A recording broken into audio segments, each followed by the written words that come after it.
One Hercule Poirot came out of the Vieille Grande Mere restaurant into Soho. He turned up the collar of his overcoat through prudence, rather than necessity.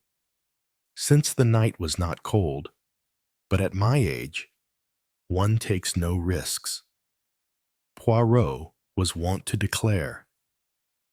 His eyes held a reflective, sleepy pleasure. The escargot de la Vieille Grande Mere had been delicious, a real find. This dingy little restaurant, meditatively, like a well-fed dog, Hercule Poirot curled his tongue round his lips.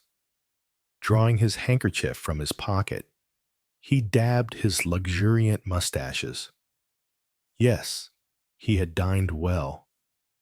And now what? A taxi, passing him, slowed down invitingly. Poirot hesitated for a moment, but made no sign. Why take a taxi? He would in any case reach home too early to go to bed. Alas, murmured Poirot to his mustaches, that one can only eat 3 times a day. For afternoon tea was a meal to which he had never become acclimatized. Oh, if one partakes of the 5 o'clock, one does not, he explained. Approach the dinner with the proper quality of expectant gastric juices, and the dinner, let us remember, is the supreme meal of the day, not for him, either. The mid-morning coffee. No, chocolate and croissants for breakfast. Déjeuner at 12:30 if possible, but certainly not later than 1 o'clock. And finally, the climax, le dîner. These were the peak periods of Hercule Poirot's day. Always a man who had taken his stomach seriously. He was reaping his reward in old age. Eating was now not only a physical pleasure, it was also an intellectual research. For in between meals, he spent quite a lot of time searching out and marking down possible sources of new and delicious food. La Vieille Grande Mere was the result of one of these quests, and La Vieille Grande Mere had just received the seal of Hercule Poirot's gastronomic approval. But now, unfortunately, there was the evening to put in. Hercule Poirot sighed. If only, he thought, Seychelles Hastings were available. He dwelt with pleasure on his remembrances of his old friend, my first friend in this country, and still to me the dearest friend I have. True, often and often did he enrage me, but do I remember that now? No. I remember only his incredulous wonder, his open-mouthed appreciation of my talents, the ease with which I misled him without uttering an untrue word, his bafflement, his stupendous astonishment when he at last perceived the truth that had been clear to me all along. C'est cher, cher ami, it is my weakness. It has always been my weakness. To desire to show off, that weakness, Hastings could never understand. But indeed it is very necessary for a man of my abilities to admire himself, and for that one needs stimulation from outside.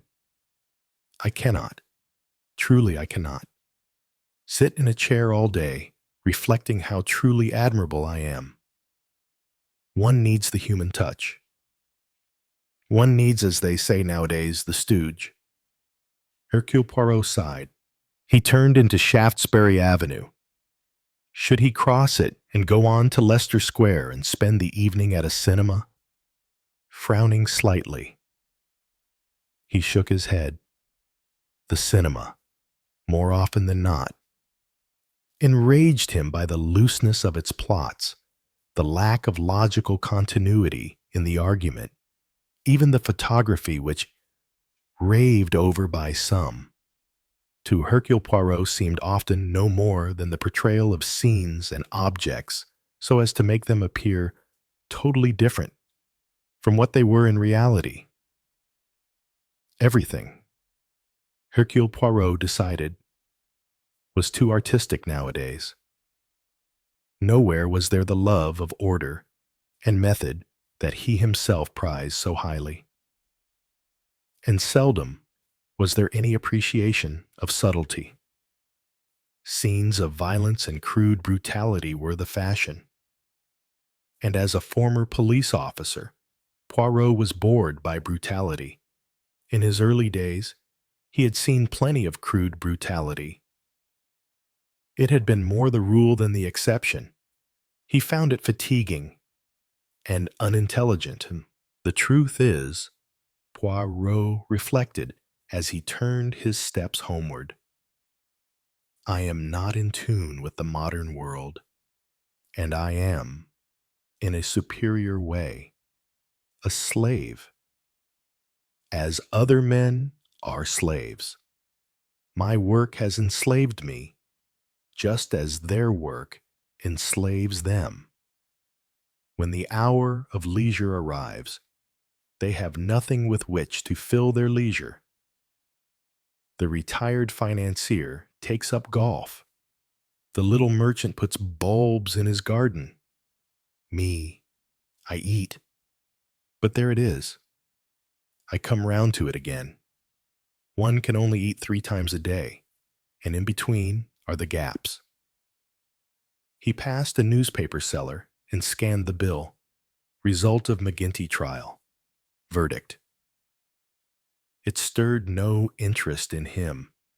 He recalled vaguely a small paragraph in the papers.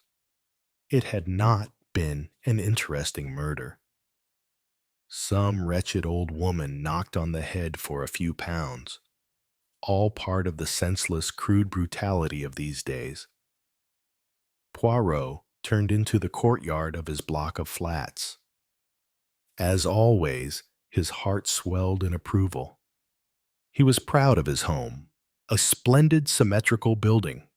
The lift took him up to the 3rd floor, where he had a large luxury flat with impeccable chromium fittings, square armchairs, and severely rectangular ornaments. There could truly be said not to be a curve in the place. As he opened the door with his latch key and stepped into the square, white lobby, his manservant, George, stepped softly to meet him. Good evening, sir. There is a gentleman waiting to see you. He relieved Poirot deftly of his overcoat. Indeed, Poirot was aware of that very slight pause before the word gentleman. As a social snob, George was an expert. What is his name? A Mr. Spence, sir. Spence, the name, for the moment, meant nothing to Poirot, yet he knew that it should do so. Pausing for a moment before the mirror to adjust his mustaches to a state of perfection, Poirot opened the door of the sitting room and entered. The man sitting in one of the big square armchairs got up. Hello, Poirot. Hope you remember me. It's a long time. Superintendent Spence. But of course, Poirot shook him warmly by the hand. Superintendent Spence of the Kilchester Police, a very interesting case that had been, as Spence had said, a long time ago now. Poirot pressed his guest with refreshments. A grenadine crème de menthe, Benedictine, crème de cacao. Courgette. At this moment George entered with a tray on which was a whiskey bottle and a siphon. Or beer if you prefer it, sir, he murmured to the visitor. Superintendent Spence's large red face lightened. Beer for me, he said. Poirot was left to wonder once more at the accomplishments of George.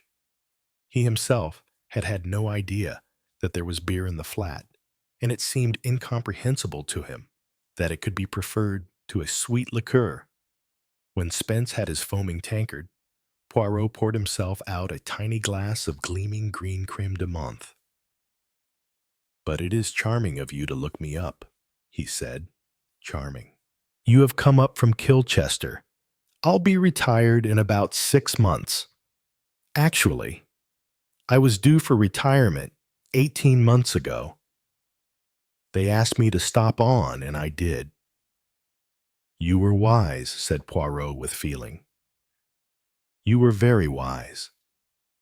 "Was I? I wonder. I'm not so sure." "Yes. Yes. You were wise." Poirot insisted. "The long hours of ennui. You have no conception of them." "Oh, I'll have plenty to do when I retire. Moved into a new house last year." "We did. Quite a bit of garden and shamefully neglected. I haven't been able to get down to it properly yet." "Ah, yes. You are one of those who garden me. Once I decided to live in the country and grow vegetable marrows. It did not succeed. I have not the temperament. You should have seen one of my marrows last year," said Spence with enthusiasm. "Colossal. And my roses. I'm keen on roses. I'm going to have—" He broke off. "That's not what I came to talk about." "No. No. You came to see an old acquaintance. It was kind. I appreciate it. There's more to it than that, I'm afraid. Poirot, I'll be honest. I want something." Poirot murmured delicately. "There is a mortgage, possibly, on your house." "You would like a loan," Spence interrupted in a horrified voice. "Oh, good Lord, it's not money." "Nothing of that kind." Poirot waved his hands in graceful apology. "I demand your pardon. I'll tell you straight out, it's damn cheek what I've come for. If you send me away with a flea in my ear, I shan't be surprised." "There will be no flea," said Poirot. "But continue. It's the McGinty case. You've read about it." Perhaps Poirot shook his head, not with attention. "Mrs. McGinty, an old woman in a shop, or a house. She is dead." "Yes." "How did she die?" Spence stared at him. "Lord," he said, "that takes me back. Extraordinary. And I never thought of it until now. I beg your pardon? Nothing. Just a game. Child's game. We used to play it when we were kids. A lot of us in a row. Question and answer all down the line. Mrs. McGinty's dead. How did she die? Down on one knee, just like I. And then the next question. Mrs. McGinty's dead. How did she die? Holding her hand out, just like I. And there we'd be, all kneeling, and our right arms held out stiff. And then you got it. Mrs. McGinty's dead. How did she die? Like this. Smack. The top of the row would fall sideways and down. We all went like a pack of 9 pins. Spence laughed uproariously at the remembrance. Takes me back. It does. Poirot waited politely. This was one of the moments when, even after half a lifetime in the country, he found the English incomprehensible. He himself had played at cash in his childhood, but he felt no desire to talk about it or even to think about it. When Spence had overcome his own amusement, Poirot repeated with some slight weariness, "How did she die?" The laughter was wiped off Spence's face. He was suddenly himself again.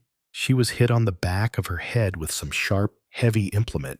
Her savings, about 30 pounds in cash, were taken after her room had been ransacked. She lived alone in a small cottage, except for a lodger. Man of the name of Bentley. James Bentley. Ah, yes. Bentley. The place wasn't broken into. No signs of any tampering with the windows or locks. Bentley was hard up, had lost his job, and owed 2 months' rent. The money was found hidden under a loose stone at the back of the cottage. Bentley's coat sleeve had blood on it, and hair same blood group and the right hair. According to his first statement, he was never near the body, so it couldn't have come there by accident. Who found her? The baker called with bread. It was the day he got paid. James Bentley opened the door to him and said he'd knocked at Mrs. McGinty's bedroom door, but couldn't get an answer. The baker suggested she might have been taken bad. They got the woman from next door to go up and see. Mrs. McGinty wasn't in the bedroom and hadn't slept in the bed, but the room had been ransacked and the floorboards had been prized up. Then they thought of looking in the parlor. She was there, lying on the floor, and the neighbor fairly screamed her head off. Then they got the police, of course, and Bentley was eventually arrested and tried. Yes, the case came on at the assizes yesterday. Open and shut case. The jury were only out 20 minutes this morning. Verdict guilty, condemned to death. Poirot nodded, and then, after the verdict, you got in a train and came to London and came here to see me. Why Superintendent Spence was looking into his beer glass. He ran his fingers slowly round and round the rim. Because he said, I don't think he did it. 2. There was a moment or two of silence. You came to me. Poirot did not finish the sentence. Superintendent Spence looked up. The color in his face was deeper than it had been. It was a typical countryman's face, unexpressive, self-contained, with shrewd but honest eyes. It was the face of a man with definite standards who would never be bothered by doubts of himself or by doubts of what constituted right and wrong. I've been a long time in the force, he said. I've had a good deal of experience of this, that, and the other. I can judge a man as well as any other could do. I've had cases of murder during my service, some of them straightforward enough, some of them not so straightforward. One case you know of, M. Poirot. Poirot nodded. Tricky. That was. But for you, we mightn't have seen clear. But we did see clear, and there wasn't any doubt. The same with the others you don't know about. There was Whistler. He got his and deserved it. There were those chaps who shot old Gutterman. There was Verrill and his arsenic. Tranter got off, but he did it all right. Mrs. Cortland, she was lucky her husband was a nasty, perverted bit of work, and the jury acquitted her accordingly. Not justice, just sentiment. You've got to allow for that happening now and again. Sometimes there isn't enough evidence. Sometimes there's sentiment. Sometimes a murderer manages to put it across the jury that last doesn't happen often, but it can happen. Sometimes it's a clever bit of work. By defending counsel, or a prosecuting counsel, takes the wrong tack. Oh, yes. I've seen a lot of things like that. But Spence wagged a heavy forefinger. I haven't seen, not in my experience, an innocent man hanged for something he didn't do. It's a thing, Poirot, that I don't want to see. Not, added Spence. In this country, Poirot gazed back at him. And you think you are going to see it now. But why? Spence interrupted him. I know some of the things you're going to say. I'll answer them without you having to ask them. I was put on this case. I was put on to get evidence of what happened. I went into the whole business very carefully. I got the facts. All the facts I could. All those facts pointed one way, pointed to one person.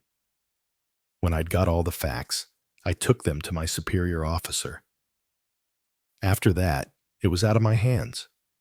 The case went to the public prosecutor, and it was up to him. He decided to prosecute. He couldn't have done anything else, not on the evidence. And so James Bentley was arrested and committed for trial, and was duly tried and has been found guilty. They couldn't have found him anything else, not on the evidence.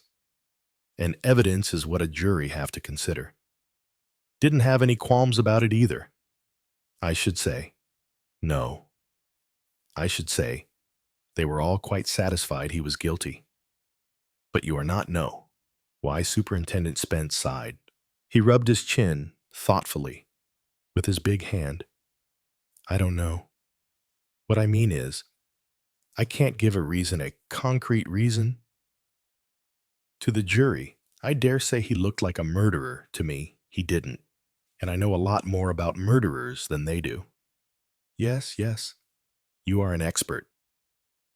For one thing. You know, he wasn't cocky. Not cocky at all. And in my experience, they usually are. Always so damn pleased with themselves. Always think they're stringing you along. Always sure they've been so clever about the whole thing. And even when they're in the dock and must know they're for it, they're still in a queer sort of way getting a kick out of it all. They're in the limelight. They're the central figure. Playing the star part perhaps for the first time in their lives. They're, well, you know, cocky. Spence brought out the word with an air of finality. You'll understand what I mean by that. Poirot. I understand very well. And this James Bentley, he was not like that, no. He was, well, just scared stiff. Scared stiff from the start. And to some people, that would square in with his being guilty. But not to me. No, I agree with you. What is he like? This James Bentley, 33, medium height, sallow complexion. Wears glasses. Poirot arrested the flow. No, I do not mean his physical characteristics. What sort of a personality? Oh, that. Superintendent Spence considered. Unprepossessing sort of fellow. Nervous manner. Can't look you straight in the face. Has a sly, sideways way of peering at you. Worst possible sort of manner for a jury. Sometimes cringing and sometimes truculent. Blusters in an inefficient kind of way. He paused and added in a conversational tone. Really a shy kind of chap. Had a cousin rather like that. If anything's awkward, they go and tell some silly lie that hasn't a chance of being believed. He does not sound attractive. You're James Bentley. Oh, he isn't. Nobody could like him. But I don't want to see him hanged for all that. And you think he will be hanged? I don't see why not. His counsel may lodge an appeal, but if so, it will be on very flimsy grounds, a technicality of some kind, and I don't see that it will have a chance of success. Did he have a good counsel? Young Graybrook was allotted to him under the Poor Person's Defense Act. I'd say he was thoroughly conscientious and put up the best show he could. So the man had a fair trial and was condemned by a jury of his fellow men. That's right. A good average jury. 7 men, 5 women, all decent, reasonable souls. Judge was old Stanisdale. Scrupulously fair, no bias. So according to the law of the land, James Bentley has nothing to complain of. If he's hanged for something he didn't do, he's got something to complain of. A very just observation. And the case against him was my case. I collected the facts and put them together, and it's on that case and those facts that he's been condemned. And I don't like it. Poirot, I don't like it. Hercule Poirot looked for a long time at the red, agitated face of Superintendent Spence. Eh bien, he said. What do you suggest? Spence looked acutely embarrassed. I expect you've got a pretty good idea of what's coming. The Bentley case is closed. I'm on another case already, embezzlement. Got to go up to Scotland tonight. I'm not a free man. And I am. Spence nodded in a shamefaced sort of way. You've got it. Awful cheek. You'll think. But I can't think of anything else of any other way. I did all I could at the time. I examined every possibility I could, and I didn't get anywhere. I don't believe I ever would get anywhere. But who knows? It may be different for you. You look at things in, if you'll pardon me for saying so, in a funny sort of way. Maybe that's the way you've got to look at them in this case. Because if James Bentley didn't kill her, then somebody else did. She didn't chop the back of her head in herself. You may be able to find something that I missed. There's no reason why you should do anything about this business. It's infernal, cheek my even suggesting such a thing. But there it is. I came to you because it was the only thing I could think of. But if you don't want to put yourself out, and why should you? Poirot interrupted him. Oh, but indeed there are reasons. I have leisure, too much leisure. And you have intrigued me, yes. You have intrigued me very much. It is a challenge to the little gray cells of my brain. And then, I have a regard for you. I see you in your garden in 6 months' time, planting, perhaps, the rose bushes.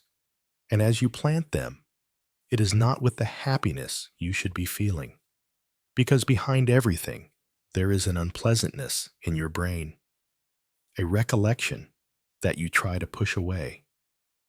And I would not have you feel that, my friend. And finally, Poirot sat upright and nodded his head vigorously. There is the principle of the thing. If a man has not committed murder, he should not be hanged. He paused and then added, but supposing that after all, he did kill her. In that case, I'd be only too thankful to be convinced of it. And 2 heads are better than 1. Voila. Everything is settled. I precipitate myself upon the business. There is. That is clear. No time to be lost. Already the scent is cold. Mrs. McGinty was killed when last November, 22nd. Then let us at once get down to the brass tacks. I've got my notes on the case, which I'll pass over to you. Good. For the moment, we need only the bare outline. If James Bentley did not kill Mrs. McGinty, who did? Spence shrugged his shoulders and said heavily, there's nobody, so far as I can see. But that answer we do not accept. Now, since for every murder there must be a motive. What? In the case of Mrs. McGinty? Could the motive be envy, revenge, jealousy, fear, money? Let us take the last and the simplest. Who profited by her death? Nobody very much. She had £200 in the savings bank. Her niece gets that. £200 is not very much, but in certain circumstances, it could be enough. So let us consider the niece. I apologize, my friend, for treading in your footsteps. You too, I know, must have considered all this. But I have to go over with you the ground already traversed. Spence nodded his large head. We considered the niece. Of course. She's 38, married. Husband is employed in the building and decorating trade, a painter. He's got a good character, steady employment, sharp sort of fellow, no fool. She's a pleasant young woman, a bit talkative, seemed fond of her aunt in a mild sort of way. Neither of them had any urgent need for £200, though quite pleased to have it. I dare say. What about the cottage? Do they get that it was rented? Of course. Under the Rent Restriction Act, the landlord couldn't get the old woman out. But now she's dead. I don't think the niece could have taken over. Anyway, she and her husband didn't want to. They've got a small modern council house of their own, of which they are extremely proud. Spence sighed. I went into the niece and her husband pretty closely. They seemed the best bet, as you'll understand. But I couldn't get hold of anything.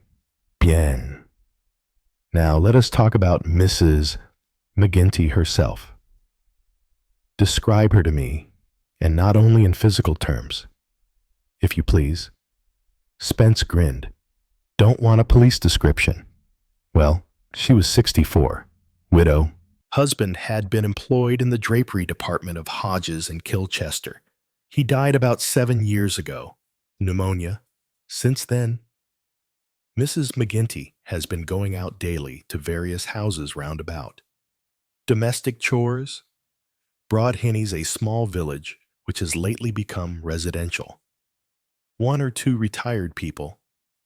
One of the partners in an engineering works, a doctor, that sort of thing. There's quite a good bus and train service to Kilchester and Cullenkey, which, as I expect you know, is quite a large summer resort, is only 8 miles away. But Whodunit itself is still quite pretty and rural, about 1/4 of a mile off the main Drymouth and Kilchester Road. Poirot nodded. Mrs. McGinty's cottage was one of 4 that formed the village proper. There is the post office and village shop, and agricultural laborers live in the others, and she took in a lodger. Yes, before her husband died. It used to be summer visitors, but after his death, she just took one regular. James Bentley had been there for some months. So we come to James Bentley. Bentley's last job was with a house agent's in Kilchester.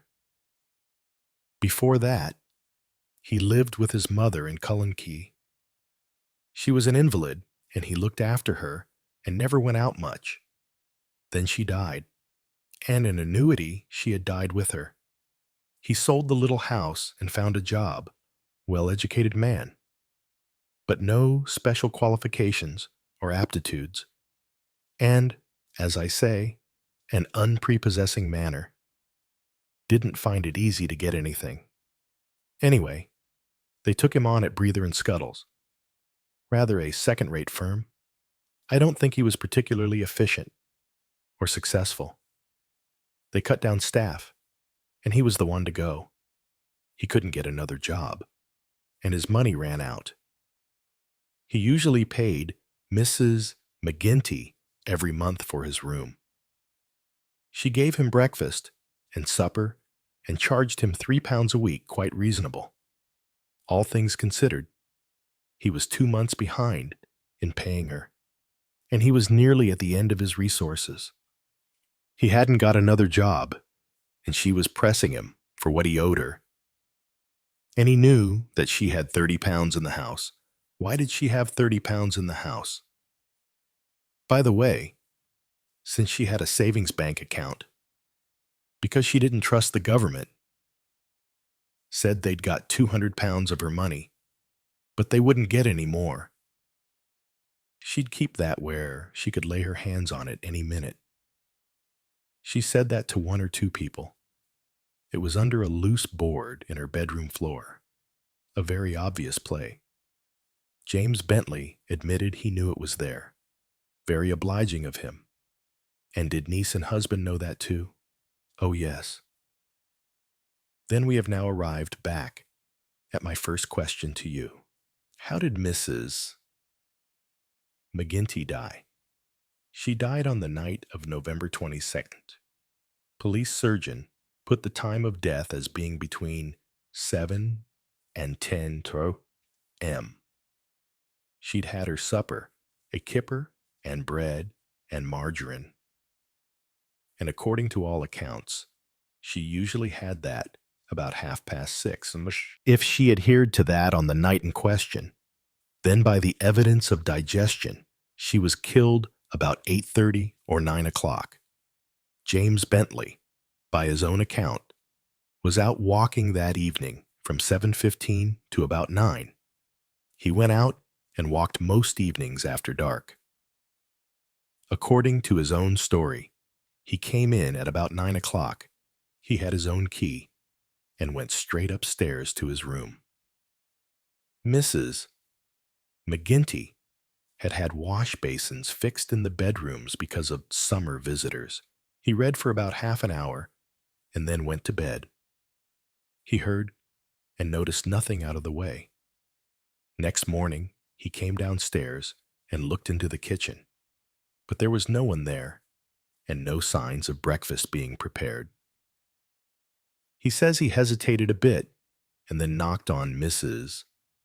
McGinty's door, but got no reply.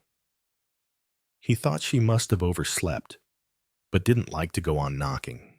Then the baker came, and James Bentley went up and knocked again. And after that, as I told you, the baker went next door and fetched in a Mrs. Elliot, who eventually found the body and went off the deep end. Mrs. McGinty was lying on the parlor floor. She'd been hit on the back of the head with something rather in the nature of a meat chopper with a very sharp edge. She'd been killed instantaneously. Drawers were pulled open and things strewn about, and the loose board in the floor in her bedroom had been prized up, and the cache was empty.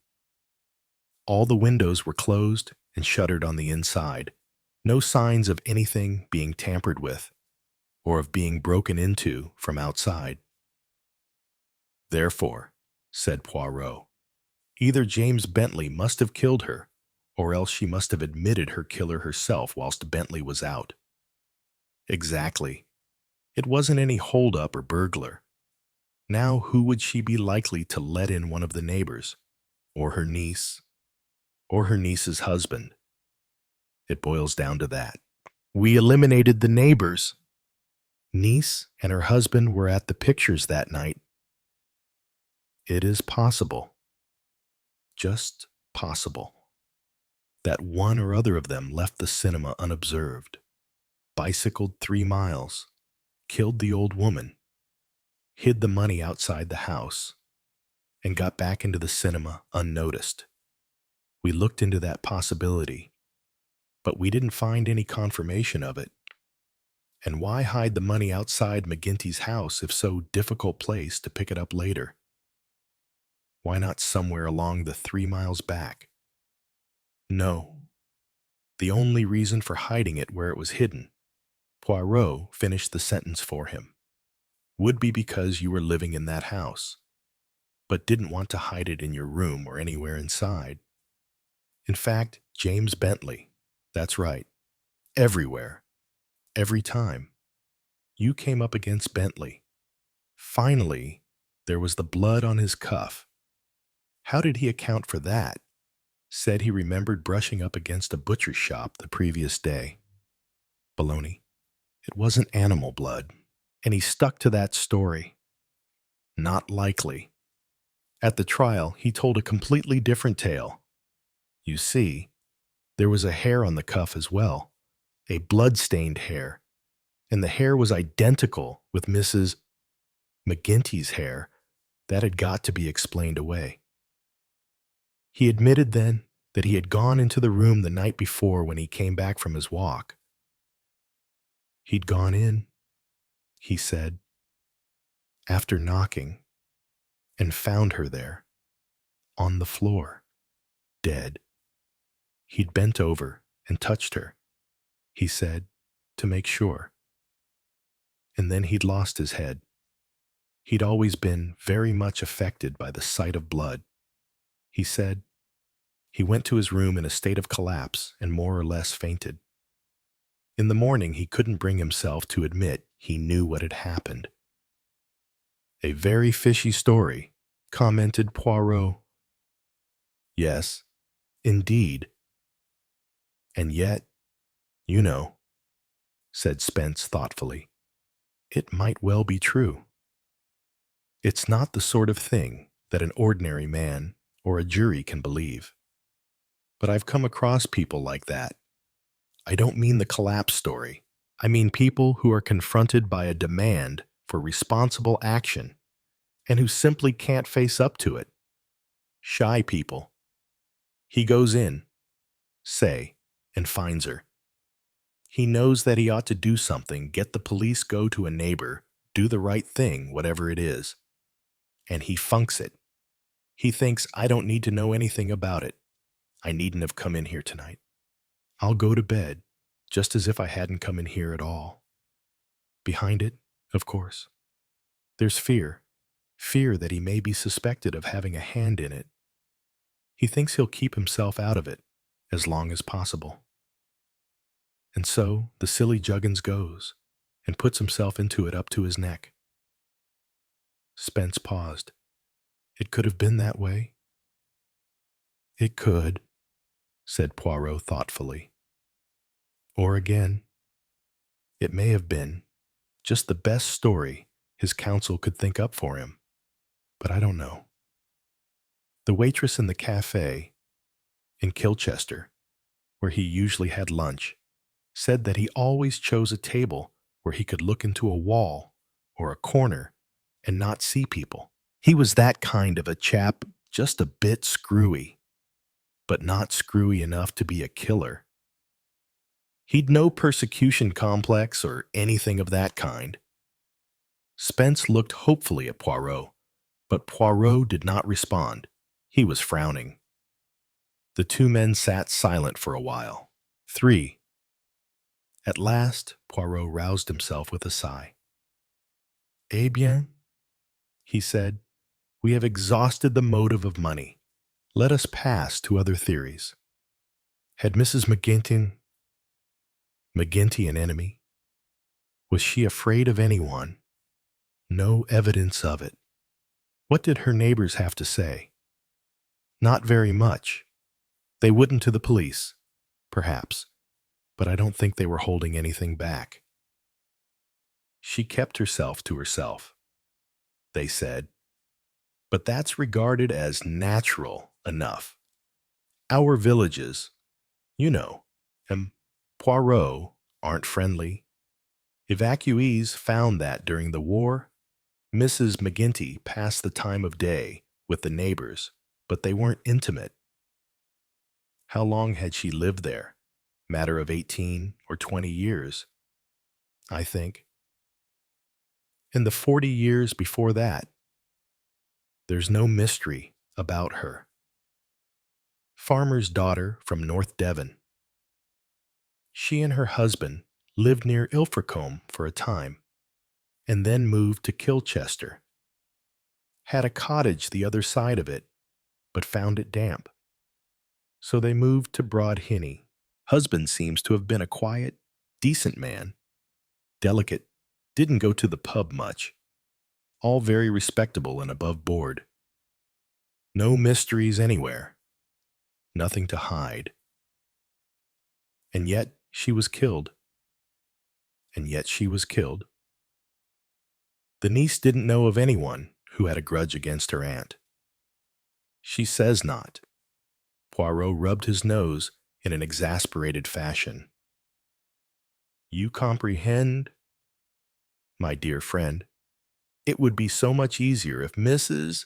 McGinty was not Mrs. McGinty, so to speak. If she could be what is called a mystery woman, a woman with a past. Well, she wasn't, said Spence stolidly. She was just Mrs.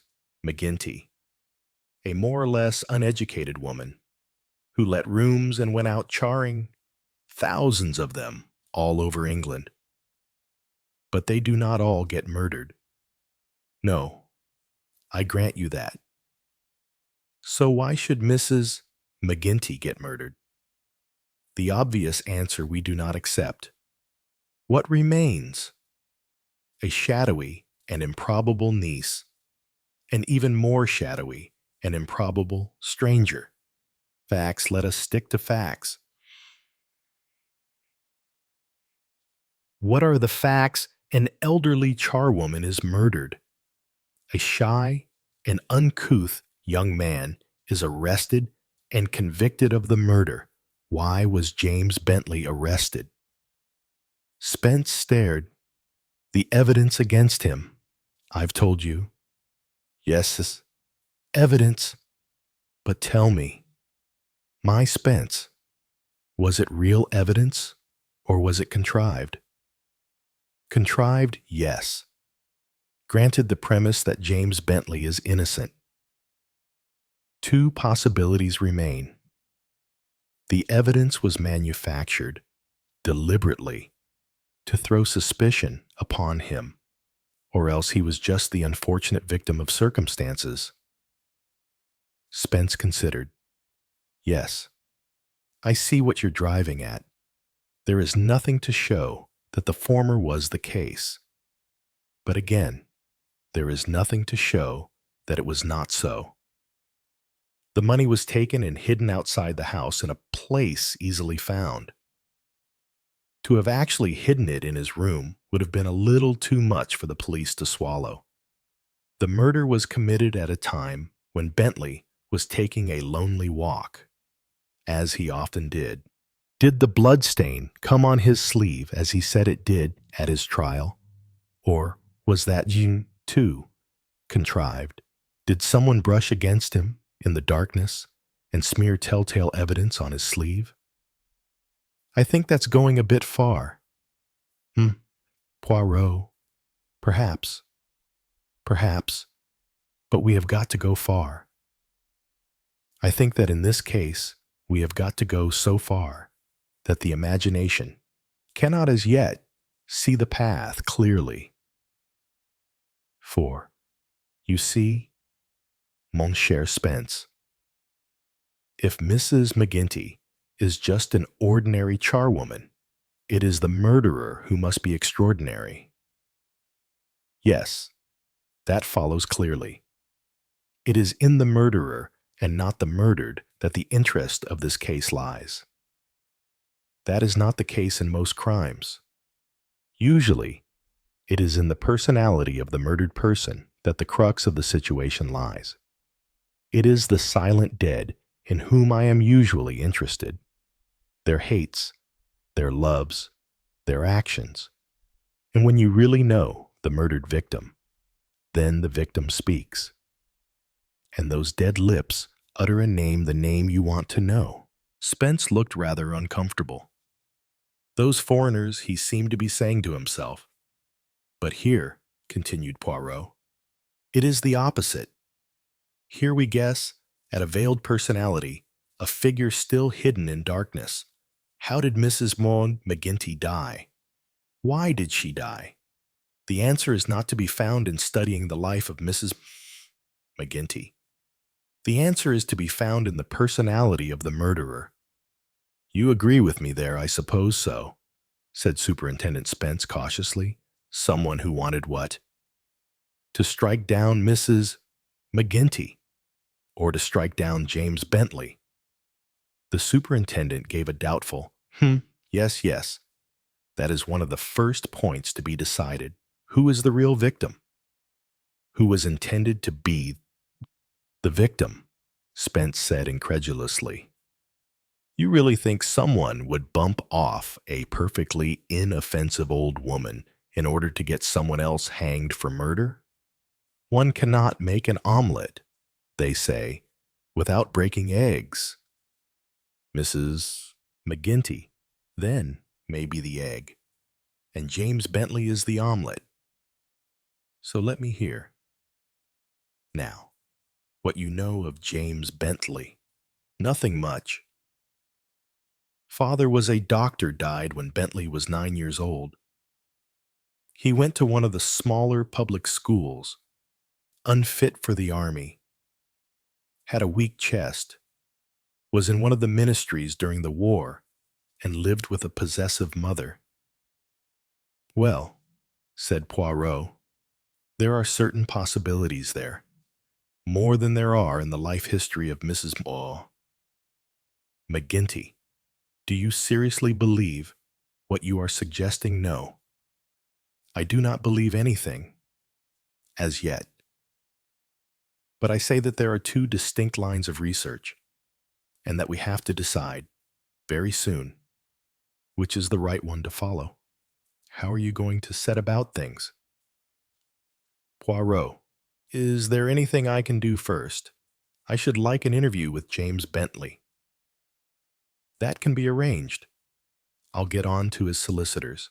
After that, and subject, of course, to the result. If any, I am not hopeful of that interview. I shall go to Whodunit. There, aided by your notes, I shall, as quickly as possible, go over that same ground where you have passed before me. In case I've missed anything, said Spence with a wry smile. In case, I would prefer to say, that some circumstance should strike me in a different light to the one in which it struck you. Human reactions vary, and so does human experience. The resemblance of a rich financier to a soap boiler whom I had known in Liège once brought about a most satisfactory result. But no need to go into that. What I should like to do is to eliminate one or other of the trails I indicated just now, and to eliminate the Mrs. McGinty trail number 1 will obviously be quicker and easier than to attack trail number 2. Where, now, can I stay in Whodunit? Is there an inn of moderate comfort? There's the Three Ducks, but it doesn't put people up. There's the Lamb in Colivon, 3 miles away. Or there is a kind of a guest house in Whodunit itself. It's not really a guest house, just a rather decrepit country house where the young couple who own it take in paying guests. I don't think, said Spence dubiously, that it's very comfortable. Hercule Poirot closed his eyes in agony. If I suffer, I suffer, he said. It has to be. I don't know what you'll go there as, continued Spence doubtfully as he eyed Poirot. You might be some kind of an opera singer. Voice broken down. Got to rest. That might do. I shall go, said Hercule Poirot, speaking with the accents of royal blood. As myself. Spence received this pronouncement with pursed lips. Do you think that's advisable? I think it is essential. But yes, essential.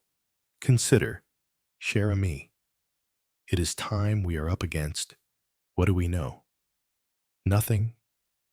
So the hope, the best hope, is to go pretending that I know a great deal. I am Hercule Poirot. I am the great, the unique Hercule Poirot, and I, Hercule Poirot, am not satisfied about the verdict in the McGinty case.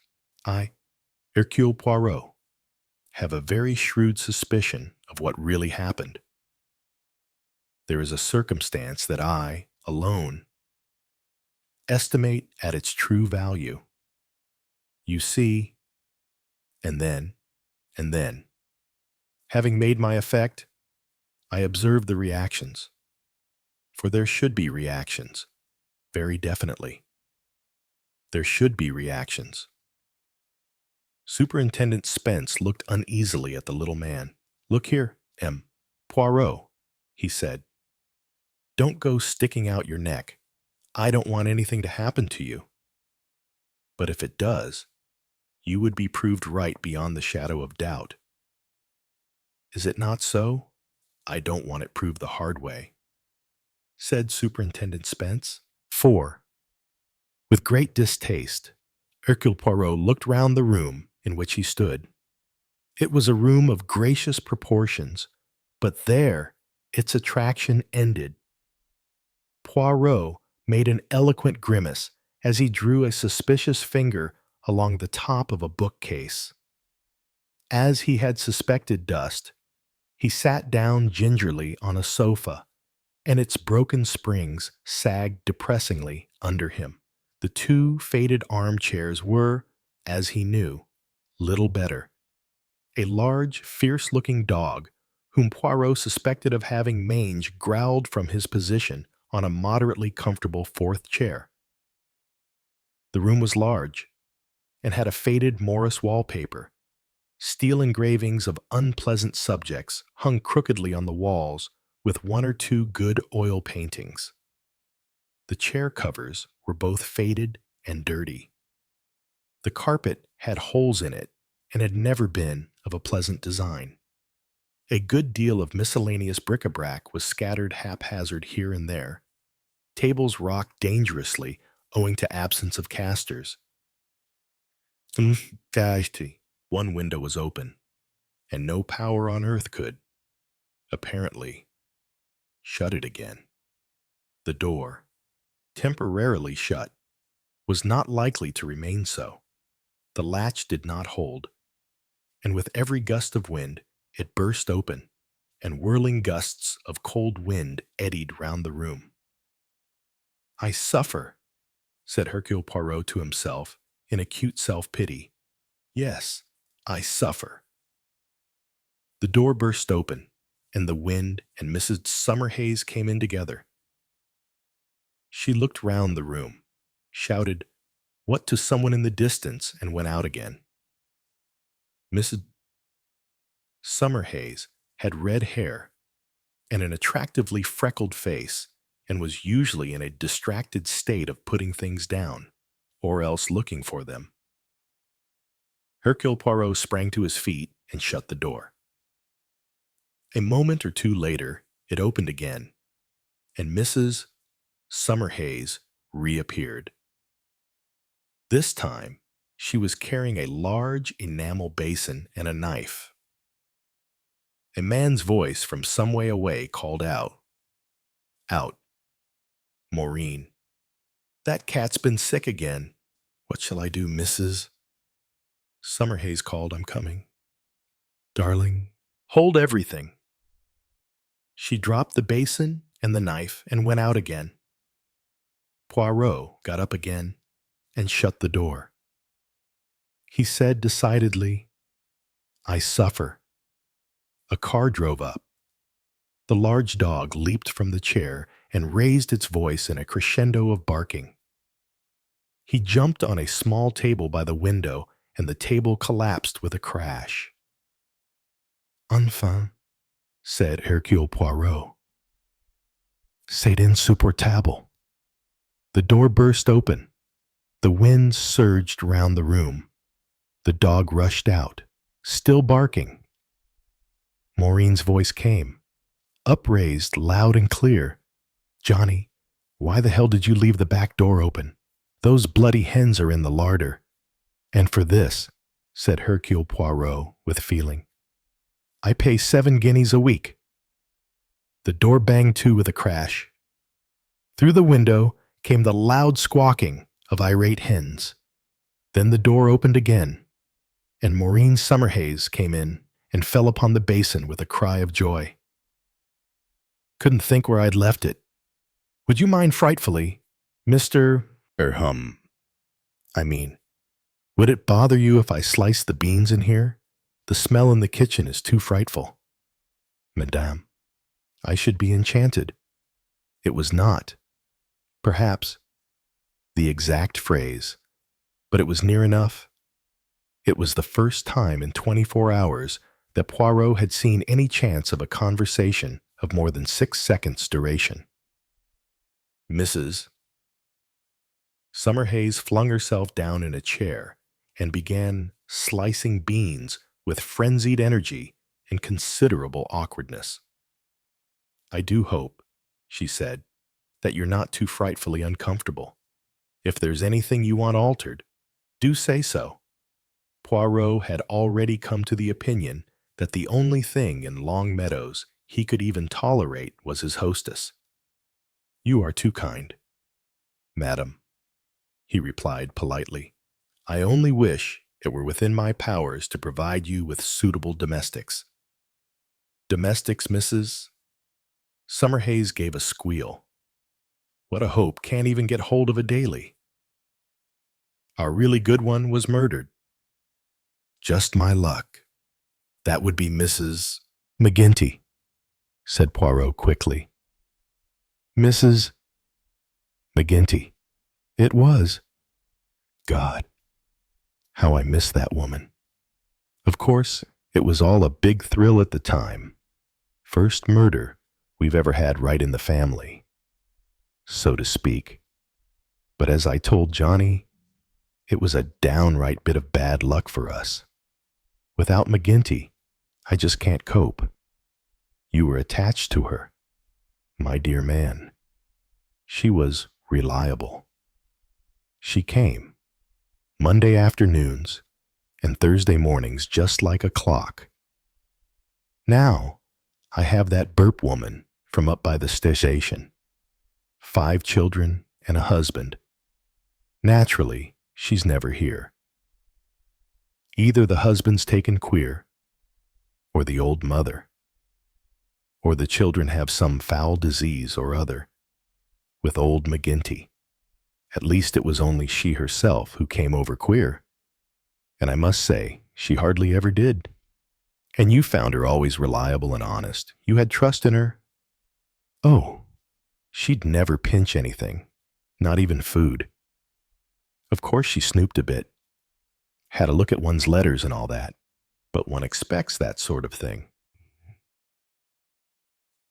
I mean, they must live such awfully drab lives, mustn't they? Had Mrs.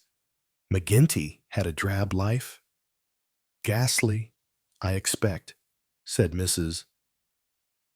Summerhays vaguely. Always on your knees scrubbing.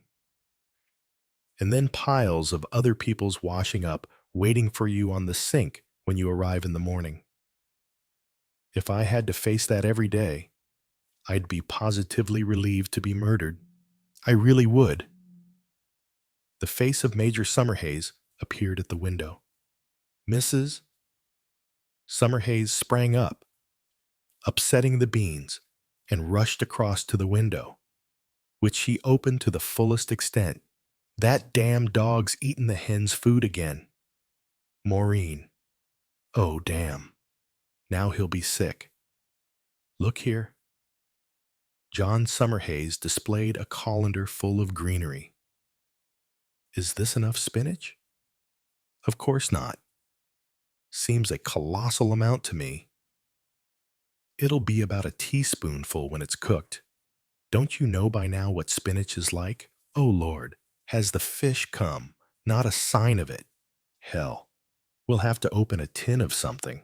You might do that. Johnny, one of the ones in the corner cupboard. That one we thought was a bit bulged. I expect it's quite all right, really. What about the spinach? I'll get that. She leaped through the window, and husband and wife moved away together. Nom de nom, said Hercule Poirot. He crossed the room and closed the window as nearly as he could. The voice of Major Summerhays came to him, borne on the wind. What about this new fellow? Maureen. Looks a bit peculiar to me. What's his name again? I couldn't remember it just now when I was talking to him. Had to say Mr. Poirot. That's what it is? He's French. You know, Maureen. I seem to have seen that name somewhere. Home perm, perhaps? He looks like a hairdresser. Poirot winced. No, perhaps it's Pickles. I don't know. I'm sure it's familiar. Better get the first 7 guineas out of him. Quick. The voices died away. Hercule Poirot picked up the beans from the floor where they had scattered far and wide. Just as he finished doing so, Mrs. Summerhays came in again through the door. He presented them to her politely. Voici, madame. Oh, thanks awfully. I say, these beans look a bit black. We store them, you know, in crocks, salted down. But these seem to have gone wrong. I'm afraid they won't be very nice. I, too, fear that you permit that I shut the door. There is a decided draught. Oh, yes. Do. I'm afraid I always leave doors open. So I have noticed. Anyway, that door never stays shut. This house is practically falling to pieces. Johnny's father and mother lived here, and they were badly off. Poor dears. And they never did a thing to it. And then when we came home from India to live here, we couldn't afford to do anything either. It's fun for the children in the holidays. Though, lots of room to run wild in, and the garden and everything. Having paying guests here just enables us to keep going. Though I must say, we've had a few rude shocks. Am I your only guest at present? We've got an old lady upstairs. Took to her bed the day she came and has been there ever since. Nothing the matter with her that I can see, but there she is, and I carry up 4 trays a day. Nothing wrong with her appetite. Anyway, she's going tomorrow to some niece or other. Mrs. Summerhays paused for a moment before resuming in a slightly artificial voice. The fishman will be here in a minute. I wonder if you'd mind forking out the first week's rent. You are staying a week, aren't you? Perhaps longer. Sorry to bother you, but I've not got any cash in the house, and you know what these people are like, always dunning you. Pray do not apologize, madame. Poirot took out 7-pound notes and added 7 shillings. Mrs. Summerhays gathered the money up with avidity. Thanks a lot. I should, perhaps, madam, tell you a little more about myself. I am Hercule Poirot. The revelation left Mrs. Summerhays unmoved. What a lovely name, she said kindly. Greek, isn't it? I am, as you may know, said Poirot, a detective. He tapped his chest. Perhaps the most famous detective there is. Mrs. Summerhays screamed with amusement. I see you're a great practical joker, M. Poirot. What are you detecting? Cigarette ash and footprints. I am investigating the murder of Mrs. McGinty, said Poirot. And I do not joke, said Mrs. Summerhays. I've cut my hand. She raised a finger and inspected it. Then she stared at Poirot. Look here, she said. Do you mean it? What I mean is, it's all over, all that. They arrested that poor half-wit who lodged there, and he's been tried and convicted and everything. He's probably been hanged by now. No. Madame, said Poirot, he has not been hanged yet, and it is not over the case of Mrs. McGinty. I will remind you of the line from one of your poets. A question is never settled until it is settled right. Ooh, said Mrs. Summerhays, her attention diverted from Poirot to the basin in her lap. I'm bleeding over the beans. Not too good, as we've got to have them for lunch. Still, it won't matter, really, because they'll go into boiling water. Things are always all right if you boil them. Aren't they? Even tins. I think, said Hercule Poirot quietly, that I shall not be in for lunch. 5. I don't know. I'm sure, said Mrs. Birch. She had said that 3 times already. Her natural distrust of foreign-looking gentlemen with black mustaches, wearing large fur-lined coats, was not to be easily overcome. Very unpleasant. It's been, she went on, having poor Auntie murdered, and the police and all that, tramping round everywhere, and ferreting about, and asking questions, with the neighbors all agog. I didn't feel at first we'd ever live it down. And my husband's mother's been downright nasty about it. Nothing of that kind ever happened in her family. She kept saying, and poor Joe and all that. What about poor me? She was my aunt, wasn't she? But really, I did think it was all over now. And supposing that James Bentley is innocent. After all nonsense, snapped Mrs. Birch. Of course he isn't innocent. He did it all right. I never did like the looks of him. Wandering about, muttering to himself, said to Auntie, I did. You oughtn't to have a man like that in the house. Might go off his head, I said. But she said he was quiet and obliging and didn't give trouble. No drinking, she said, and he didn't even smoke. Well, she knows better now. Poor soul. Poirot looked thoughtfully at her. She was a big, plump woman with a healthy color and a good-humored mouth. The small house was neat and clean and smelt of furniture polish and Brasso. A faint, appetizing smell came from the direction of the kitchen. A good wife who kept her house clean and took the trouble to cook for her man. He approved. She was prejudiced and obstinate, but, after all, why not most decidedly? She was not the kind of woman one could imagine using a meat chopper on her aunt, or conniving at her husband's doing so. Spence had not thought her that kind of woman, and rather reluctantly, Hercule Poirot agreed with him. Spence had gone into the financial background of the Birches and had found no motive there for murder, and Spence was a very thorough man. He sighed and persevered with his task, which was the breaking down of Mrs. Birch's suspicion of foreigners. He led the conversation away from murder and focused on the victim of it. He asked questions about poor Auntie, her health, her habits, her preferences in food and drink, her politics, her late husband, her attitude to life, to sex, to sin, to religion, to children, to animals.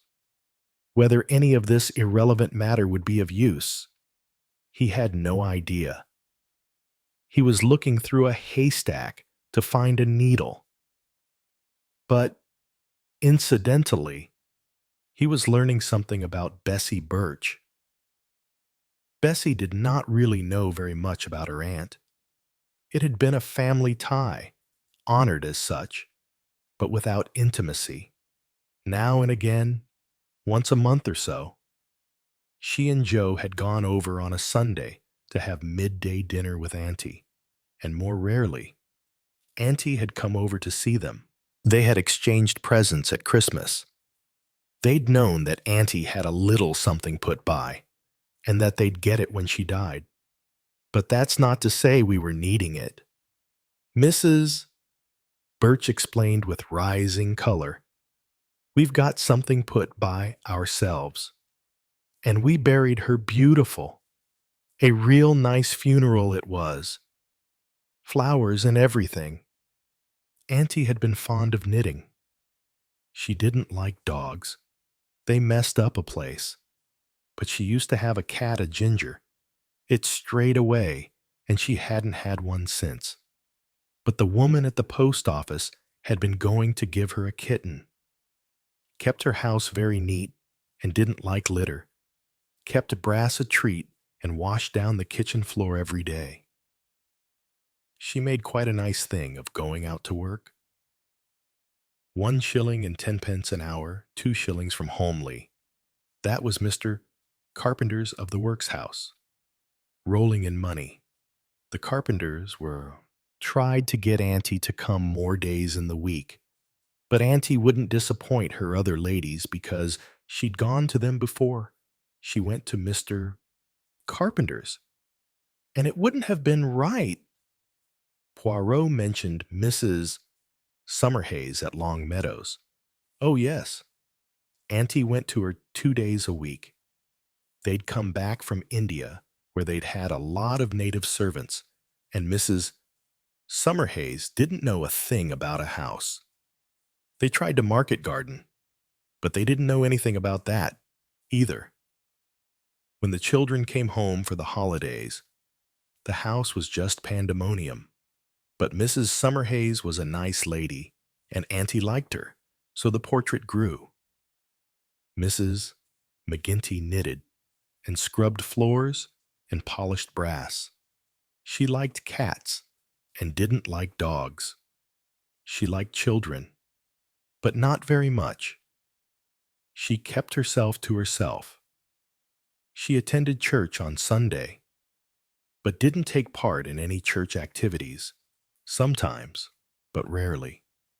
She went to the pictures. She didn't hold with goings-on and had given up working for an artist and his wife when she discovered they weren't properly married.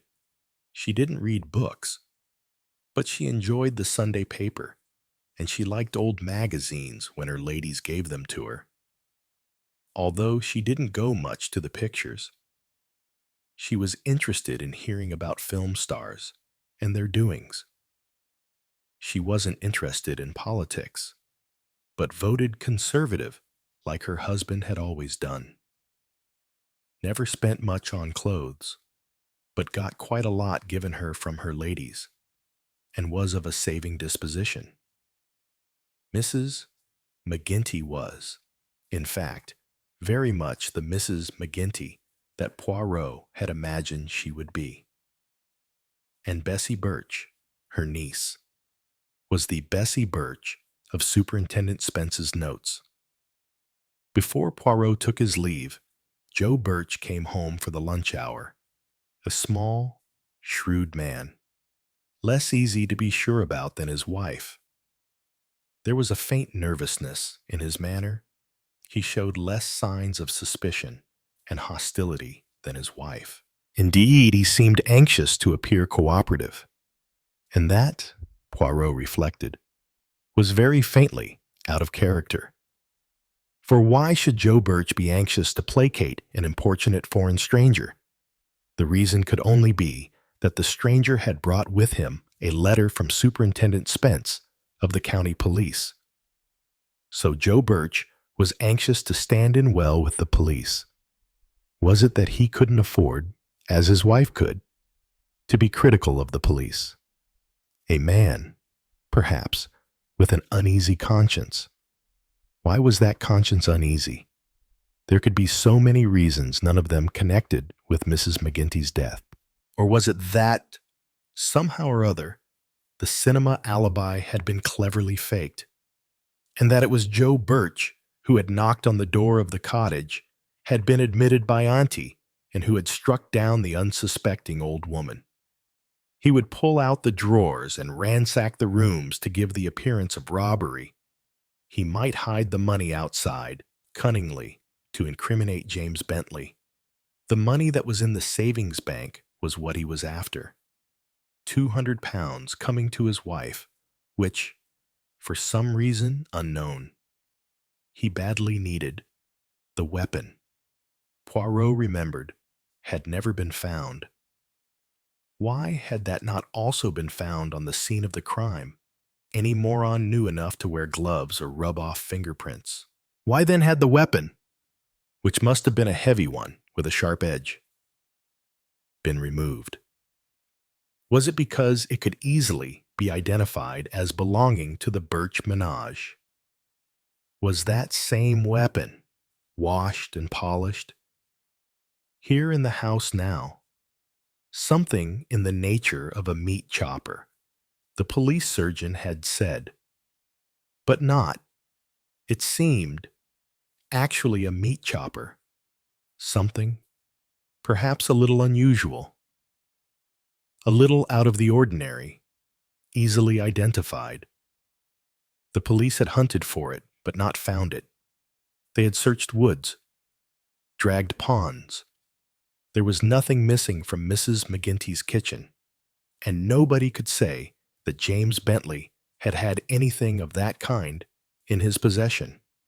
They had never traced any purchase of a meat chopper or any such implement to him. A small, but negative point in his favor, ignored in the weight of other evidence. But still a point. Poirot cast a swift glance round the rather overcrowded little sitting room in which he was sitting. Was the weapon here? Somewhere? In this house? Was that why Joe Birch was uneasy and conciliatory? Poirot did not know. He did not really think so. But he was not absolutely sure. Machine. 6. In the offices of Messrs. Breather and Scuttle, Poirot was shown, after some demur, into the room of Mr. Scuttle himself. Mr. Scuttle was a brisk, bustling man, with a hearty manner. Good morning, good morning. He rubbed his hands. Now, what can we do for you? His professional eye shot over Poirot, trying to place him, making, as it were, a series of marginal notes. Foreign, good quality clothes, probably rich. Restaurant proprietor, hotel manager films. I hope not to trespass on your time unduly. I wanted to talk to you about your former employee, James Bentley. Mr. Scuttle's expressive eyebrows shot up an inch and dropped. James Bentley. James Bentley. He shot out a question. Press no. And you wouldn't be police, no. At least not of this country. Not of this country. Mr. Scuttle filed this away rapidly, as though for future reference. What's it all about, Poirot? Never hindered by a pedantic regard for truth. Launched out into speech, I am opening a further inquiry into James Bentley's case at the request of certain relatives of his. Didn't know he had any. Anyway, he's been found guilty, you know, and condemned to death, but not yet executed. While there's life, there's hope. Mr. Scuttle shook his head. Should doubt it, though evidence was strong. Who are these relations of his? I can only tell you this. They are both rich and powerful. Immensely rich. You surprise me. Mr. Scuttle was unable to help thawing slightly. The words immensely rich had an attractive and hypnotic quality. Yes, you really do surprise me. Bentley's mother, the late Mrs. Bentley, explained Poirot, cut herself and her son off completely from her family. One of these family feuds, eh? Well, and young Bentley without a farthing to bless himself with. Pity these relations didn't come to the rescue before. They have only just become aware of the facts, explained Poirot. They have engaged me to come with all speed to this country and do everything possible. Mr. Scuttle leaned back, relaxing his business manner. Don't know what you can do. I suppose there's insanity. A bit late in the day, but if you got hold of the big medicos, of course I'm not up in these things myself. Poirot leaned forward. Monsieur, James Bentley worked here. You can tell me about him. Precious little to tell, precious little. He was one of our junior clerks. Nothing against him. Seemed a perfectly decent young fellow, quite conscientious and all that, but no idea of salesmanship. He just couldn't put a project over. That's no good in this job. If a client comes to us with a house he wants to sell, we're there to sell it for him. And if a client wants a house, we find him one. If it's a house in a lonely place with no amenities, we stress its antiquity, call it a period piece, and don't mention the plumbing. And if the house looks straight into the gasworks, we talk about amenities and facilities and don't mention the view. Hustle your client into it, that's what you're here to do. All sorts of little tricks there are. We advise you, madam, to make an immediate offer. There's a member of Parliament who's very keen on it, very keen indeed, going out to see it again this afternoon. They fall for that every time. A member of Parliament is always a good touch. Can't think why. No member ever lives away from his constituency. It's just the good solid sound of it. He laughed suddenly. Displayed gleaming dentures. Psychology, that's what it is, just psychology. Poirot leapt at the word. Psychology. How right you are. I see that you are a judge of men. Not too bad, not too bad, said Mr. Scuttle modestly. So I ask you again, what was your impression of James Bentley? Between ourselves, strictly between ourselves, you think he killed the old woman? Scuttle stared. Of course. And you think, too, that it was a likely thing for him to do, psychologically speaking. Well, if you put it like that, no, not really. Shouldn't have thought he had the guts. Tell you what, if you ask me, he was barmy. Put it that way, and it works. Always a bit soft in the head. And what with being out of a job and worrying and all that, he just went right over the edge. You had no special reason for discharging him. Scuttle shook his head. Bad time of year. Staff hadn't enough to do. We sacked the one who was least competent. That was Bentley. Always would be. I expect. Gave him a good reference and all that. He didn't get another job. Though, no pep. Made a bad impression on people. It always came back to that, Poirot thought. As he left the office, James Bentley made a bad impression on people. He took comfort in considering various murderers he had known whom most people had found full of charm. Excuse me, do you mind if I sit down here and talk to you for a moment, Poirot? Ensconced at a small table in the Blue Cat. Looked up from the menu he was studying with a start. It was rather dark in the Blue Cat, which specialized in an old-world effect of oak and leaded panes. But the young woman who had just sat down opposite to him, stood out brightly from her dark background. She had determinedly golden hair and was wearing an electric blue jumper suit.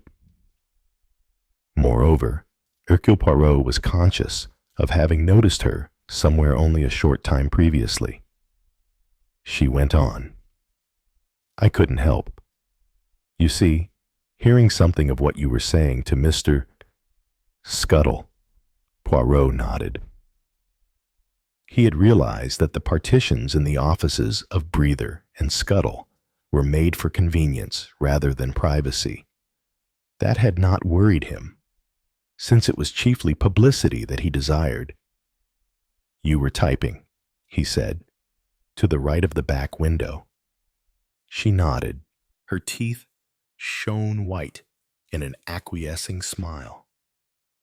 A very healthy young woman, with a full, buxom figure that Poirot approved. About 33 or 4, he judged, and by nature dark-haired, but not one to be dictated to by nature. About Mr. Bentley, she said. What about Mr. Bentley? Is he going to appeal? Does it mean that there's new evidence? Oh, I'm so glad. I just couldn't believe he did it. Poirot's eyebrows rose. So you never thought he did it? He said slowly. Well, not at first. I thought it must be a mistake, but then the evidence. She stopped. Yes, the evidence, said Poirot. There just didn't seem anyone else who could have done it. I thought perhaps he'd gone a little mad. Did he ever seem to you a little, what shall I say, queer? Oh no, not queer in that way. He was just shy and awkward as anyone might be.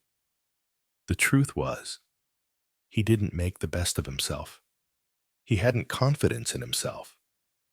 Poirot looked at her. She certainly had confidence in herself. Possibly she had enough confidence for 2. You liked him? He asked. She flushed. Yes, I did. Amy, that's the other girl in the office, used to laugh at him and call him a drip. But I liked him very much. He was gentle and polite, and he knew a lot, really. Things out of books. Yes, things out of books. He missed his mother. She'd been ill for years. You know, at least not really ill, but not strong. And he'd done everything for her. Poirot nodded. He knew those mothers. And of course, she'd looked after him, too. Taken care of his health, and his chest in winter, and what he ate and all that. Again he nodded. He asked, You and he were friends? I don't know, not exactly. We used to talk sometimes, but after he left here, I didn't see much of him. I wrote to him once in a friendly way, but he didn't answer. Poirot said gently, But you like him, she said rather defiantly. Yes, I do. That is excellent, said Poirot. His mind switched back to the day of his interview with the condemned prisoner. He saw James Bentley clearly. The mouse-colored hair, the thin, awkward body, the hands with their big knuckles and wrists, the Adam's apple in the lean neck. He saw the furtive, embarrassed, almost sly glance. Not straightforward. Not a man whose word could be trusted, a secretive, sly, deceitful fellow, with an ungracious, muttering way of talking. That was the impression James Bentley would give to most superficial observers.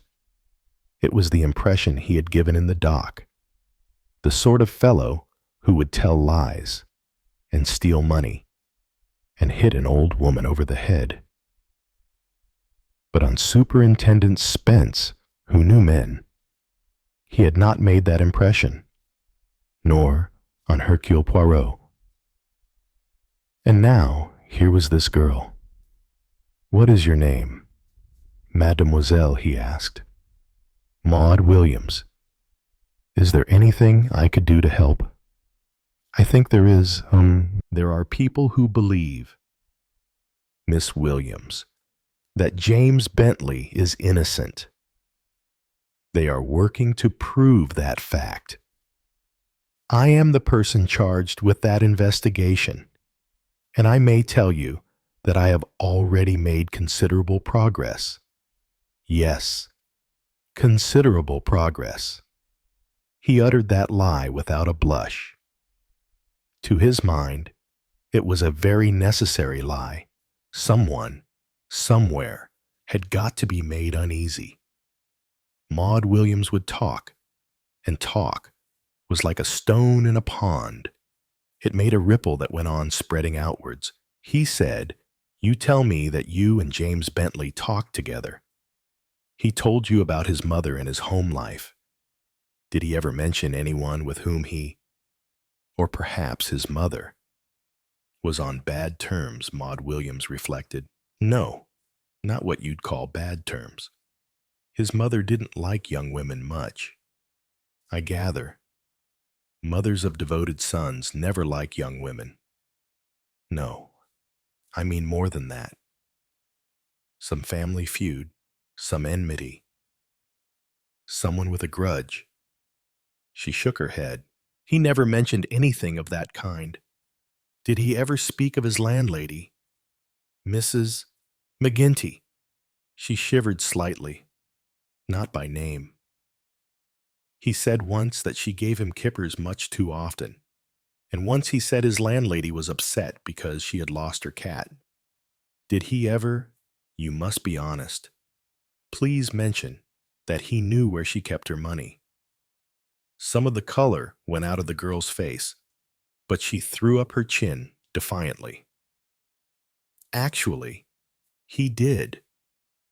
We were talking about people being distrustful of banks, and he said his old landlady kept her spare money under a floorboard. He said, 'I could help myself any day to it when she's out.' Not quite as a joke. He didn't joke. More as though he were really worried by her carelessness." "Ah," said Poirot. "That is good. From my point of view, I mean, when James Bentley thinks of stealing, it presents itself to him as an action that is done behind someone's back. He might have said, 'You see, someday someone will knock her on the head for it.' But either way, he wouldn't be meaning it. Oh no. But talk, however light, however idle, gives away, inevitably, the sort of person you are. The wise criminal would never open his mouth. But criminals are seldom wise and usually vain, and they talk a good deal, and so most criminals are caught," Maud Williams said abruptly. "But someone must have killed the old woman. Naturally. Who did? Do you know? Have you any idea?" "Yes," said Hercule Poirot mendaciously. "I think I have a very good idea. But we are only at the beginning of the road." The girl glanced at her watch. "I must get back. We're only supposed to take half an hour. One horse place. Kilchester. I've always had jobs in London before. You'll let me know if there's anything I can really do." I mean, Poirot took out one of his cards. On it he wrote Long Meadows and the telephone number. "That is where I am staying." His name, he noted with chagrin, made no particular impression on her. The younger generation, he could not but feel, were singularly lacking in knowledge of notable celebrities. Hercule Poirot caught a bus back to Broad Hinny, feeling slightly more cheerful. At any rate, there was one person who shared his belief in James Bentley's innocence. Bentley was not so friendless as he had made himself out to be. His mind went back again to Bentley in prison. What a dispiriting interview it had been. There had been no hope aroused, hardly a stirring of interest. "Thank you," Bentley had said dully, "but I don't suppose there is anything anyone can do." No, he was sure he had not got any enemies. When people barely notice you're alive, you're not likely to have any enemies. Your mother. Did she have an enemy? Certainly not. Everyone liked and respected her. There was a faint indignation in his tone. "What about your friends?" And James Bentley had said, or rather muttered, "I haven't any friends." But that had not been quite true, for Maud Williams was a friend. What a wonderful dispensation it is of nature's, thought Hercule Poirot, that every man, however superficially unattractive, should be some woman's choice. For all Miss Williams' sexy appearance, he had a shrewd suspicion that she was really the maternal type. She had the qualities that James Bentley lacked: the energy, the drive, the refusal to be beaten, the determination to succeed. He sighed. What monstrous lies he had told that day. Never mind, they were necessary. For somewhere, said Poirot to himself, indulging in an absolute riot of mixed metaphors, there is in the hay a needle, and among the sleeping dogs there is one on whom I shall put my foot, and by shooting the arrows into the air, one will come down and hit a glass house. 7. The cottage where Mrs. McGinty had lived was only a few steps from the bus stop. 2 children were playing on the doorstep. One was eating a rather wormy-looking apple, and the other was shouting and beating on the door with a tin tray. They appeared quite happy. Poirot added to the noise by beating hard on the door himself. A woman looked round the corner of the house. She had on a colored overall and her hair was untidy. "Stop it, Ernie," she said. "Shan't," said Ernie and continued. Poirot deserted the doorstep and made for the corner of the house. "Can't do anything with children." "Can you?" the woman said. Poirot thought you could, but forbore to say so. He was beckoned round to the back door. "I keep the front bolted up. Sir, come in. Won't you?" Poirot passed through a very dirty scullery into an almost more dirty kitchen. "She wasn't killed here," said the woman. "In the parlor." Poirot blinked slightly. "That's what you're down about, isn't it? You're the foreign gentleman from up at Summerhays, so you know all about me," said Poirot. He beamed. "Yes, indeed. Mrs. Kittle? My husband's a plasterer. Moved in 4 months ago. We did. Been living with Bert's mother before.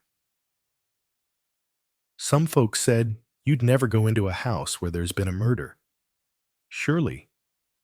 But what I said was, a house is a house, and better than a back sitting room and sleeping on 2 chairs. Awful. This housing shortage, isn't it? And anyway, we've never been troubled here. Always say they walk if they've been murdered. But she doesn't like to see where it happened. Feeling like a tourist being taken on a conducted tour." Poirot assented. Mrs. C. Kittle led him into a small room, overburdened with a heavy Jacobean suite. Unlike the rest of the house, it showed no signs of ever having been occupied. Down on the floor, she was, and the back of her head split open. Didn't half give Mrs. Elliot a turn. She's the one what found her. She and Larkin, who comes from the co-op with the bread. But the money was took from upstairs. Come along up, and I'll show you where." Mrs. Kittle led the way up the staircase and into a bedroom which contained a large chest of drawers, a big brass bed, some chairs, and a fine assembly of baby clothes, wet and dry. Right here it was, said Mrs. Crusoe, Kittle proudly. Poirot looked round him. Hard to visualize that this rampant stronghold of haphazard fecundity was once the well-scrubbed domain of an elderly woman who was house-proud. Here, Mrs. McGinty had lived and slept. I suppose this isn't her furniture. Oh no, her niece over in Cullivon took away all that. There was nothing left here of Mrs. McGinty. The Kittles had come and conquered. Life was stronger than death. From downstairs, the loud, fierce wail of a baby arose. That's the baby woken up, said Mrs. Kittle unnecessarily. She plunged down the stairs, and Poirot followed her. There was nothing here for him. He went next door. Yes, sir, it was me found her. Mrs. Elliot was dramatic. A neat house, this, neat and prim. The only drama in it was Mrs. Elliot's, a tall, gaunt, dark-haired woman, recounting her one moment of glorious living. Larkin, the baker. He came and knocked at the door. It's Mrs. McGinty, he said. We can't make her hear. Seems she might have been taken bad, and indeed I thought she might. She wasn't a young woman, not by any means, and palpitations she'd had, to my certain knowledge. I thought she might have had a stroke, so I hurried over, seeing as there were only the two men, and naturally they wouldn't like to go into the bedroom.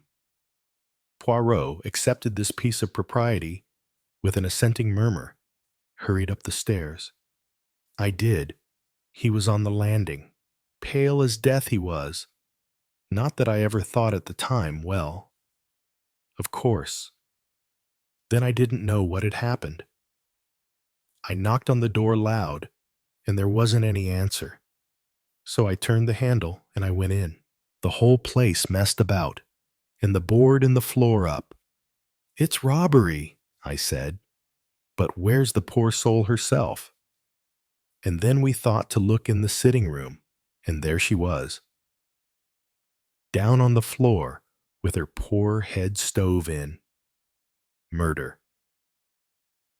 I saw at once what it was.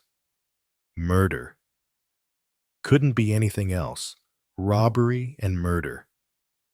Here in Broad Hinny, I screamed and I screamed.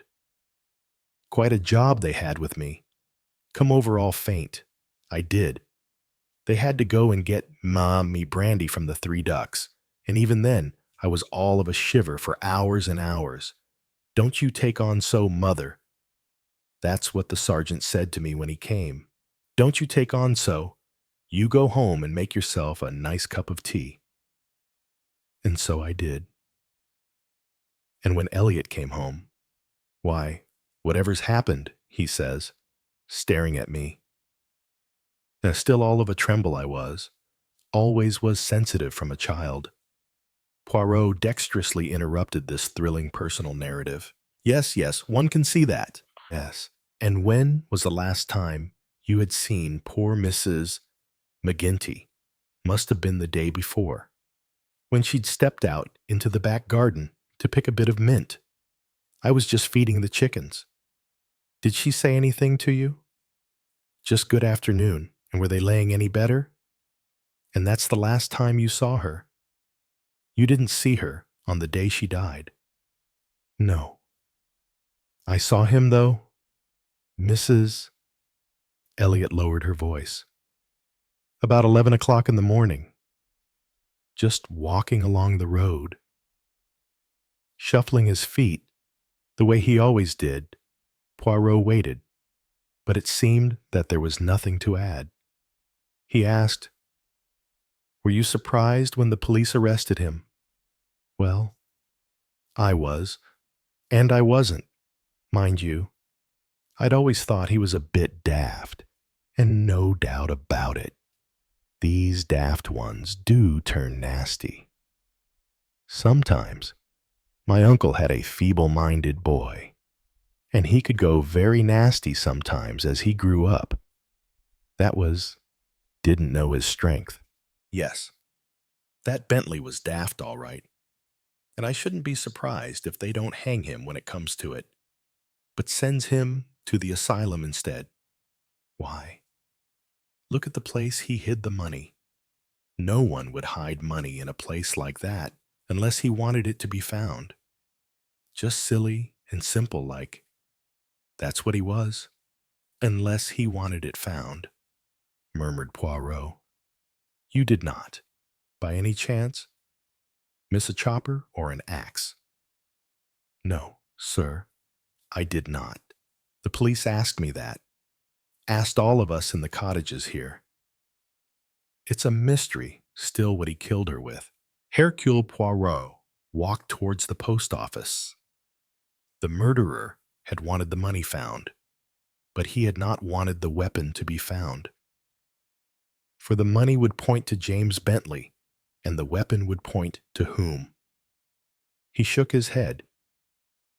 He had visited the other two cottages. They had been less exuberant than Mrs. Corey Kittle and less dramatic than Mrs. Elliot. They had said in effect that Mrs.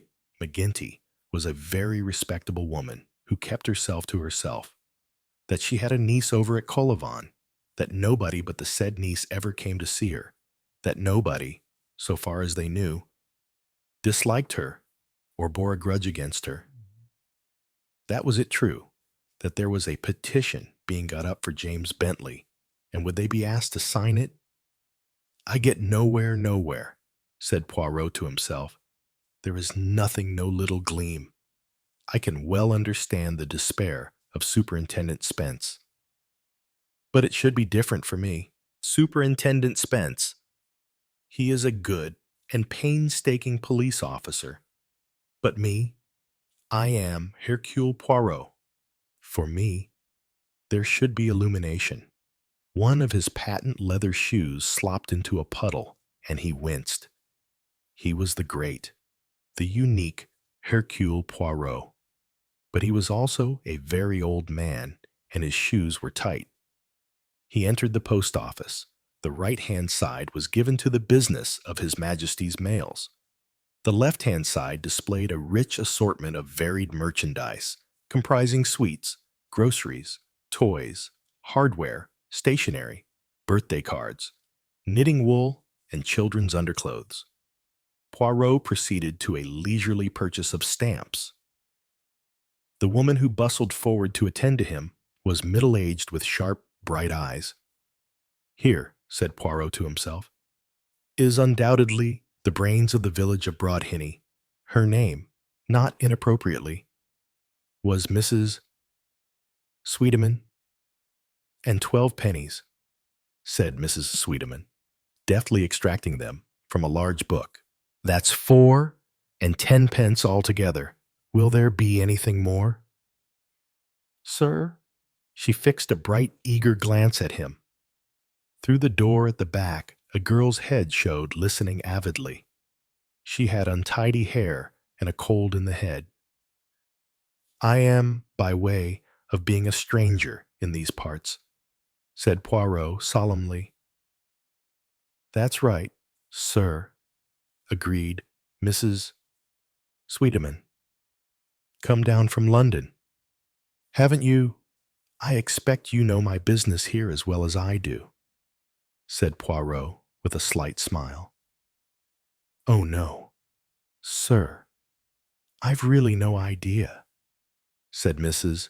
Sweetman in a wholly perfunctory manner. Mrs. McGinty, said Poirot. Mrs. Sweetman shook her head. That was a sad business, a shocking business. I expect you knew her well. Oh, I did. As well as anyone in Whodunit, I should say. She'd always pass the time of day with me when she came in here for any little thing. Yes, it was a terrible tragedy, and not settled yet, or so I've heard people say. There is a doubt in some quarters as to James Bentley's guilt. Well, said Mrs. Sweetaman, it wouldn't be the first time the police got hold of the wrong man, though I wouldn't say they had in this case. Not that I should have thought it of him, really. A shy, awkward sort of fellow, but not dangerous, or so you'd think. But there, you never know.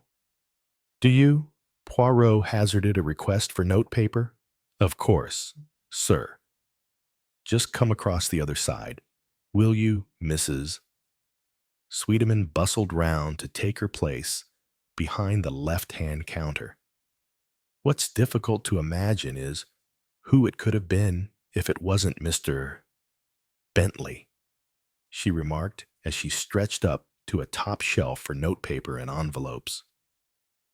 We do get some nasty tramps along here sometimes, and it's possible one of these might have found a window unfastened and got in that way. But he wouldn't go leaving the money behind him, would he? Not after doing murder to get it and pound notes anyway. Nothing with numbers or marked. Here you are, sir. That's a nice blue bond. And envelopes to match. Poirot made his purchase. Mrs. McGinty never spoke of being nervous of anyone, or afraid. Did she, he asked. Not to me. She didn't. She wasn't a nervous woman. She'd stay late sometimes at Mr. Carpenter's. That's homely at the top of the hill. They often have people to dinner and stopping with them. And Mrs. McGinty would go there in the evening sometimes to help wash up. And she'd come down the hill in the dark. And that's more than I'd like to do. Very dark it is coming down that hill. Do you know her niece at all, Mrs. Birch? I know her just to speak to. She and her husband come over sometimes. They inherited a little money when Mrs. McGinty died. The piercing dark eyes looked at him severely. Well, that's natural enough, isn't it? Sir, you can't take it with you, and it's only right your own flesh and blood should get it. Oh, yes. Oh, yes. I am entirely in agreement. Was Mrs. McGinty fond of her niece? Very fond of her, I think, sir, in a quiet way. And her niece's husband? An evasive look appeared in Mrs. Sweetaman's face. As far as I know. When did you see Mrs. McGinty last, Mrs. Sweetaman considered, casting her mind back. Now let me see. When was it? Edna. In the doorway. Sniffed unhelpfully. Was it the day she died? No. It was the day before, or the day before that again. Yes, it was a Monday. That's right. She was killed on the Wednesday. Yes, it was Monday. She came in to buy a bottle of ink. She wanted a bottle of ink. Expect she wanted to write a letter, said Mrs.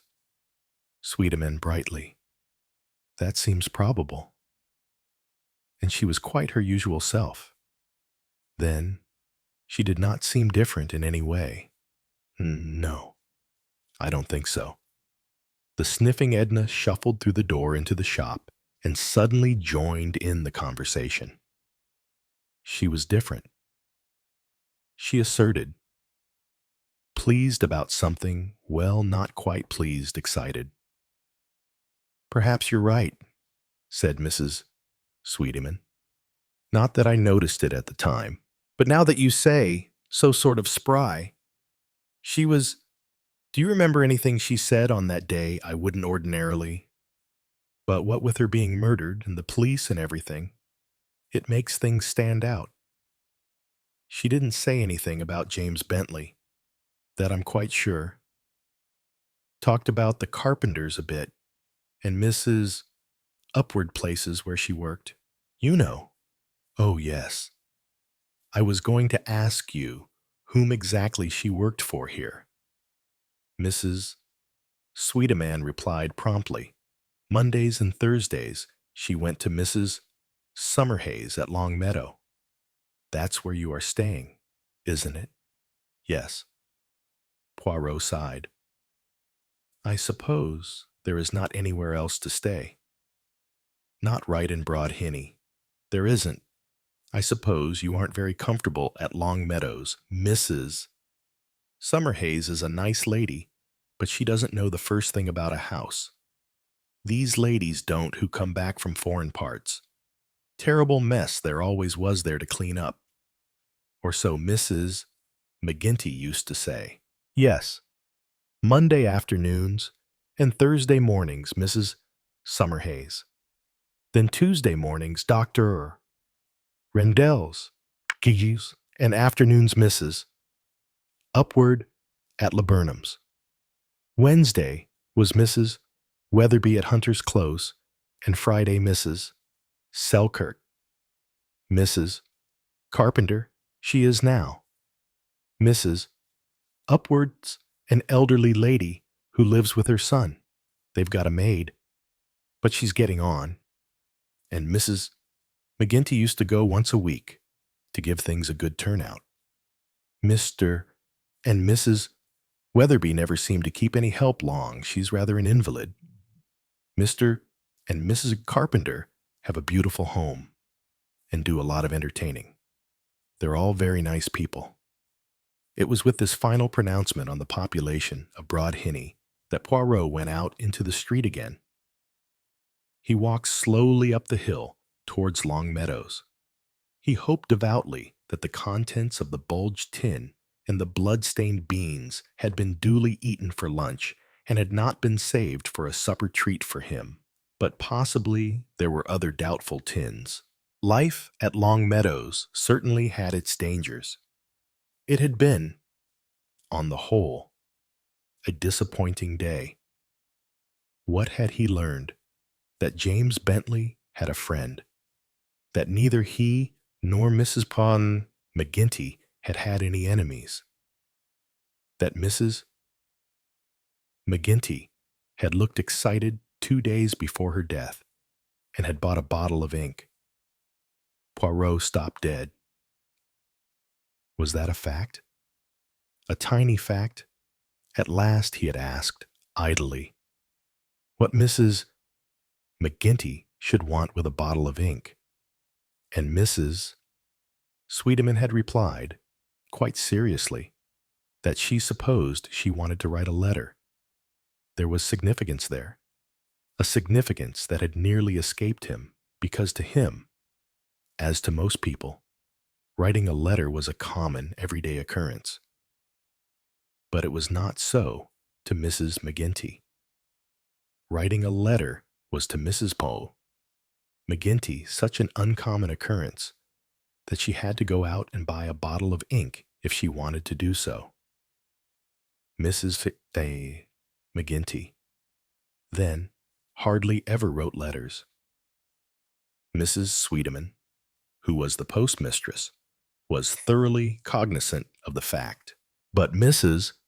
McGinty had written a letter 2 days before her death. To whom had she written, and why? It might be quite unimportant. She might have written to her niece, to an absent friend.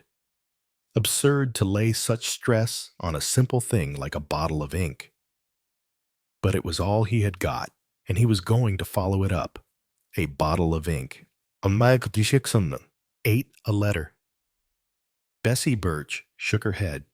No, I didn't get any letter from Auntie. What should she write to me about? Poirot suggested. There might have been something she wanted to tell you. Auntie wasn't much of a one for writing. She was getting on for 70, you know, and when she was young, they didn't get much schooling. But she could read and write. Oh, of course, not much of a one for reading. though she liked her news of the world and her Sunday comet. But writing came a bit difficult always. If she'd anything to let me know about, like putting us off from coming to see her, or saying she couldn't come to us, she'd usually ring up Mr. Benson, the chemist next door, and he'd send the message in. Very obliging that way. He is. You see, we're in the area, so it only costs twopence. There's a call box at the post office in Broadhinny. Poirot nodded. He appreciated the fact that twopence was better than twopence halfpenny. He already had a picture of Mrs.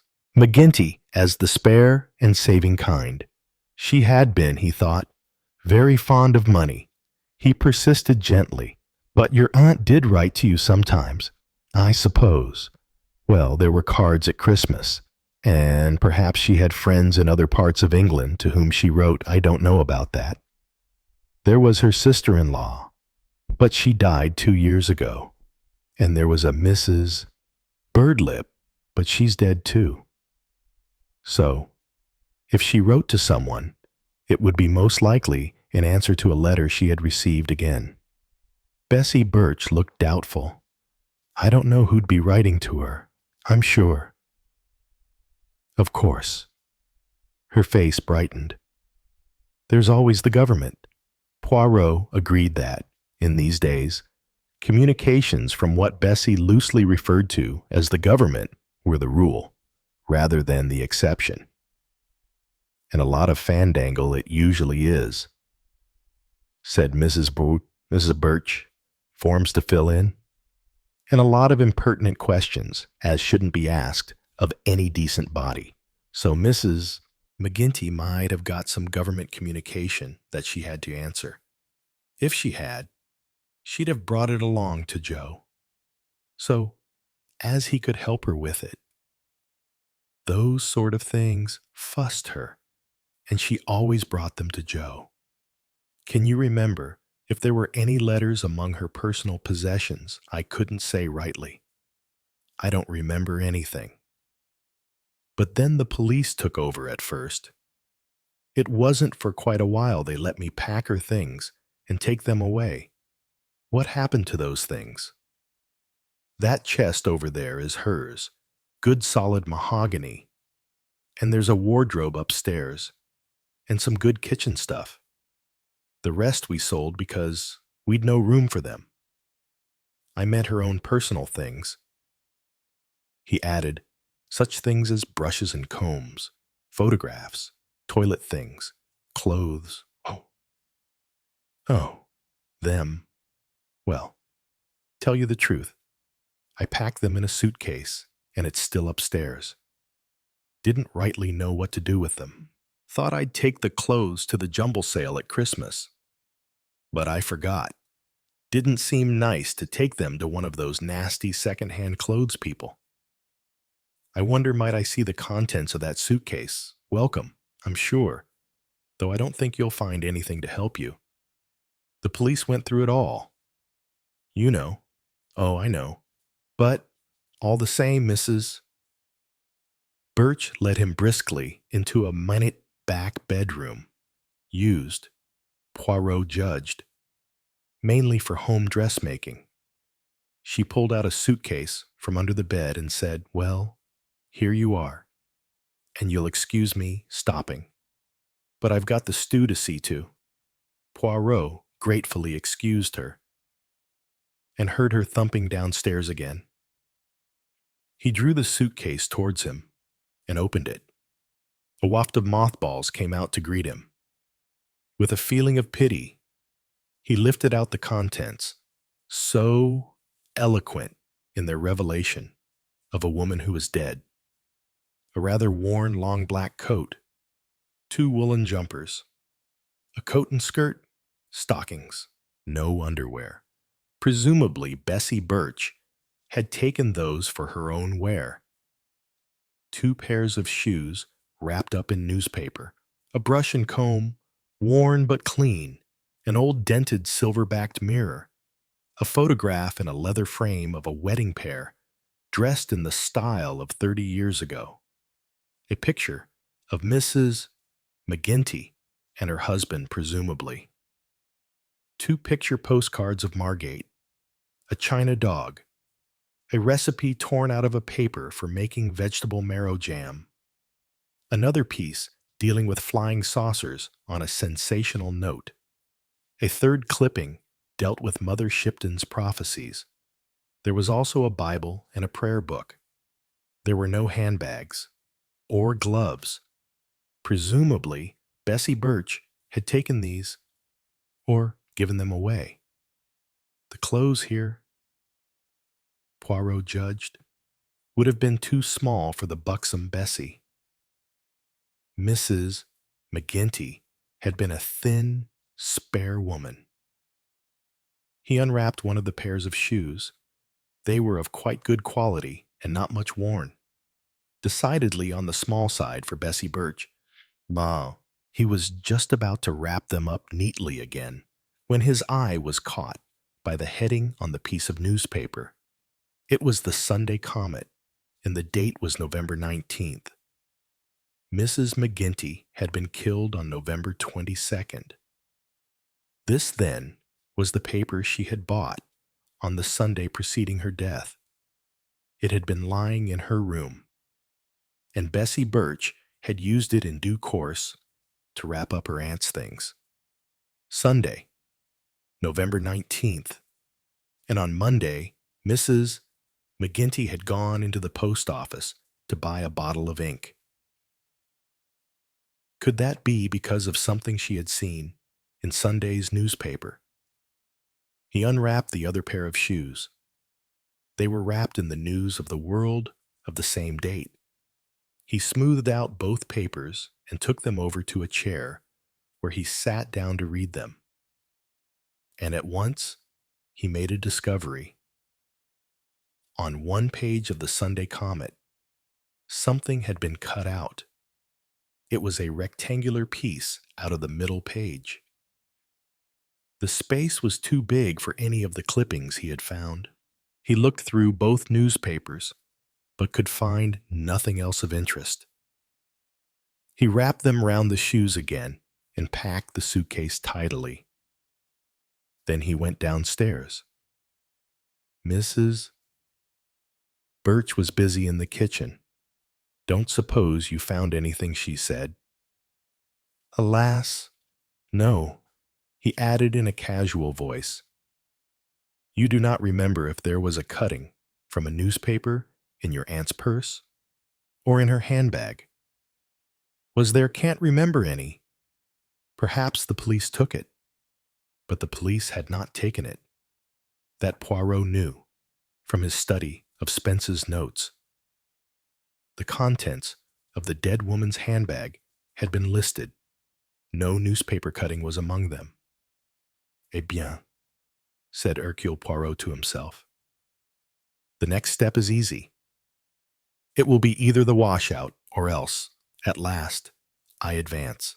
Sitting very still, with the dusty files of newspaper in front of him, Poirot told himself that his recognition of the significance of the bottle of ink had not played him false. The Sunday Comet was given to romantic dramatizations of past events. The paper at which Poirot was looking was the Sunday Comet of Sunday. November 19th. At the top of the middle page were these words in big type: "Women victims of bygone tragedies. Where are these women now?" Below the caption were 4 very blurred reproductions of photographs clearly taken many years ago. The subjects of them did not look tragic. They looked, actually, rather ridiculous, since nearly all of them were dressed in the style of a bygone day. And nothing is more ridiculous than the fashions of yesterday, though in another 30 years or so, their charm may have reappeared, or at any rate be once more apparent. Under each photo was a name: Eva Kane. The other woman in the famous Craig case. Janice Cortland, the tragic wife whose husband was a fiend in human form. Little Lily Gamble, tragic child product of our overcrowded age. Vera Blake, unsuspecting wife of a killer. And then came the question, in bold type again, where are these women now? Poirot blinked and set himself to read meticulously the somewhat romantic prose which gave the life stories of these dim and blurry heroines. The name of Eva Kane he remembered, for the Craig case had been a very celebrated one. Alfred Craig had been town clerk of Parminster, a conscientious, rather nondescript little man, correct and pleasant in his behavior. He had had the misfortune to marry a tiresome and temperamental wife. Mrs. Craig ran him into debt, bullied him, nagged him, and suffered from nervous maladies that unkind friends said were entirely imaginary. Eva Kane was the young nursery governess in the house. She was 19, pretty, helpless, and rather simple. She fell desperately in love with Craig, and he with her. Then one day, the neighbors heard that Mrs. Craig had been ordered abroad for her health. That had been Craig's story. He took her up to London, the first stage of the journey, by car late one evening, and saw her off to the south of France. Then he returned to Parminster, and at intervals mentioned how his wife's health was no better, by her accounts of it in letters. Eva Kane remained behind to housekeep for him, and tongues soon started wagging. Finally, Craig received news of his wife's death abroad. He went away and returned a week later with an account of the funeral. In some ways, Craig was a simple man. He made the mistake of mentioning where his wife had died, a moderately well-known resort on the French Riviera. It only remained for someone who had a relative or friend living there to write to them, discover that there had been no death or funeral of anyone of that name, and, after a period of rank gossip, to communicate with the police. Subsequent events can be briefly summarized. Mrs. Craig had not left for the Riviera. She had been cut in neat pieces and buried in the Craig cellar, and the autopsy of the remains showed poisoning by a vegetable alkaloid. Craig was arrested and sent for trial. Eva Kane was originally charged as an accessory, but the charge was dropped, since it appeared clear that she had throughout been completely ignorant of what had occurred. Craig, in the end, made a full confession and was sentenced and executed. Eva Kane, who was expecting a child, left Parminster and, in the words of the Sunday Comet kindly relatives in the New World, offered her a home, changing her name. The pitiful young girl, seduced in her trusting youth by a cold-blooded murderer, left these shores forever, to begin a new life, and to keep forever locked in her heart and concealed from her daughter the name of her father. My daughter shall grow up happy and innocent. Her life shall not be tainted by the cruel past that I have sworn. My tragic memories shall remain mine alone. Poor, frail, trusting Eva Kane, to learn, so young, the villainy and infamy of man. Where is she now? Is there, in some Midwestern town, an elderly woman, quiet and respected by her neighbors, who has, perhaps, sad eyes? And does a young woman, happy and cheerful, with children, perhaps, of her own, come and see Mama, telling her of all the little rubs and grievances of daily life with no idea of what past sufferings her mother has endured. "Oh la la," said Hercule Poirot, and passed on to the next tragic victim. Janice Cortland, the tragic wife, had certainly been unfortunate in her husband. His peculiar practices, referred to in such a guarded way as to rouse instant curiosity, had been suffered by her for 8 years. 8 years of martyrdom. The Sunday Comet said firmly. Then Janice made a friend, an idealistic and unworldly young man who, horrified by a scene between husband and wife that he had witnessed by accident, had thereupon assaulted the husband with such vigor that the latter had crashed in his skull on a sharply edged marble fire surround. The jury had found that provocation had been intense, that the young idealist had had no intention of killing, and a sentence of 5 years for manslaughter was given. The suffering Janice, horrified by all the publicity the case had brought her, had gone abroad to forget. Has she forgotten? Asked the Sunday Comet. We hope so. Somewhere, perhaps, is a happy wife and mother to whom those years of nightmare suffering silently endured seem now only like a dream. Well, well, said Hercule Poirot, and passed on to Lily Gamble, the tragic child product of our overcrowded age. Lily Gamble had, it seemed, been removed from her overcrowded home. An aunt had assumed responsibility for Lily's life. Lily had wanted to go to the pictures. Aunt had said no. Lily Gamble had picked up the meat chopper, which was lying conveniently on the table, and had aimed a blow at her aunt with it. The aunt, though autocratic, was small and frail.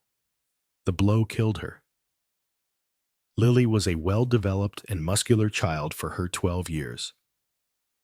An approved school had opened its doors, and Lily had disappeared from the everyday scene. By now, she is a woman, free again. To take her place in our civilization, her conduct during her years of confinement and probation is said to have been exemplary. Does not this show that it is not the child, but the system that we must blame brought up in ignorance? Little Lily was the victim of her environment. Now, having atoned for her tragic lapse, she lives somewhere, happily, we hope, a good citizen and a good wife and mother. Poor little Lily Gamble. Poirot shook his head.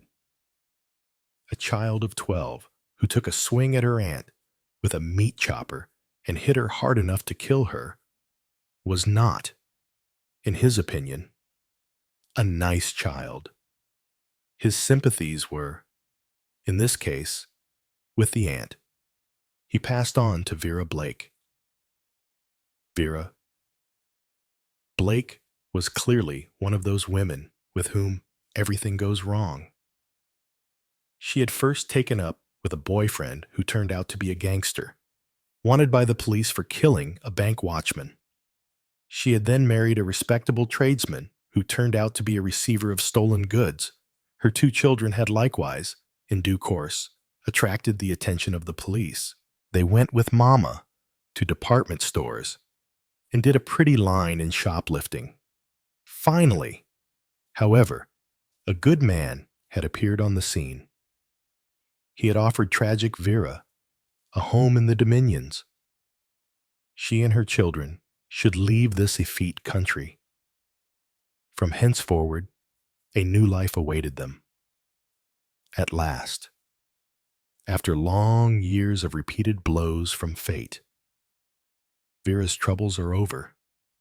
I wonder, said Poirot skeptically, Very possibly she will find she has married a confidence trickster who works the liners. He leant back and studied the 4 photographs. Ava Kane, with tousled curly hair over her ears and an enormous hat, held a bunch of roses up to her ear like a telephone receiver. Janice Cortland had a cloche hat pushed down over her ears and a waist round her hips. Lily Gamble was a plain child with an adenoidal appearance of open mouth, hard breathing, and thick spectacles. Vera Blake was so tragically black and white that no features showed. For some reason, Mrs. McGinty had torn out this feature, photographs and all. Why? Just to keep, because the stories interested her. He thought not. Mrs. McGinty had kept very few things during her 60-odd years of life. Poirot knew that from the police reports of her belongings.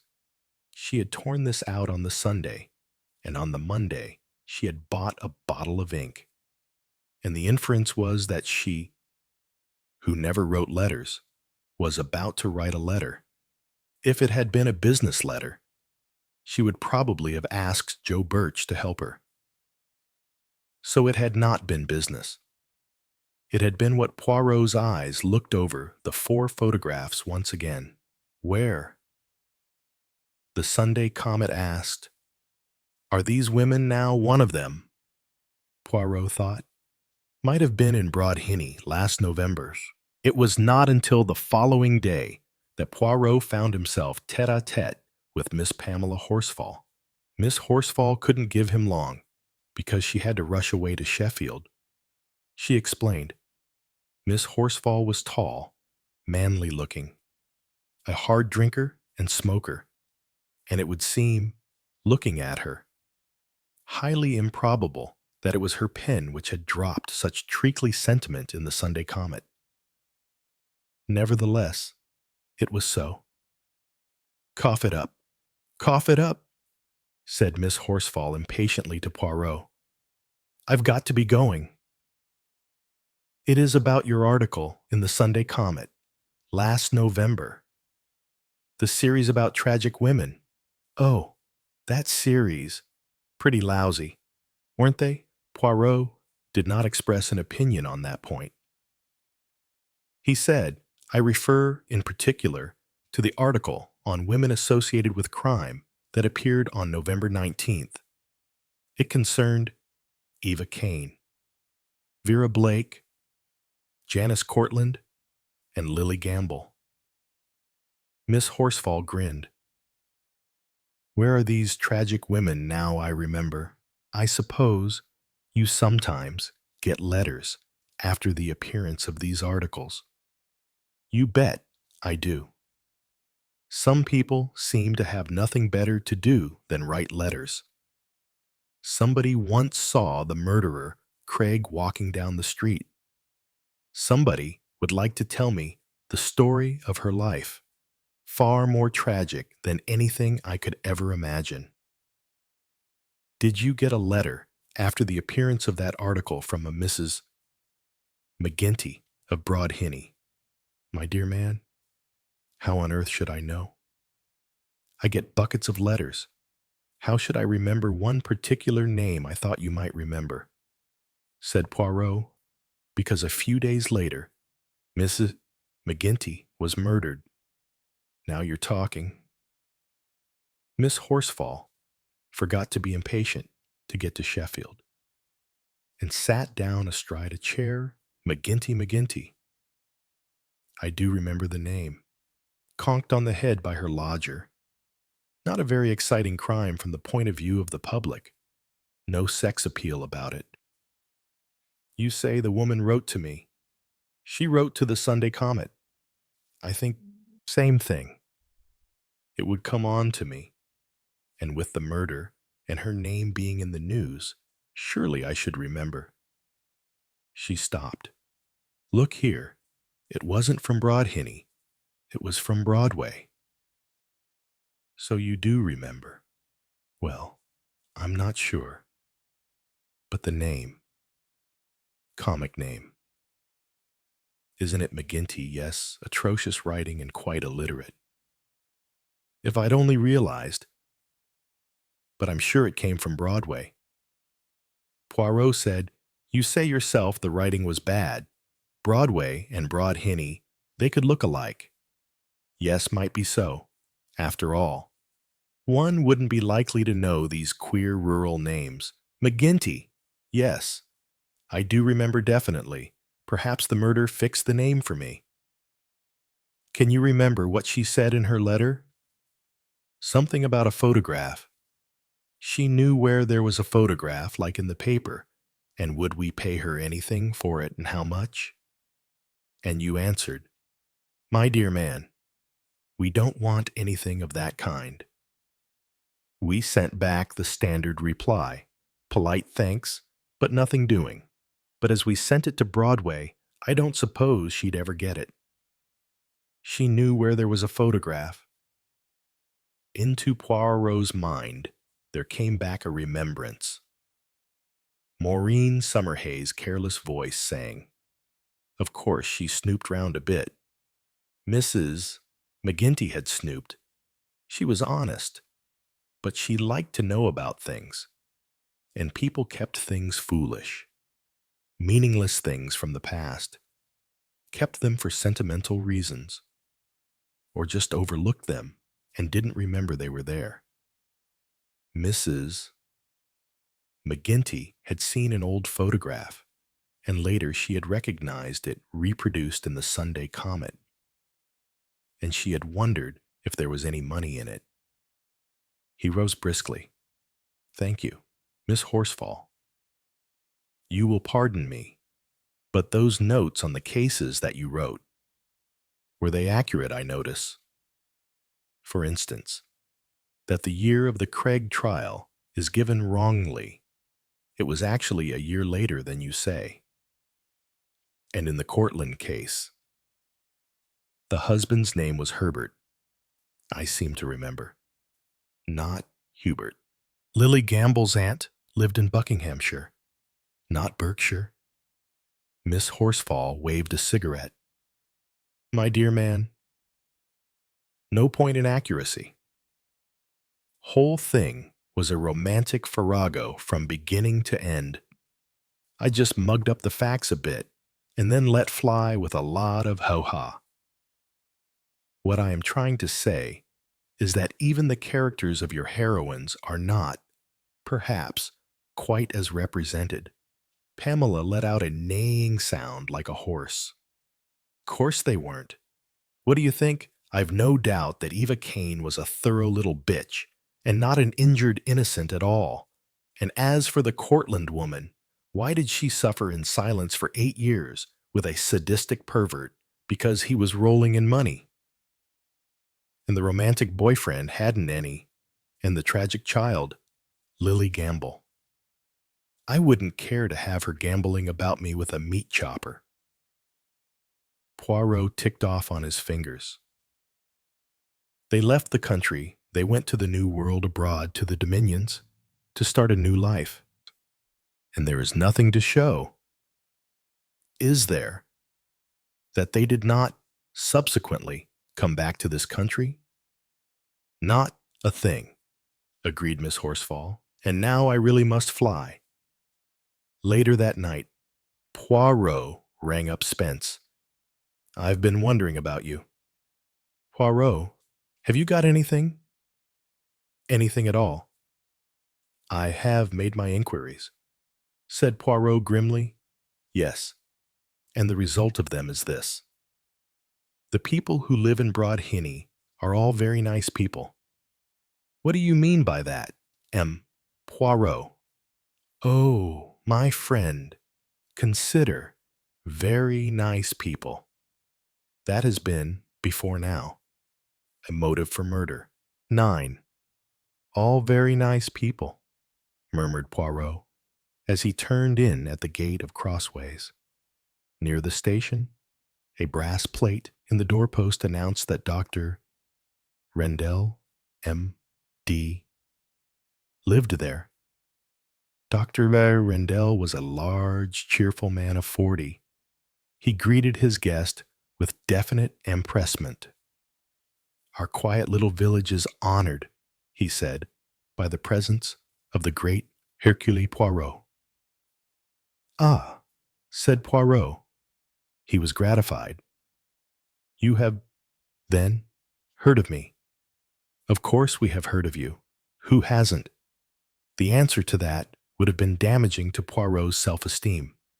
He merely said politely, "I am fortunate to find you at home." It was not particularly fortunate. It was, on the contrary, astute timing. "But Dr. Rendell replied heartily, "Yes, just caught me. Surgery in a quarter of an hour. Now, what can I do for you? I'm devoured with curiosity to know what you're doing down here. A rest cure? Or have we crime in our midst? In the past tense, not the present, past. I don't remember, Mrs. McGinty. Of course, I was forgetting. But don't say you're concerned with that at this late date, if I may mention this to you in confidence. I am employed by the defense. Fresh evidence on which to lodge an appeal, Dr. Rendell said sharply. But what fresh evidence can there be? That, alas, I am not at liberty to state. Oh, quite please forgive me. But I have come across certain things which are, I may say, very curious, very, how shall I put it, suggestive. I came to you, Dr. Rendell, because I understand that Mrs. McGinty occasionally was employed here. Oh, yes, she was. What about a drink? Sherry whiskey. You prefer sherry, so do I. He brought 2 glasses and, sitting down by Poirot, he went on. She used to come once a week to do extra cleaning. I've got a very good housekeeper. Excellent. But the brasses and scrubbing the kitchen floor, well, my Mrs. Scott can't get down on her knees very well. Mrs. McGinty was an excellent worker. Do you think that she was a truthful person? Truthful. Well, that's an odd question. I don't think I could say no opportunity of knowing. As far as I know, she was quite truthful. If then she made a statement to anyone, you think that statement would probably be true, Dr. Rendell looked faintly disturbed. Oh, I wouldn't like to go as far as that. I really know so little about her. I could ask Mrs. Scott. She'd know better. No, it would be better not to do that. You're arousing my curiosity, said Dr. Rendell genially. What was it she was going around saying? Something a bit libellous. Was it slanderous? I suppose I mean. Poirot merely shook his head. He said, "You understand. All this is extremely hush-hush at present. I am only at the very commencement of my investigation." Dr. Rendell said rather dryly, "You'll have to hurry a bit, won't you? You are right. The time at my disposal is short. I must say, you surprise me. We've all been quite sure down here that Bentley did it. There didn't seem any doubt possible. It seemed an ordinary, sordid crime, not very interesting." That is what you would say. Yes. That sums it up very fairly. You knew James Bentley. He came to see me professionally once or twice. He was nervous about his own health. Coddled by his mother. I fancy one sees that so often. We've another case in point here. Ah, indeed, yes. Mrs. Upward, Laura Upward, dotes upon that son of hers. She keeps him well tied to her apron strings. He's a clever fellow, not quite as clever as he thinks himself. between you and me, but still definitely talented. By way of being a budding playwright is our Robin. They have been here long, 3 or 4 years. Nobody has been in Broad Hinny very long. The original village was only a handful of cottages, grouped round long meadows. You're staying there. I understand. I am, said Poirot without undue elation. Dr. Rendell appeared amused. Guest house indeed, he said. What that young woman knows about running a guest house is just nothing at all. She's lived in India all her married life, with servants running round all over the place. I bet you're uncomfortable. Nobody ever stays long. As for poor old Summerhays, he'll never make anything of this market gardening stunt he's trying to run. Nice fellow, but not an idea of the commercial life, and the commercial life it's got to be nowadays if you want to keep your head above water. Don't run away with the idea that I heal the sick. I'm just a glorified form filler and signer of certificates.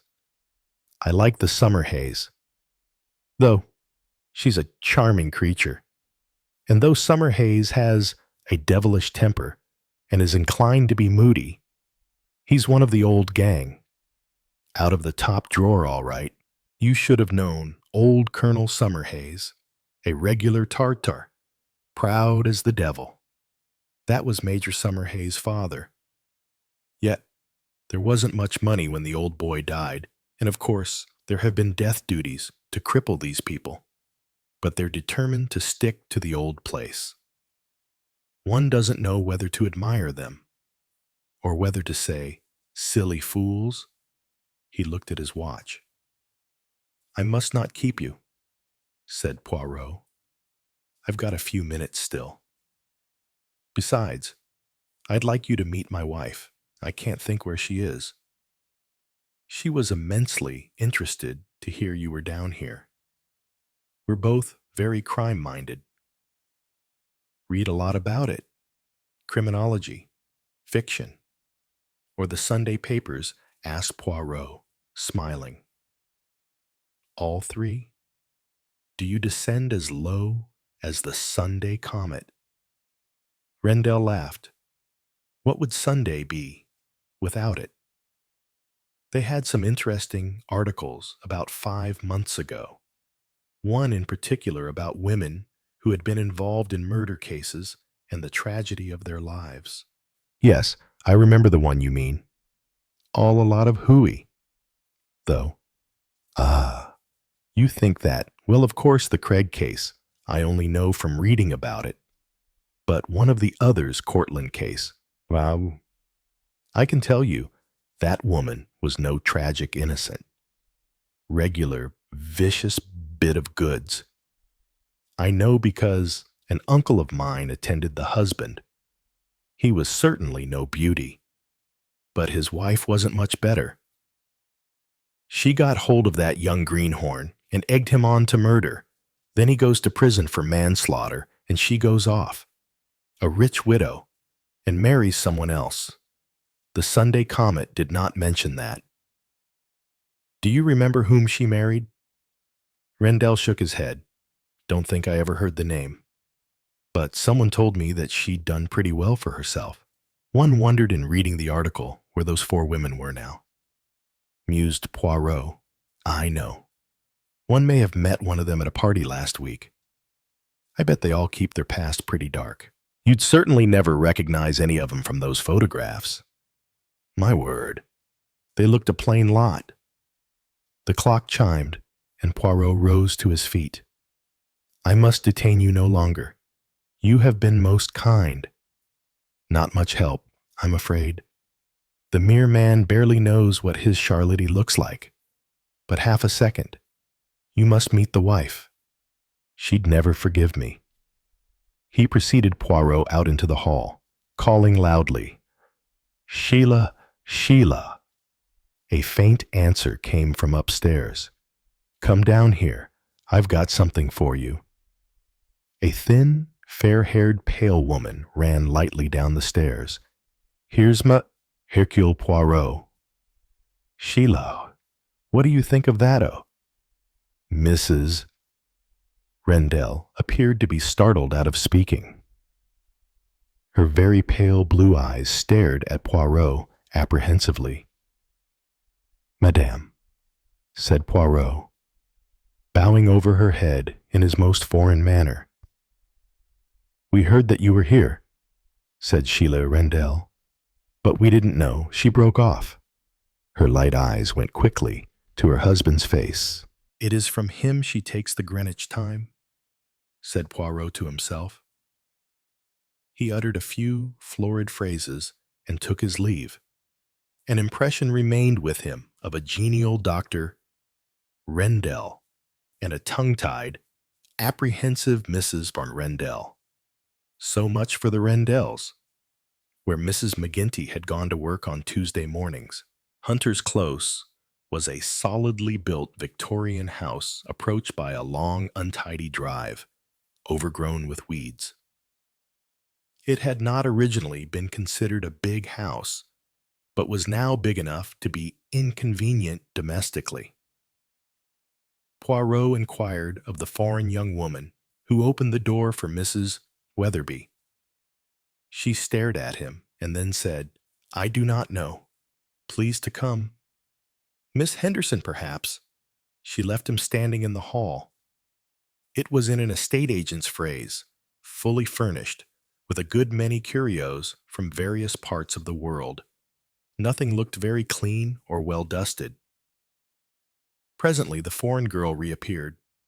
She said, "Please to come," and showed him into a chilly little room with a large desk.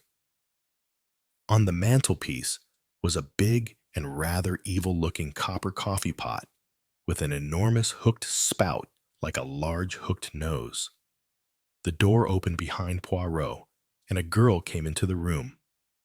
"My mother is lying down," she said. "Can I do anything for you?" "You are Miss Weatherby Henderson." "Mr. Weatherby is my stepfather." She was a plain girl of about 30, large and awkward. She had watchful eyes. I was anxious to hear what you could tell me about Mrs. McGinty, who used to work here. She stared at him. "Mrs. McGinty. But she's dead." "I know that," said Poirot gently. "Nevertheless, I would like to hear about her." "Oh, is it for insurance or something?" "Not for insurance. It is a question of fresh evidence." "Fresh evidence? You mean her death?" "I am engaged," said Poirot, "by the solicitors for the defense to make an inquiry on James Bentley's behalf." Staring at him, she asked, "But didn't he do it?" "The jury thought he did." "But juries have been known to make a mistake." "Then it was really someone else who killed her." "It may have been," she asked abruptly. "Who that?" said Poirot softly. "Is the question. I don't understand at all." "No. But you can tell me something about Mrs. McGinty, can't you?" she said rather reluctantly. "I suppose so." "What do you want to know?" "Well, to begin with, what did you think of her?" "Why, nothing in particular. She was just like anybody else, talkative or silent, curious or reserved, pleasant or morose. A nice woman, or not a very nice woman." Miss Henderson reflected. "She worked well, but she talked a lot. Sometimes she said rather funny things. I didn't really like her very much." The door opened, and the foreign help said, "Miss Deirdre, your mother say please to bring—" "My mother wants me to take this gentleman upstairs to her." "Yes, please. Thank you." Deirdre Henderson looked at Poirot doubtfully. Will you come up to my mother? But certainly. Deirdre led the way across the hall and up the stairs. She said inconsequently, "One does get so very tired of foreigners," since her mind was clearly running on her domestic help and not on the visitor. Poirot did not take offense. He reflected that Deirdre Henderson seemed a rather simple young woman, simple to the point of gauchiness. The room upstairs was crowded with knickknacks. It was the room of a woman who had traveled a good deal and who had been determined, wherever she went, to have a souvenir of the place. Most of the souvenirs were clearly made for the delight and exploitation of tourists. There were too many sofas and tables and chairs in the room, too little air, and too many draperies, and in the midst of it all was Mrs. Weatherby. Mrs. Weatherby seemed a small woman, a pathetic small woman in a large room. That was the effect, but she was not really quite so small as she had decided to appear. The poor little me type can achieve its result quite well, even if really of medium height.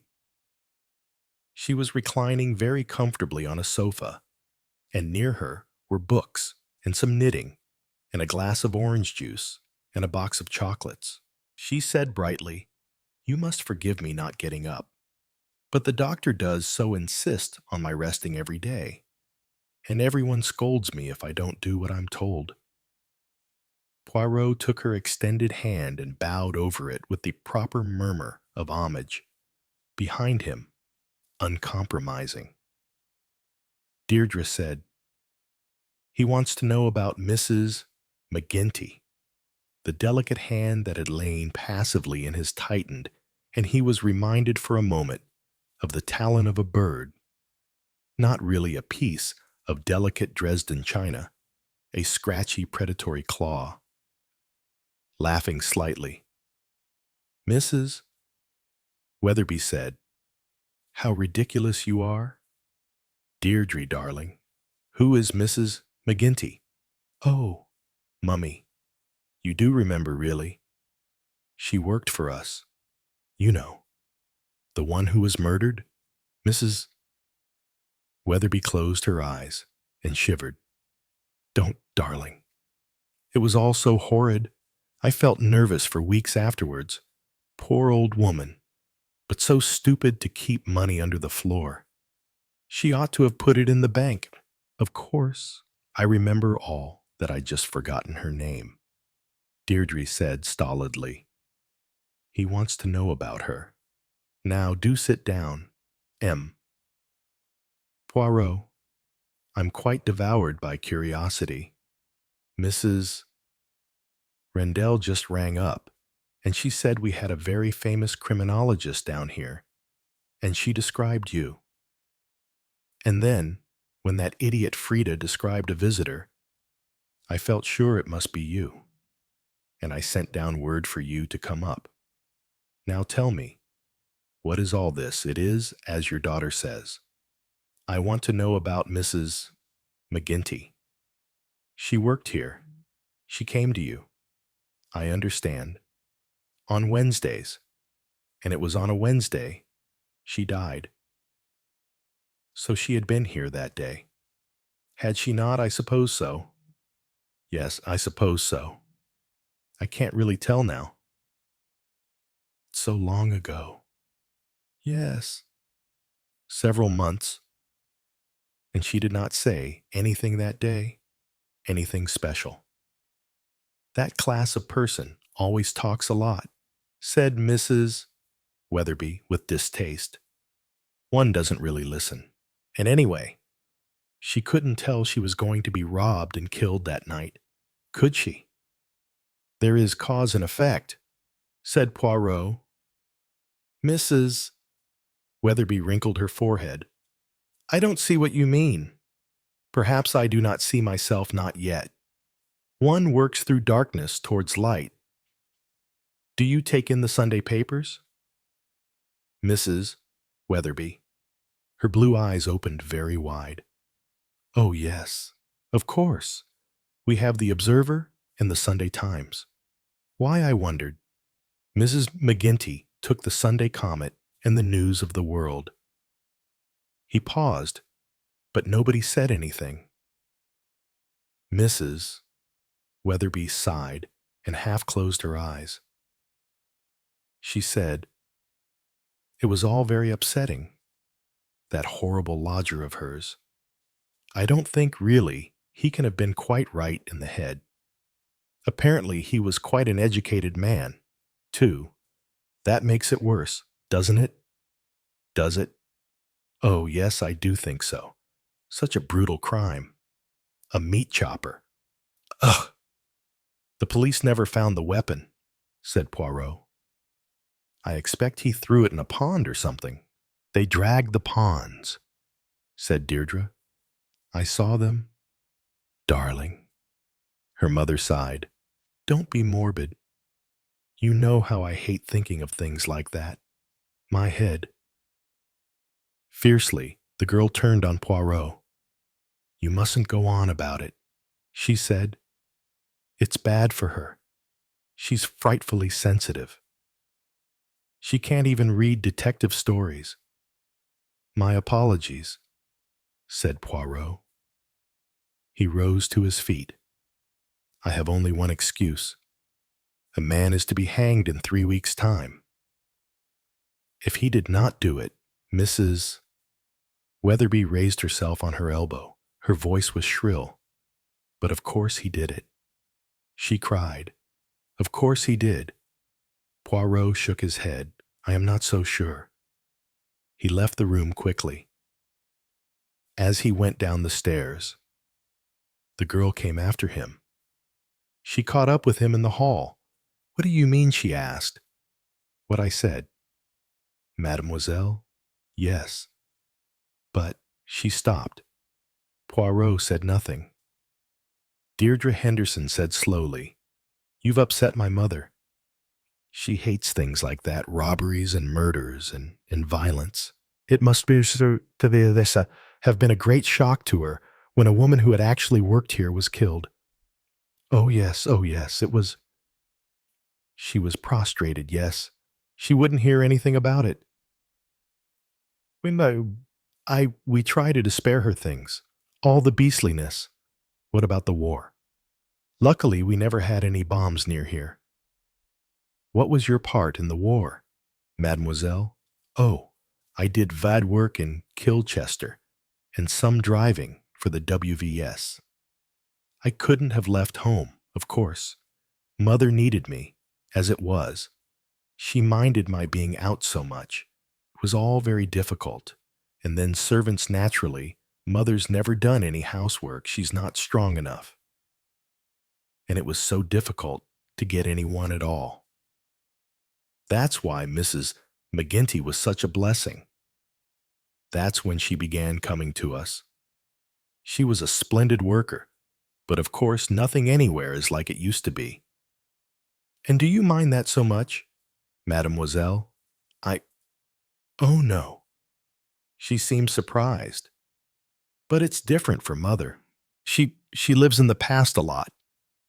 "Some people do," said Poirot. His visual memory conjured up the room he had been in a short time before. There had been a bureau drawer half pulled out, a drawer full of odds and ends, a silk pincushion, a broken fan, a silver coffee pot, some old magazines. The drawer had been too full to shut. He said softly, "And they keep things memories of old days, the dance program, the fan, the photographs of bygone friends, even the menu cards and the theater programs, because, looking at these things, old memories revive." "I suppose that's it," said Deirdre. "I can't understand it myself. I never keep anything. You look forwards, not back," Deirdre said slowly. "I don't know that I look anywhere. I mean, Today's usually enough, isn't it?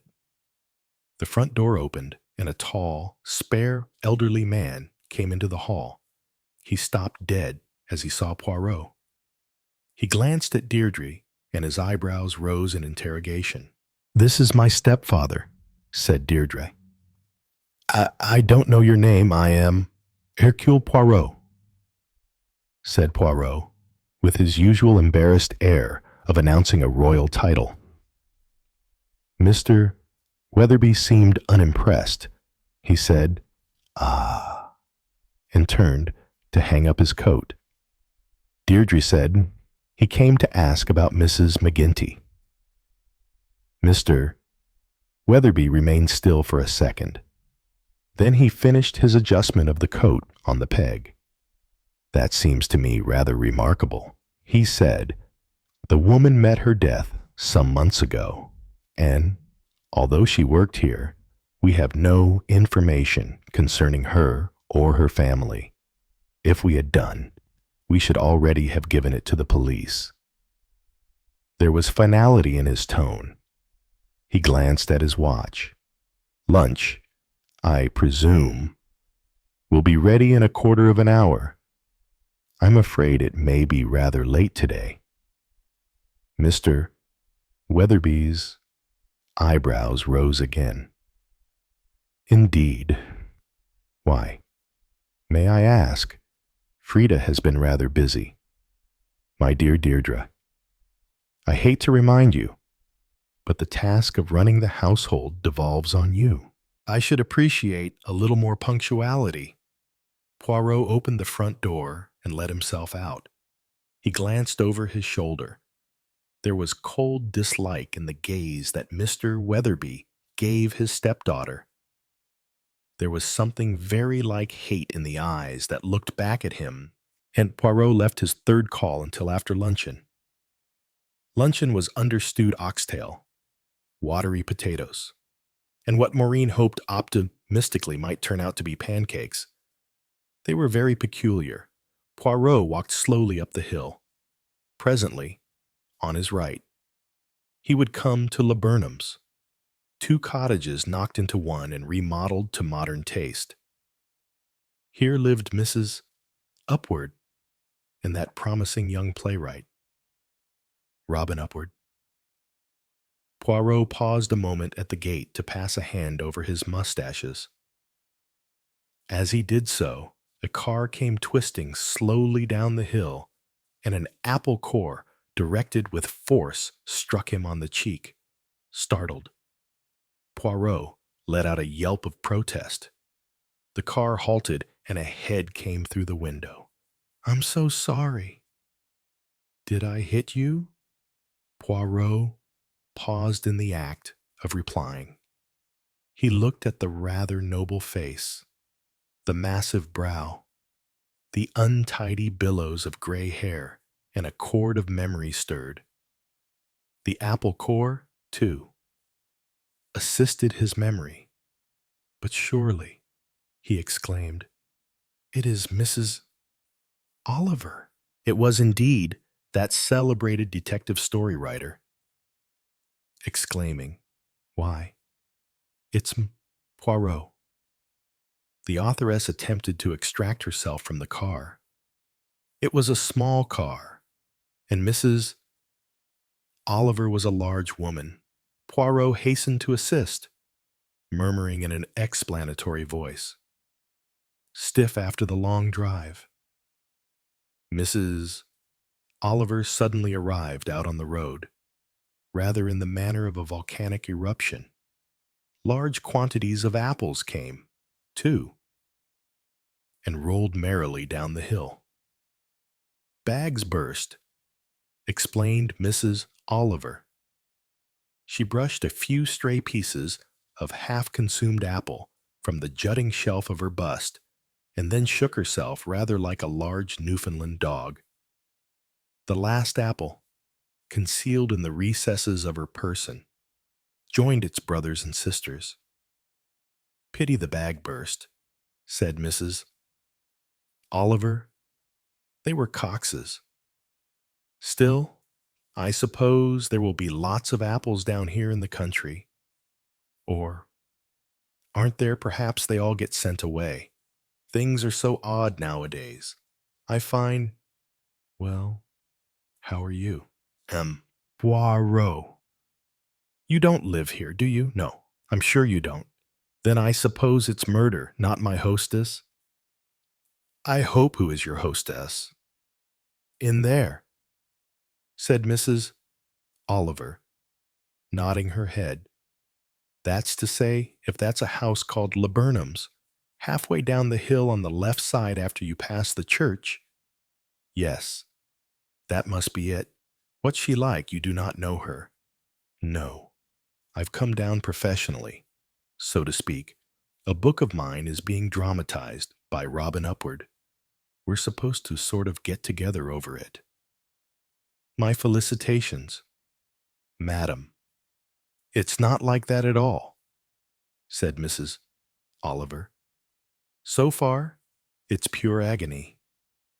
Why I ever let myself in for it, I don't know. My books bring me in quite enough money. That is to say, the bloodsuckers take most of it.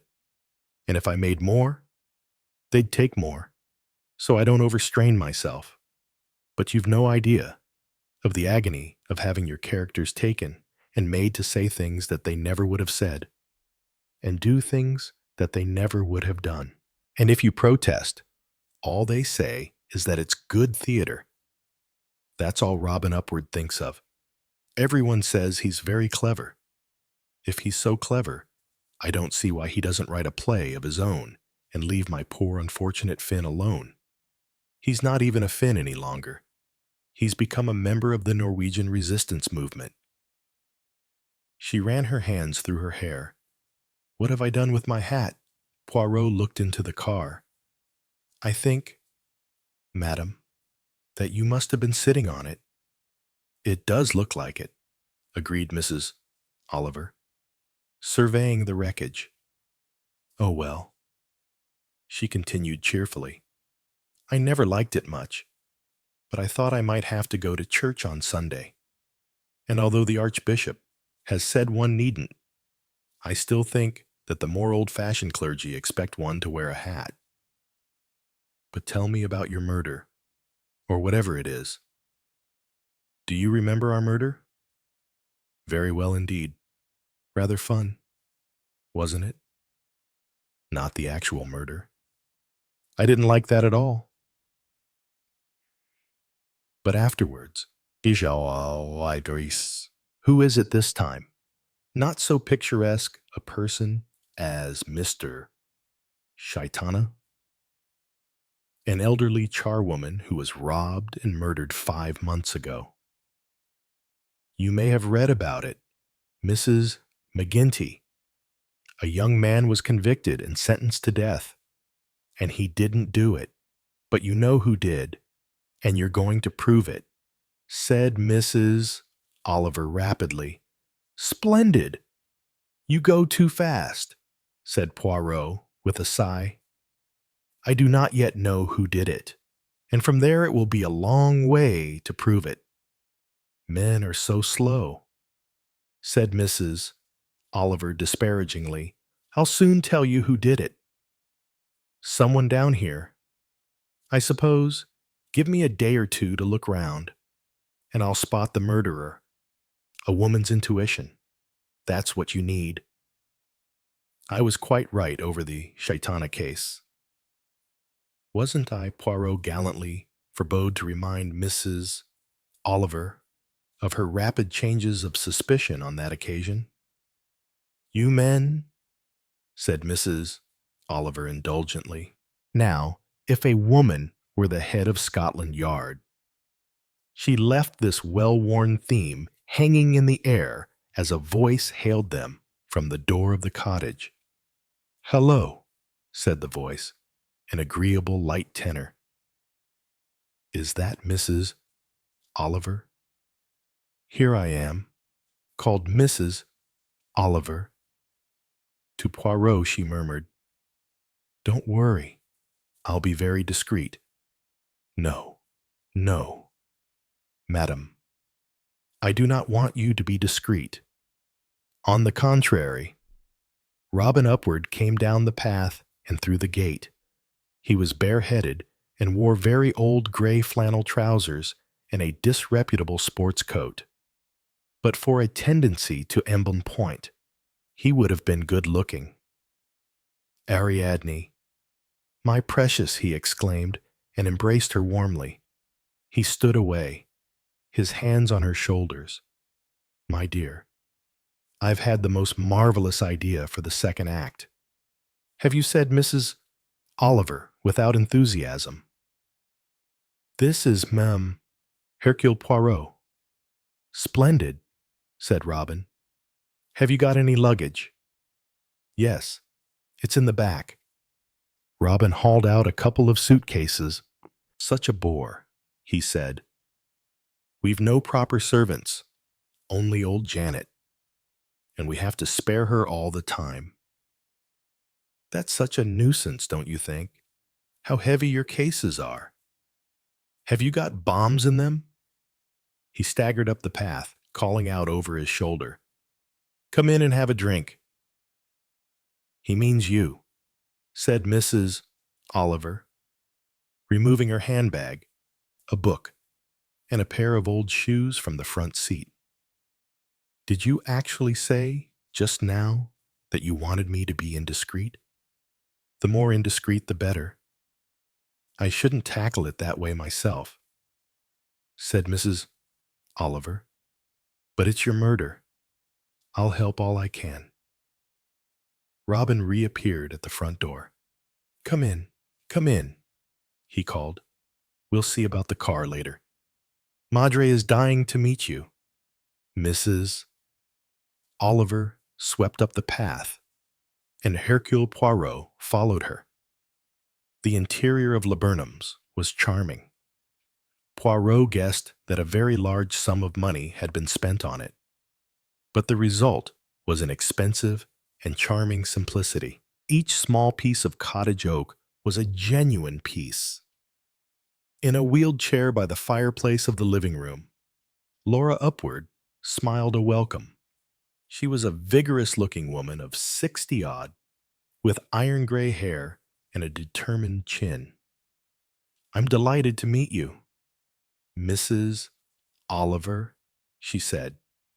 I expect you hate people talking to you about your books, but they've been an enormous solace to me for years, and especially since I've been such a cripple. That's very nice of you, said Mrs. Oliver, looking uncomfortable and twisting her hands in a schoolgirlish way. Oh, this is Poirot, an old friend of mine. We met by chance just outside here. Actually, I hit him with an apple core. Like William Tell, only the other way about. How do you do? Poirot? Robin? Yes, Madre. Get some drinks. Where are the cigarettes? On that table. Mrs. Upward asked, Are you a writer, too? Poirot. Oh, no, said Mrs. Oliver. He's a detective. You know, the Sherlock Holmes kind deerstalkers and violins and all that. And he's come here to solve a murder. There was a faint tinkle of broken glass. Mrs. Upward said sharply, Robin, do be careful. To Poirot, she said, That's very interesting, Poirot. So Maureen Summerhays was right, exclaimed Robin. She told me some long rigmarole about having a detective on the premises. She seemed to think it was frightfully funny. But it's really quite serious, isn't it? Of course it's serious, said Mrs. Oliver. You've got a criminal in your midst. Yes, but look here. Who's been murdered? Or is it someone that's been dug up, and it's all frightfully hush-hush? It is not hush-hush, said Poirot. The murder, you know about it already. Mrs. McSomething, a charwoman last autumn, said Mrs. Oliver. Oh, Robin. Upward sounded disappointed. But that's all over. It's not over at all, said Mrs. Juan Oliver. They arrested the wrong man, and he'll be hanged if Poirot doesn't find the real murderer in time. It's all frightfully exciting. Robin apportioned the drinks. White lady for you. Madre? Thank you. My dear boy. Poirot frowned slightly. Robin handed drinks to Mrs. Oliver and to him. Well, said Robin, here's to crime. He drank. She used to work here? He said. Mrs. McGinty asked Mrs. Oliver. Yes, didn't she? Madre. When you say work here, she came one day a week, an odd afternoon sometimes. What was she like? Asked Mrs. Oliver. Terribly respectable, said Robin, and maddeningly tidy. She had a ghastly way of tidying up everything and putting things into drawers so that you simply couldn't guess where they were. Mrs. Upward said, with a certain grim humor, if somebody didn't tidy things away at least one day a week, you soon wouldn't be able to move in this small house. I know, Madre, I know. But unless things are left where I put them, I simply can't work at all. My notes get all disarranged. It's annoying to be as helpless as I am, said Mrs. Upward. We have a faithful old maid, but it's all she can manage, just to do a little simple cooking. What is it? Asked Mrs. Oliver. Arthritis? Some form of it. I shall have to have a permanent nurse companion soon. I'm afraid. Such a bore. I like being independent. Now, darling, said Robin, don't work yourself up. He patted her arm. She smiled at him with sudden tenderness. Robin's as good as a daughter to me, she said. He does everything and thinks of everything. No one could be more considerate. They smiled at each other. Hercule Poirot rose. Alas, he said, I must go. I have another call to make and then a train to catch. Madame, I thank you for your hospitality. Mr. Upward, I wish all success to the play, and all success to you with your murder, said Mrs. Oliver. Is this really serious?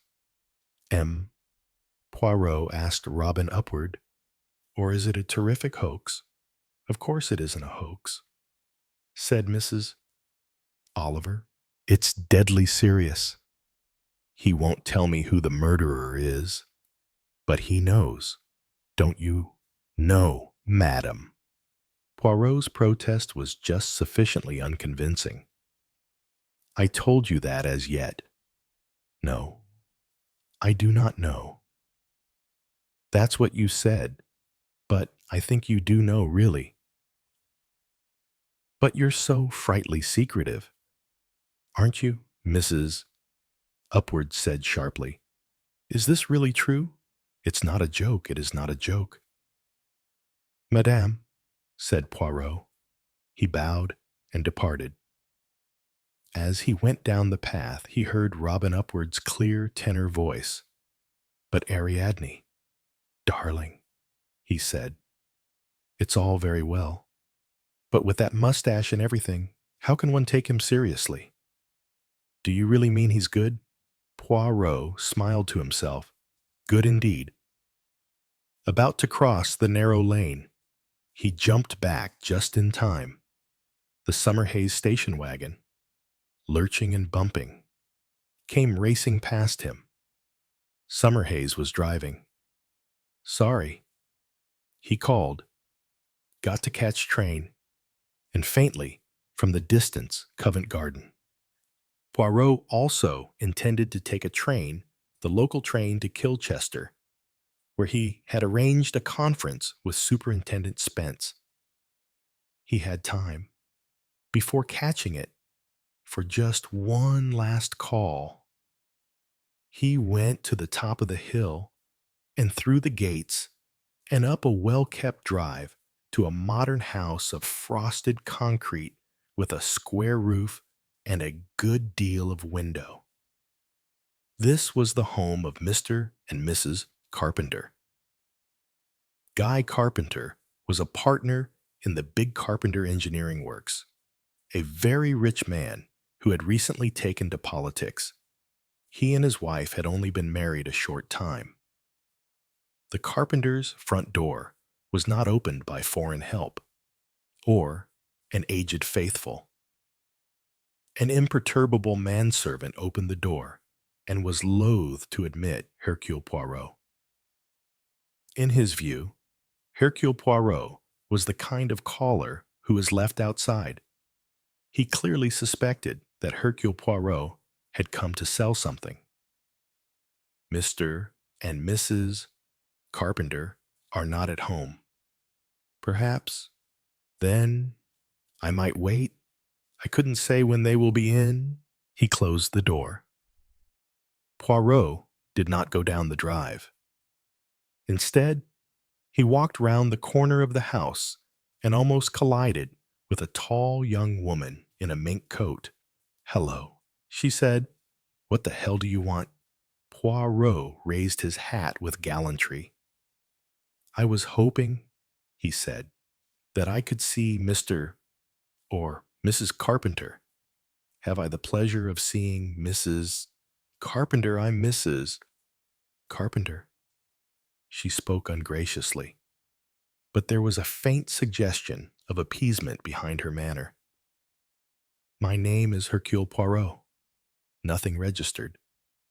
Not only was the unique name unknown to her, but he thought that he did not even identify him as Maureen Summerhaze's latest guest. Here, then, the local grapevine did not operate. A small but significant fact, perhaps. "Yes, I demand to see either Mr. or Mrs. Carpenter, but you, madam, will be the best for my purpose. For what I have to ask is of domestic matters." "We've got a Hoover," said Mrs. Carpenter suspiciously. Poirot laughed. No, you misunderstand. It is only a few questions that I ask about a domestic matter." "Oh, you mean one of these domestic questionnaires? I do think it's absolutely idiotic." She broke off. "Perhaps you'd better come inside." Poirot smiled faintly.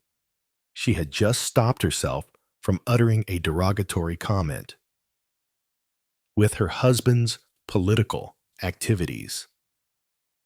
Caution in criticizing government activities was indicated. She led the way through the hall and into a good-sized room, giving on to a carefully tended garden. It was a very new-looking room. A large brocaded suite of sofa and 2 wing chairs. 3 or 4 reproductions of Chippendale chairs. A bureau, a writing desk. No expense had been spared. The best firms had been employed, and there was absolutely no sign of individual taste. The bride, Poirot thought, had been what indifferent careful. He looked at her appraisingly as she turned. An expensive and good-looking young woman. Platinum, blonde hair, carefully applied makeup, but something more wide cornflower blue eyes. Eyes with a wide frozen stare in them. Beautiful drowned eyes. She said graciously now, but concealing boredom, "Do sit down." He sat. He said, "You are most amiable." Madam, these questions, now that I wish to ask you, they relate to a Mrs. McGinty who died, was killed, that is to say, last November. Mrs. McGinty, I don't know what you mean. She was glaring at him, her eyes hard and suspicious. You remember Mrs. McGinty? No, I don't. I don't know anything about her. You remember her murder? Or is murder so common here that you do not even notice it? Oh, the murder. Yes, of course. I'd forgotten what the old woman's name was.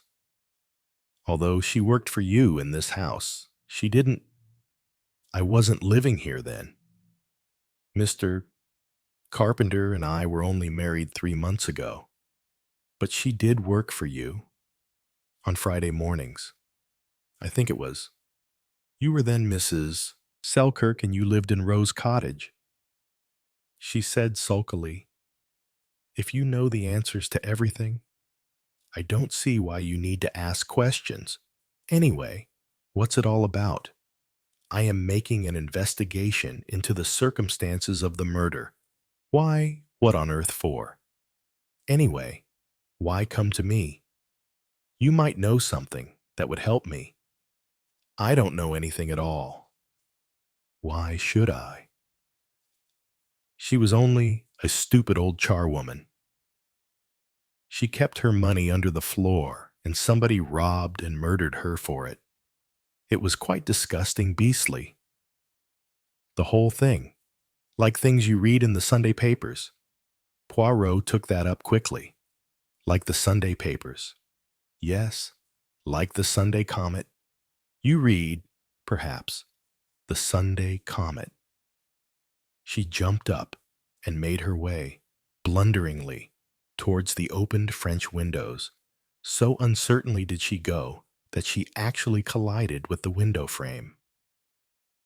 Poirot was reminded of a beautiful big moth, fluttering blindly against a lampshade. She called Guy. Have a man's voice, a little way away, answered Eve. Come here quickly. A tall man of about 35 came into sight. He quickened his pace and came across the terrace to the window. Eve Carpenter said vehemently, There's a man here, a foreigner. He's asking me all sorts of questions about that horrid murder last year. Some old charwoman, you remember. I hate things like that. You know I do. Guy Carpenter frowned and came into the drawing room through the window. He had a long face like a horse. He was pale and looked rather supercilious. His manner was pompous. Hercule Poirot found him unattractive. May I ask what all this is about? He asked. Have you been annoying my wife? Hercule Poirot spread out his hands. The last thing I should wish is to annoy so charming a lady. I hoped only that, the deceased woman having worked for her, she might be able to aid me in the investigations I am making.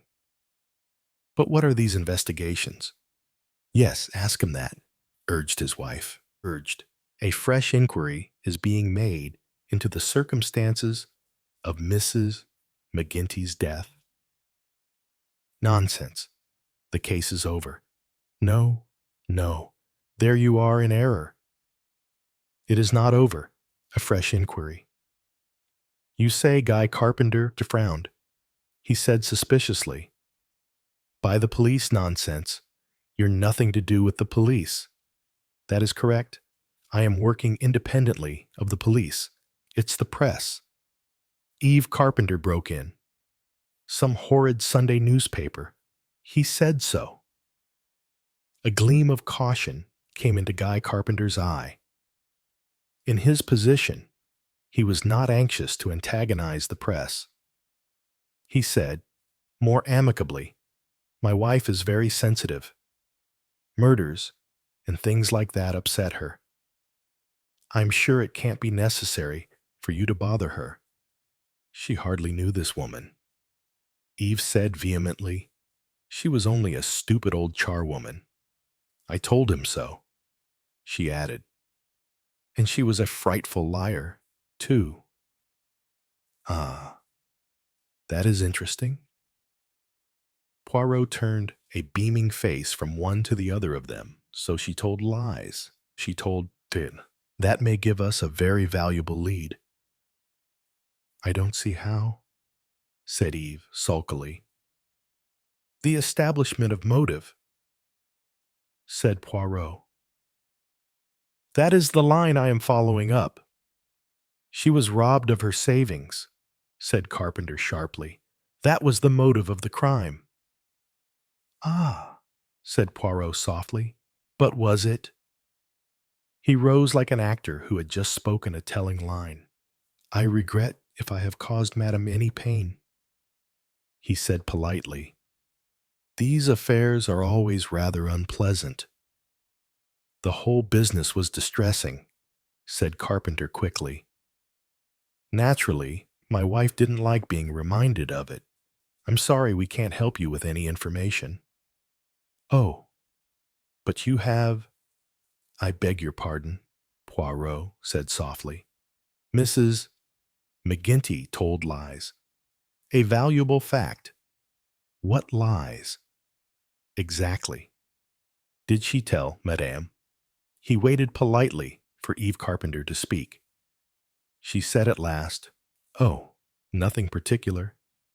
I mean, I can't remember. Conscious, perhaps, that both men were looking at her expectantly. She said stupid things about people, things that couldn't be true. Still there was a silence. Then Poirot said, I see she had a dangerous tongue. Eve Carpenter made a quick movement. Oh no, I didn't mean as much as that. She was just a gossip. That was all. Just a gossip, said Poirot softly. He made a gesture of farewell. Guy Carpenter accompanied him out into the hall. This paper of yours, this Sunday paper. Which is it? The paper I mentioned to Madame, replied Poirot carefully, was the Sunday Comet. He paused. Guy Carpenter repeated thoughtfully, The Sunday Comet. I don't very often see that, I'm afraid. It has interesting articles sometimes. And interesting illustrations. Before the pause could be too long, he bowed and said quickly, Au revoir, Mr. Carpenter. I am sorry if I have disturbed you. Outside the gate, he looked back at the house. I wonder, he said. Yes, I wonder. 11. Superintendent Spence sat opposite Hercule Poirot and sighed. I'm not saying you haven't got anything. Poirot, he said slowly. Personally, I think you have, but it's thin. It's terribly thin. Poirot nodded. By itself, it will not do. There must be more. My sergeant or I ought to have spotted that newspaper. No. You cannot blame yourself. The crime was so obvious. Robbery with violence. The room all pulled about. The money missing. Why should there be significance to you in a torn newspaper amongst the other confusion? Spence repeated obstinately, I should have got that. And the bottle of ink, I heard of that by the merest chance. Yet it meant something to you. Why? Only because of that chance phrase about writing a letter. You and I, Spence, we write so many letters to us, it is such a matter of course. Superintendent Spence sighed. Then he laid out on the table 4 photographs. These are the photos.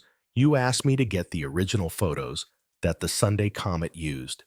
At any rate, they're a little clearer than the reproductions. But upon my word, they're not much to go upon. Old, faded, and with women, the hairdo makes a difference. There's nothing definite in any of them to go upon, like ears or a profile.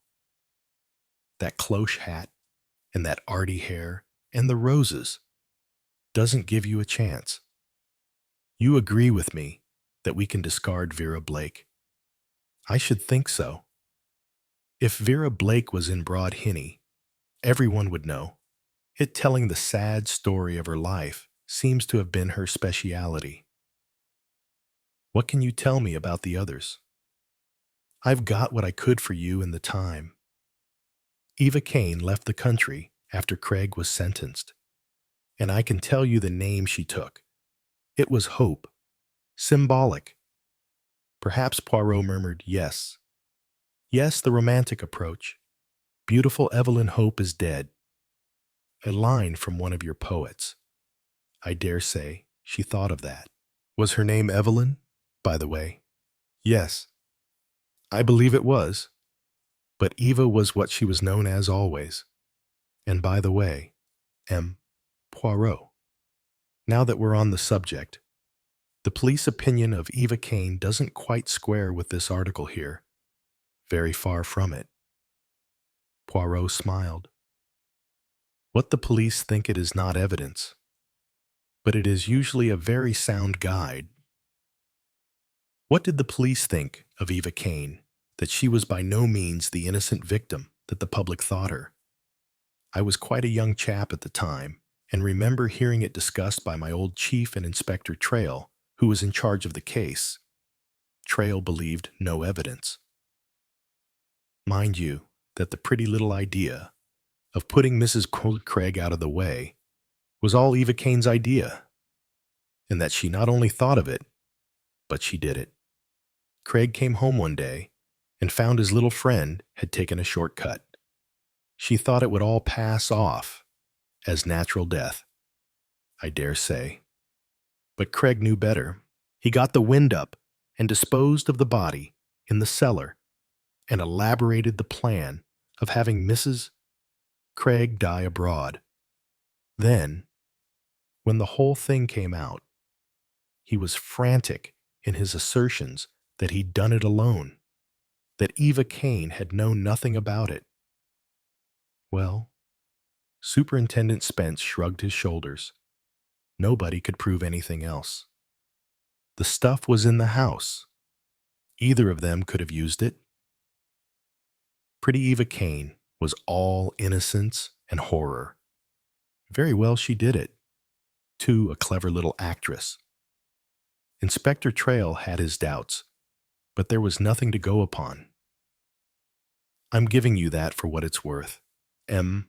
Poirot. It's not evidence, but it suggests the possibility that one, at least, of these tragic women was something more than a tragic woman, that she was a murderess, and that, if the incentive was strong enough, she might murder again. And now, the next one, Janice Cortland. What can you tell me about her? I've looked up the files. A nasty bit of goods.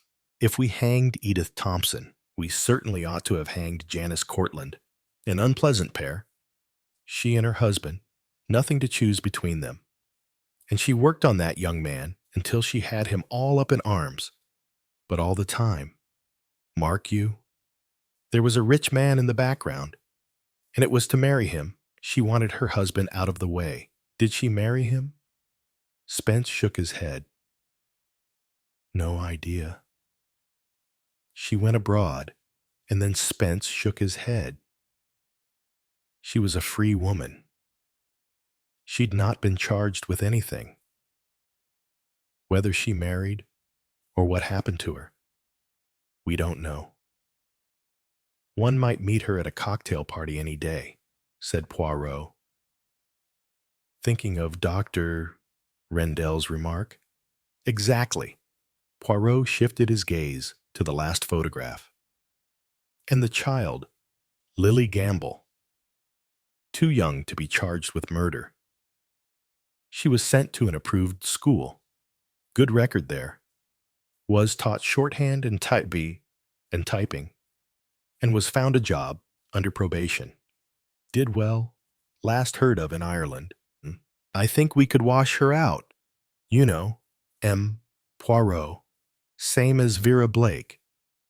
After all, she'd made good, and people don't hold it against a kid of 12 for doing something in a fit of temper. "What about washing her out, I might," said Poirot, "if it were not for the chopper." It is undeniable that Lily Gamble used a chopper on her aunt. And the unknown killer of Mrs. McGinty used something that was said to be like a chopper. Perhaps you're right. Now, Poirot, let's have your side of things. Nobody's tried to do you in.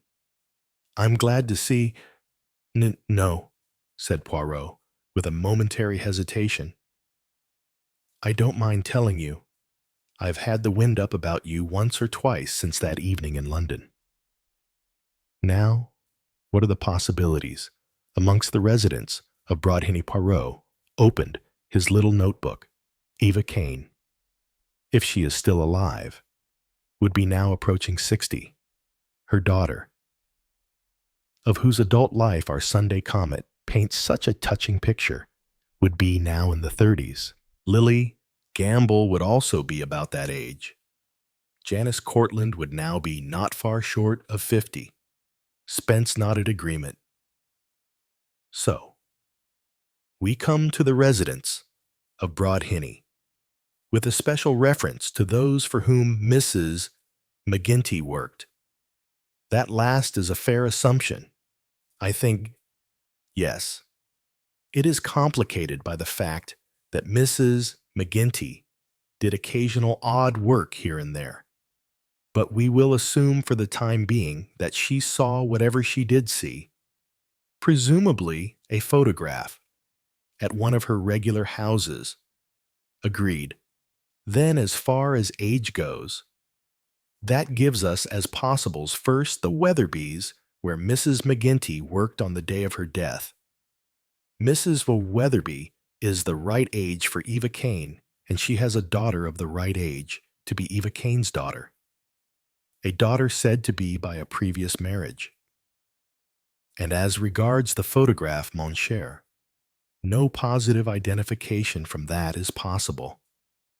Too much time has passed. Too much water, as you say, has flowed from the waterworks. One can but say, this Mrs. Weatherby has been decidedly a pretty woman. She has all the mannerisms of one. She seems much too fragile and helpless to do murder. But then that was, I understand, the popular belief about Eva Kane. How much actual physical strength would have been needed to kill Mrs. McGinty is difficult to say without knowing exactly what weapon was used, its handle, the ease with which it could be swung, the sharpness of its cutting edge, etc. Yes. Why we never managed to find that. But go on. The only other remarks I have to make about the Weatherby household are that Mr. Weatherby could make himself, and I fancy does make himself, very unpleasant if he likes. The daughter is fanatically devoted to her mother. She hates her stepfather. I do not remark on these facts. I present them only for consideration. Daughter might kill to prevent mother's past coming to stepfather's ears. Mother might kill for same reason. Father might kill to prevent scandal coming out. More murders have been committed for respectability than one would believe possible. The Weatherbys are nice people. Spence nodded. If I say if there is anything in this Sunday comet business, then the Weatherbys are clearly the best bet. He said, exactly. The only other person in Whodunit who would fit in age with Eva Kane is Mrs. Upward. There are two arguments against Mrs. Upward as Eva Kane, having killed Mrs. McGinty. First, she suffers from arthritis and spends most of her time in a wheeled chair in a book, said Spence enviously. That wheeled chair business would be phony. but in real life it's probably all according to Cocker. Secondly, continued Poirot, Mrs. Upward seems of a dogmatic and forceful disposition, more inclined to bully than to coax, which does not agree with the accounts of our young Eva. On the other hand, people's characters do develop, and self-assertiveness is a quality that often comes with age. That's true enough, conceded Spence. Mrs. Upward. Not impossible, but unlikely. Now, the other possibilities. Janice Cortlandt can, I think, be ruled out. There is no one in Broad Hinny the right age, unless one of the younger women is Janice Cortlandt with her face lifted. Don't mind me. Just my little joke. There are 3 women of 30-odd. There is Deirdre Henderson, there is Dr. Rendell's wife, and there is Mrs. Guy Carpenter. That is to say, any one of these could be Lily Gamble, or alternatively Eva Kane's daughter, as far as age goes. And as far as possibility goes, Poirot sighed. Eva Kane's daughter may be tall or short, dark or fair. We have no guide to what she looks like. We have considered Deirdre Henderson in that role. Now for the other 2. First of all, I will tell you this, Mrs. Rendell is afraid of something, afraid of you. I think so. That might be significant, said Spence slowly. You're suggesting that Mrs. Rendell might be Eva Kane's daughter, or Lily Gamble. Is she fair or dark fair? Lily Gamble was a fair-haired child. Mrs. Carpenter is also fair-haired, a most expensively made-up young woman. Whether she is actually good-looking or not, she has very remarkable eyes, lovely, wide-open, dark blue eyes. Now, Poirot Spence shook his head at his friend. Do you know what she looked like as she ran out of the room to call her husband? I was reminded of a lovely, fluttering moth. She blundered into the furniture, and stretched her hands out like a blind thing. Spence looked at him indulgently. Romantic. That's what you are, Poirot, he said. You and your lovely, fluttering moths and wide-open blue eyes. Not at all, said Poirot. My friend Hastings. He was romantic and sentimental. Me never me. I am severely practical. What I am telling you is that if a girl's claims to beauty depend principally on the loveliness of her eyes, then, no matter how short-sighted she is, she will take off her spectacles and learn to feel her way round, even if outlines are blurred and distance hard to judge. And gently, with his forefinger, he tapped the photograph of the child Lily Gamble in the thick, disfiguring spectacles. So that's what you think, Lily Gamble. No, I speak only of what might be. At the time Mrs. McGinty died, Mrs. Carpenter was not yet Mrs. Carpenter.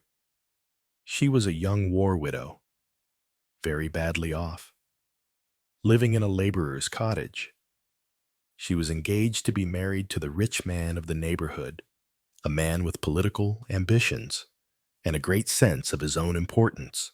If Guy Carpenter had found out that he was about to marry, say, a child of low origin who had obtained notoriety by hitting her aunt on the head with a chopper, or, alternatively, the daughter of Craig, one of the most notorious criminals of the century, prominently placed in your chamber of horrors, well, one asks, would he have gone through with it? You say perhaps. If he loved the girl, Yes, but he is not quite that kind of man. I would put him down as selfish, ambitious, and a man very nice in the manner of his reputation.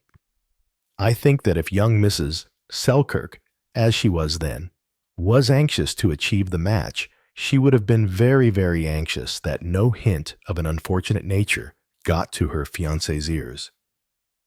I see. You think it's her, do you? I tell you again, mon cher, I do not know. I examine only possibilities. Mrs. Carpenter was on her guard against me, watchful, alarmed. That looks bad. Yes, yes, but it is all very difficult. Once I stayed with some friends in the country, and they went out to do the shooting. You know the way it goes. One walks with the dogs and the guns. And the dogs, they put up the game. It flies out of the woods, up into the air, and you go bang, bang. That is like us. It is not only one bird we put up.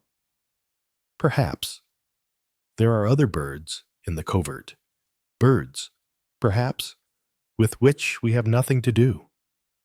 But the birds themselves do not know that. We must make very sure. Cher ami, which is our bird. During Mrs. Carpenter's widowhood, there may have been indiscretions no worse than that, but still inconvenient. Certainly there must be some reason why she says to me quickly that Mrs. McGinty was a liar. Superintendent Spence rubbed his nose. Let's get this clear. Poirot, what do you really think? What I think does not matter. I must know. And as yet, the dogs have only just gone into the covert. Spence murmured, if we could get anything at all definite. One really suspicious circumstance, as it is. It's all theory, and rather far-fetched theory at that. The whole thing's thin, you know.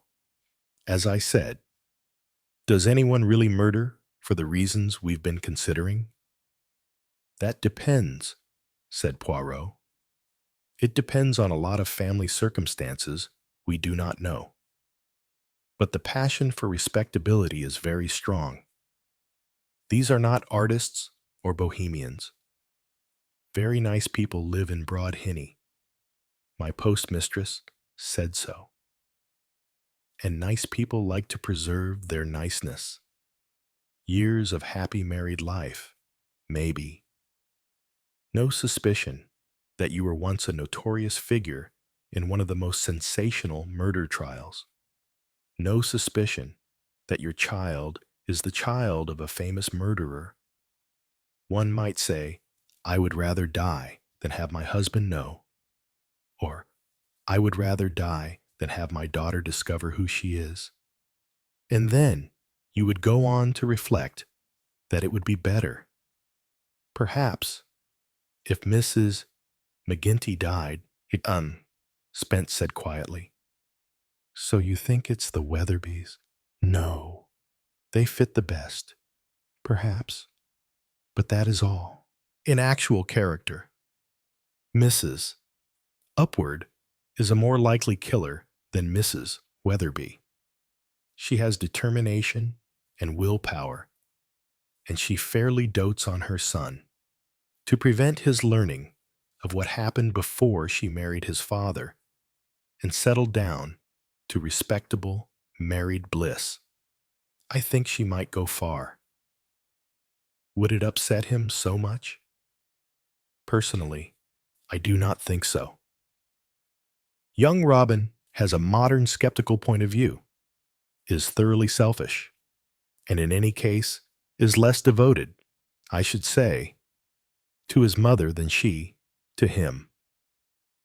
He is not another James Bentley. Granting Mrs. Upward was Eva Kane. Her son Robin wouldn't kill Mrs. McGinty to prevent the fact coming out. Not for a moment, I should say. He would probably capitalize on it. Use the fact for publicity for his plays. I can't see Robin Upward committing a murder for respectability or devotion, or in fact, for anything but a good solid gain to Robin Upward. Spence sighed. He said, "It's a wide field. We may be able to get something on the past history of these people, but it will take time. The war has complicated things. Records destroyed endless opportunities for people who want to cover their traces, doing so by means of other people's identity cards, etc. Especially after incidents when nobody could know which corpse was which. If we could concentrate on just one lot, but you've got so many possibles. Poirot. We may be able to cut them down soon." Poirot left the superintendent's office with less cheerfulness in his heart than he had shown in his manner. He was obsessed, as Spence was, by the urge of time. If only he could have time, or bum. And farther back still was the one teasing doubt was the edifice he and Spence had built up, really sound, supposing, after all, that James Bentley was guilty. He did not give in to that doubt, but it worried him. Again and again, he had gone over in his mind the interview he had had with James Bentley. He thought of it now, whilst he waited on the platform at Kilchester for his train to come in. It had been market day, and the platform was crowded. More crowds were coming in through the barriers. Poirot leaned forward to look. Yes, the train was coming at last. Before he could right himself, he felt a sudden, hard, purposeful shove in the small of his back. It was so violent and so unexpected that he was taken completely unawares. In another second, he would have fallen on the line under the incoming train. But a man beside him on the platform caught hold of him in the nick of time, pulling him back. "Why, whatever came over you?" he demanded. He was a big, burly army sergeant. "Taken, queer man. You were nearly under the train. I thank you. I thank you 1,000 times." Already the crowd was milling round them, boarding the train, others leaving it. "All right now, I'll help you in." Shaken, Poirot subsided onto a seat. Useless to say I was pushed, but he had been pushed. Up till that very evening, he had gone about consciously on his guard, on the alert for danger. But after talking with Spence, after Spence's bantering inquiry as to whether any attempt on his life had been made, he had insensibly regarded the danger as over or unlikely to materialize. But how wrong he had been amongst those he had interviewed and brought Hinny. One interview had achieved a result. Somebody had been afraid. Somebody had sought to put an end to his dangerous resuscitation of a closed case. From a call box in the station at Broad Hinny, Poirot rang up Superintendent Spence. "It is you. Mon ami Eton. I pray. I have news for you. Splendid news. Somebody has tried to kill me." He listened with satisfaction to the flow of remarks from the other end. "No, I am not hurt, but it was a very near thing." "Yes, under a train?" "No, I did not see who did it. But be assured, my friend, I shall find out. We know now that we are on the right track." 12. The man who was testing the electric meter passed the time of day with Guy Carpenter's superior manservant who was watching him. "Electricity's going to operate on a new basis," he explained. "Graded flat rate according to occupancy," the superior butler remarked skeptically. What you mean is it's going to cost more like everything else. That depends. Fair shares for all. That's what I say. Did you go into the meeting at Kilchester last night? No. Your boss, Mr. Carpenter, spoke very well. They say, think he'll get in? It was a near shave last time. I believe, yes, 125 majority. Something like that. Do you drive him into these meetings, or does he drive himself? Usually drives himself. Likes driving. He's got a Rolls Bentley. Does himself well. Mrs. Carpenter drive too. Yeah. Drives a lot too fast. In my opinion, women usually do. Was she at the meeting last night too? Or isn't she interested in politics? The superior butler grinned. Pretends she is. Anyway. However, she didn't stick it out last night. Had a headache or something and left in the middle of the speeches. Ah. The electrician peered into the fuse boxes. Nearly done now, he remarked. He put a few more desultory questions as he collected his tools and prepared to depart. He walked briskly down the drive, but round the corner from the gateway, he stopped and made an entry in his pocketbook. See? Drove home alone last night. Reached home 10:30. Praca could have been at Kilchester Central Station time, indicated. Mrs. C. left meeting early. Got home only 10 minutes before C. Said to have come home by train. It was the second entry in the electrician's book. The first ran, Dr. R. called out on case last night. Direction of Kilchester. Could have been at Kilchester Central Station at time indicated. Mrs. R. alone all evening in house after taking coffee in. Mrs. Scott, housekeeper, did not see her again that night. Has small car of her own. At Laburnum's, collaboration was in process. Robin Upward was saying earnestly, "You do see, don't you, what a wonderful line that is? And if we really get a feeling of sex antagonism between the chap and the girl, it'll pep the whole thing up enormously." Sadly. Mrs. Oliver ran her hands through her windswept gray hair, causing it to look as though swept not by wind, but by a tornado. You do see what I mean, don't you? Ariadne. Darling. Oh, I see what you mean, said Mrs. Oliver gloomily. But the main thing is for you to feel really happy about it.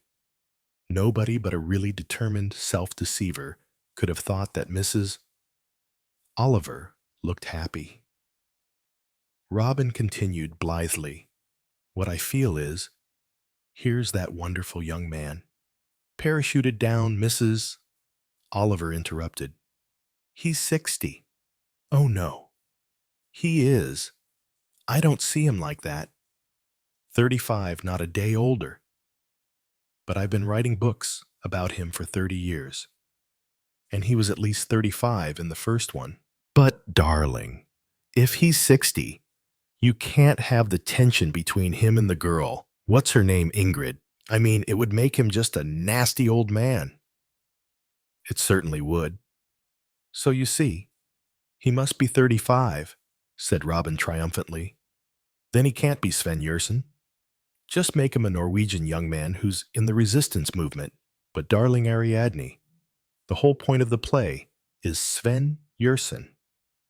You've got an enormous public who simply adore Sven Yersin and who'll flock to see Sven Yersin.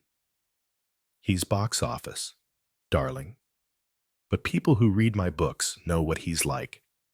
You can't invent an entirely new young man in the Norwegian resistance movement and just call him Sven Yersin. Ariadne, darling. I did explain all that. It's not a book. Darling, it's a play. And we've just got to have glamour. And if we get this tension, this antagonism between Sven Yersin and this what's-her-name Karen, you know, all against each other, and yet really frightfully attracted Sven. Yersin never cared for women, said Mrs. Oliver coldly, but you can't have him a pansy.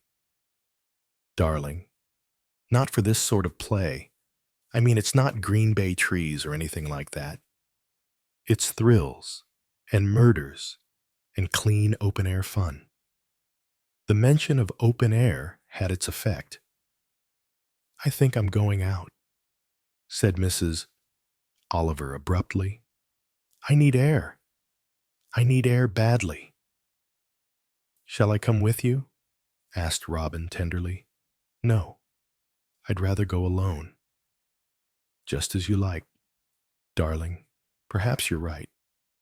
I'd better go and whip up an eggnog for Madre. The poor sweet is feeling just a teeny-weeny bit left out of things. She does like attention, you know. And you'll think about that scene in the cellar, won't you? The whole thing is coming really wonderfully well. It's going to be the most tremendous success. I know it is, Mrs. Oliver sighed. But the main thing, continued Robin, is for you to feel happy about it. Casting a cold look at him, Mrs. Oliver threw a showy military cape which she had once bought in Italy about her ample shoulders and went out into broad hinny. She would forget her troubles, she decided, by turning her mind to the elucidation of real crime. Hercule Poirot needed help. She would take a look at the inhabitants of Broad Hinny, exercise her woman's intuition, which had never failed, and tell Poirot who the murderer was. Then he would only have to get the necessary evidence. Mrs. Oliver started her quest by going down the hill to the post office and buying 2 pounds of apples. During the purchase, she entered into amicable conversation with Mrs. Sweetaman. Having agreed that the weather was very warm for the time of year, Mrs. Oliver remarked that she was staying with Mrs. Upward at Laburnum's. Yes, I know. You'll be the lady from London that writes the murder books. 3 of them I've got here now in Penguins. Mrs. Oliver cast a glance over the penguin display. It was slightly overlaid by children's waiters. The affair of the second goldfish, she mused. That's quite a good one. The cat it was who died. That's where I made a blowpipe a foot long, and it's really 6 feet. Ridiculous that a blowpipe should be that size. But someone wrote from a museum to tell me so. Sometimes I think there are people who only read books in the hope of finding mistakes in them. What's the other one of them? Oh, Death of a Debutante. That's frightful tripe. I made sulfonal soluble in water, and it isn't. And the whole thing is wildly impossible from start to finish. At least 8 people die before Sven Yersin gets his brainwave. Very popular they are, said Mrs. Sweetaman, unmoved by this interesting self-criticism. You wouldn't believe. I've never read any myself, because I don't really get time for reading. You had a murder of your own down here. Didn't you, said Mrs. Oliver? Yes. Last November that was, almost next door here, as you might say. I hear there's a detective down here. Looking into it. Ah. You mean the little foreign gentleman up at Long Meadows. He was in here only yesterday, and Mrs. Sweetaman broke off as another customer entered for stamps. She bustled round to the post office side. Good morning, Miss Henderson. Warm for the time of year today. Yes, it is Mrs. Oliver stared hard at the tall girl's back. She had a Sealy ham with her on a lead. Means the fruit blossom will get nipped later, said Mrs. Sweeteman, with gloomy relish. How's Mrs. Weatherby keeping fairly well? Thank you. She hasn't been out much. There's been such an east wind lately. There's a very good picture on at Kilchester this week. Miss Henderson, you ought to go. I thought of going last night, but I couldn't really bother. It's Betty Grable next week. I'm out of 5 books of stamps. Will 2 2s, 60 ones do you? As the girl went out, Mrs. Oliver said, Mrs. Weatherby's an invalid. Isn't she? That's as may be. Mrs. Sweetaman replied, rather acidly, There's some of us as hasn't the time to lay by. I do so agree with you, said Mrs. Oliver. I tell Mrs. Upward that if she'd only make more of an effort to use her legs, it would be better for her. Mrs. Sweetaman looked amused. She gets about when she wants to, or so I've heard. Does she now, Mrs. Oliver considered the source of information. Janet, she hazarded. Janet Groom grumbles a bit, said Mrs. Sweetaman. And you can hardly wonder. Can you miss Groom's not so young herself, and she has the rheumatism cruel bad when the wind's in the east. But architis, it's called. When it's the gentry has it, and invalid chairs and what not. Ah, well, I wouldn't risk losing the use of my legs. I wouldn't. But there. Nowadays, even if you've got a chilblain, you run to the doctor with it, so as to get your money's worth out of the national health. Too much of this health business we've got. Never did you any good thinking how bad you feel. I expect you're right, said Mrs. Oliver. She picked up her apples and went out in pursuit of Deirdre Henderson. This was not difficult. Since the Sealy ham was old and fat and was enjoying a leisurely examination of tufts of grass and pleasant smells, dogs, Mrs.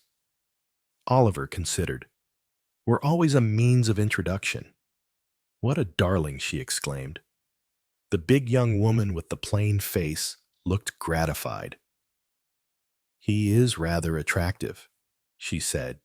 Aren't you, Ben? Ben looked up, gave a slight wiggle of his sausage-like body, resumed his nasal inspection of a tuft of thistles, approved it, and proceeded to register approval in the usual manner. Does he fight? Asked Mrs. Oliver. Sealy hams do very often. Yes. He's an awful fighter. That's why I keep him on the lead. I thought so. Both women considered the Sealy ham. Then Deirdre Henderson said, with a kind of rush, You're your Ariadne Oliver, aren't you? Yes, I'm staying with the Upwards, I know. Robin told us you were coming. I must tell you how much I enjoy your books. Mrs. Oliver, as usual, went purple with embarrassment.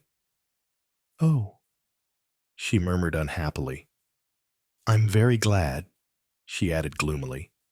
I haven't read as many of them as I'd like to, because we get books sent down from the Times Book Club, and Mother doesn't like detective stories. She's frightfully sensitive, and they keep her awake at night. But I adore them.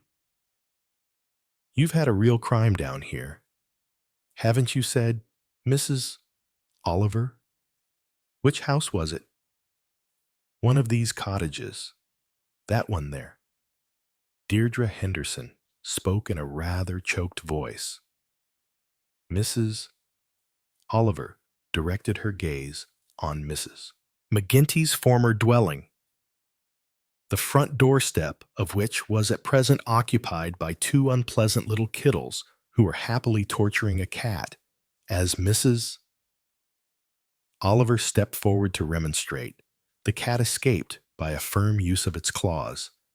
The eldest kittle, who had been severely scratched, set up a howl. "Serves you right," said Mrs. Oliver, adding to Deirdre Henderson, "It doesn't look like a house where there's been a murder, does it?" "No, it doesn't." Both women seemed to be in accord about that. Mrs. Oliver continued, "An old charwoman, wasn't it? And somebody robbed her. Her lodger. She had some money under the floor." "I see," Deirdre Henderson said suddenly. "But perhaps it wasn't him after all. There's a funny little man down here, a foreigner. His name's Hercule Poirot." "Hercule Poirot. Oh, yes, I know all about him. Is he really a detective?"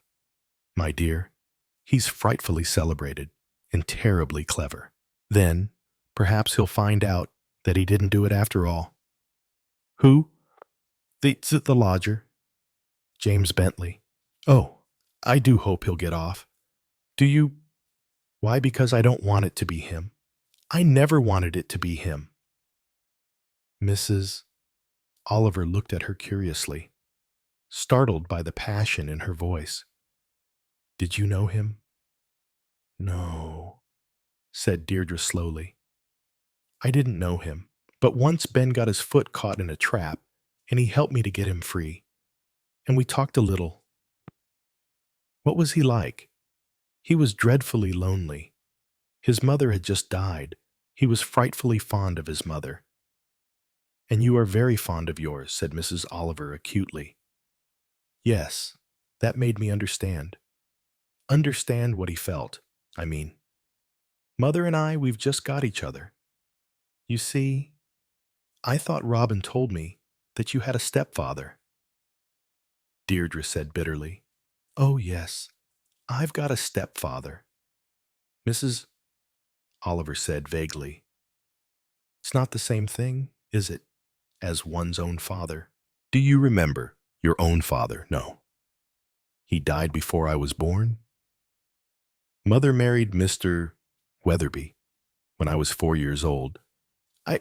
I've always hated him. And Mother," she paused before saying, "Mother's had a very sad life. She's had no sympathy or understanding. My stepfather is a most unfeeling man, hard and cold." Mrs. Oliver nodded, and then murmured, "This James Bentley doesn't sound at all like a criminal. I never thought the police would arrest him. I'm sure it must have been some tramp. There are horrid tramps along this road sometimes. It must have been one of them." Mrs. Oliver said consolingly, "Perhaps Hercule Poirot will find out the truth. Yes, perhaps." She turned off abruptly into the gateway of Hunter's Close. Mrs. Oliver looked after her for a moment or two, then drew a small notebook from her handbag. In it she wrote, "Not Deirdre Henderson," and underlined the "not" so firmly that the pencil broke. Halfway up the hill, she met Robin, upward coming down it, with a handsome, platinum-haired young woman. Robin introduced them. "This is the wonderful Ariadne Oliver, Eve," he said. "My dear, I don't know how she does it. Looks so benevolent, too, doesn't she? Not at all as though she wallowed in crime. This is Eve Carpenter. Her husband is going to be our next member. The present one, Sir George Cartwright, is quite gaga. Poor old man. He jumps out at young girls from behind doors. Robin, you mustn't invent such terrible lies. You'll discredit the party." "Well, why should I care? It isn't my party. I'm a liberal. That's the only party it's possible to belong to nowadays." really small and select, and without a chance of getting in. I adore lost causes. He added to Mrs. Oliver. Eve wants us to come in for drinks this evening. A sort of party for you. Ariadne. You know, meet the lion. We're all terribly, terribly thrilled to have you here.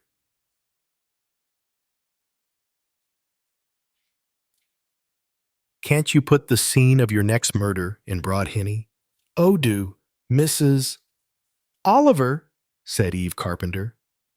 You can easily get Sven Yersin down here, said Robin. He can be like Hercule Poirot, staying at the Summerhays guest house. We're just going there now, because I told Eve.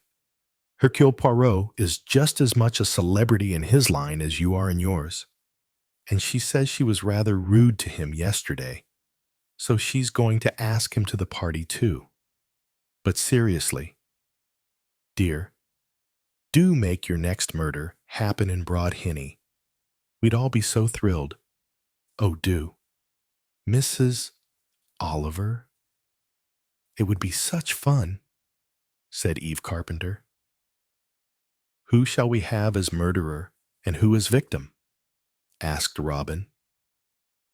Who's your present charwoman? Asked Mrs. Oliver.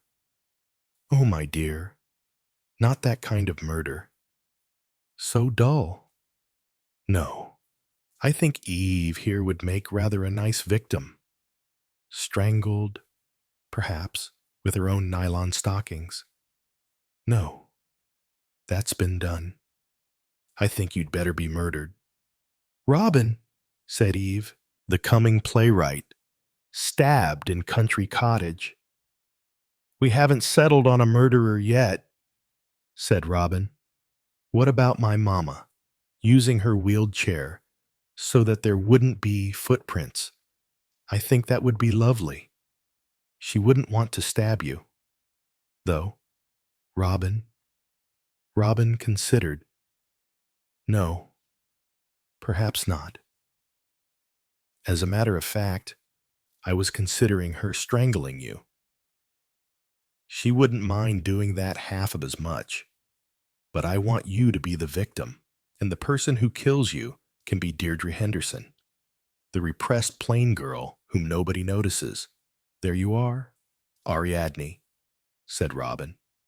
The whole plot of your next novel presented to you. All you'll have to do is work in a few false clues. And of course, do the actual writing. Oh, goodness, what terrible dogs Maureen does have. They had turned in at the gate of Long Meadows, and 2 Irish wolfhounds had rushed forward, barking. Maureen Summerhays came out into the stable yard with a bucket in her hand. Down, Flynn, come here. Cormac, hello. I'm just cleaning out Piggy's stable. We know that. Darling, said Robin, we can smell you from here. How's Piggy getting along? We had a terrible fright about him yesterday. He was lying down, and he didn't want his breakfast. Johnny and I read up all the diseases in the pig book and couldn't sleep for worrying about him. But this morning, he was frightfully well and gay, and absolutely charged Johnny when Johnny came in with his food. Knocked him flat, as a matter of fact. Johnny had to go and have a bath. What exciting lives you and Johnny lead, said Robin. Eve said, will you and Johnny come in and have drinks with us this evening? Maureen loved to meet Mrs. Oliver, said Robin. But actually, you can meet her now. This is she. Are you really? Said Maureen. How thrilling. You and Robin are doing a play together, aren't you? It's coming along splendidly, said Robin. By the way, Ariadne, I had a brainwave after you went out this morning. About casting. Oh, casting, said Mrs. Oliver in a relieved voice. I know just the right person to play Eric. Cecil Leach. He's playing in the Little Rep at Cullen Key. We'll run over and see the show one evening. We want your G, said Eve to Maureen. Is he about? I want to ask him tonight. 2. We'll bring him along, said Maureen. I think I'd better ask him myself. As a matter of fact, I was a bit rude to him yesterday. Oh well, he's somewhere about, said Maureen vaguely. In the garden. I think Cormac Flynn and those damn dogs. She dropped the bucket with a clatter and ran in the direction of the duck pond, whence a furious quacking had arisen. 13. Mrs. Oliver, glass in hand, approached Hercule Poirot towards the end of the carpenter's party.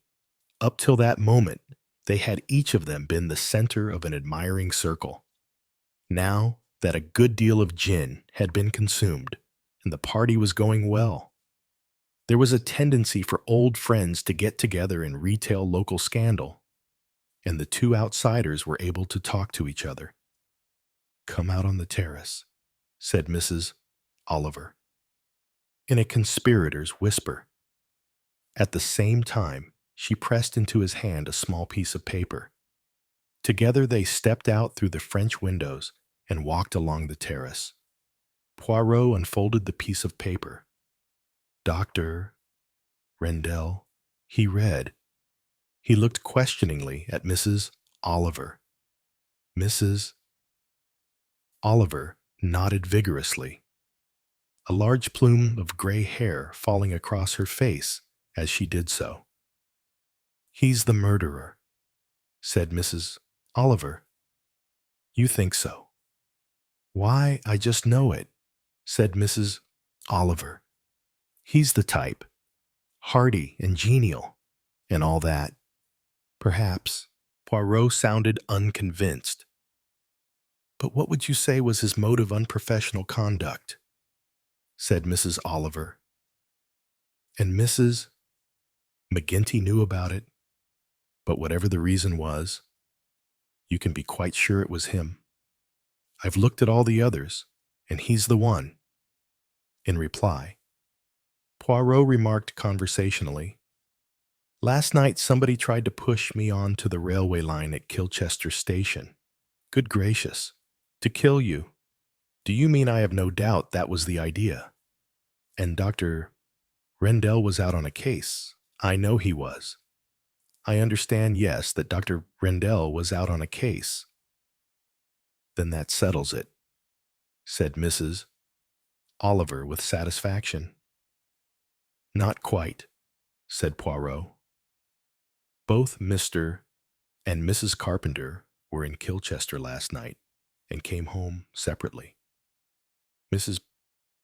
Rendell may have sat at home all the evening listening to her wireless, or she may not. No one can say. Miss Henderson often goes to the pictures in Kilchester. She didn't last night. She was at home. She told me so. You cannot believe all you are told, said Poirot reprovingly. Families hang together. The foreign maid, Frida, on the other hand, was at the pictures last night, so she cannot tell us who was or was not at home at Hunter's Close. You see, it is not so easy to narrow things down. I can probably vouch for our lot, said Mrs. Oliver. What time did you say this happened? At 9:35, exactly. Then, at any rate, Laburnum's has got a clean bill of health. From 8 o'clock to 10:30. Robin, his mother, and I were playing poker. Patience. I thought possibly that you and he were closeted together doing the collaboration, leaving Mama to leap on a motor bicycle concealed in the shrubbery. Mrs. Oliver laughed. No. Mama was under our eye. She sighed as sadder thoughts came to her. Collaboration, she said bitterly. The whole thing's a nightmare.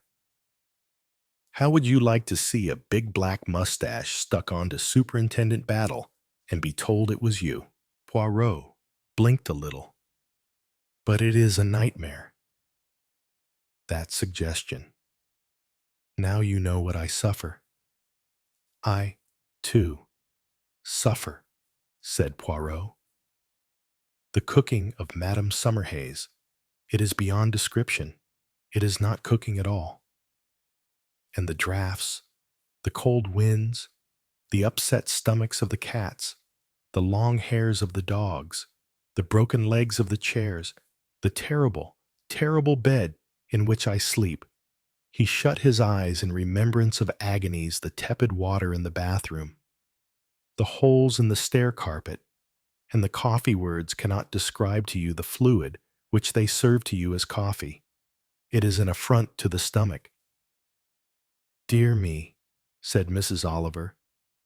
And yet, you know, she's awfully nice. Mrs. Summerhays, she is charming. She is quite charming. That makes it much more difficult. Here she comes now, said Mrs. Oliver.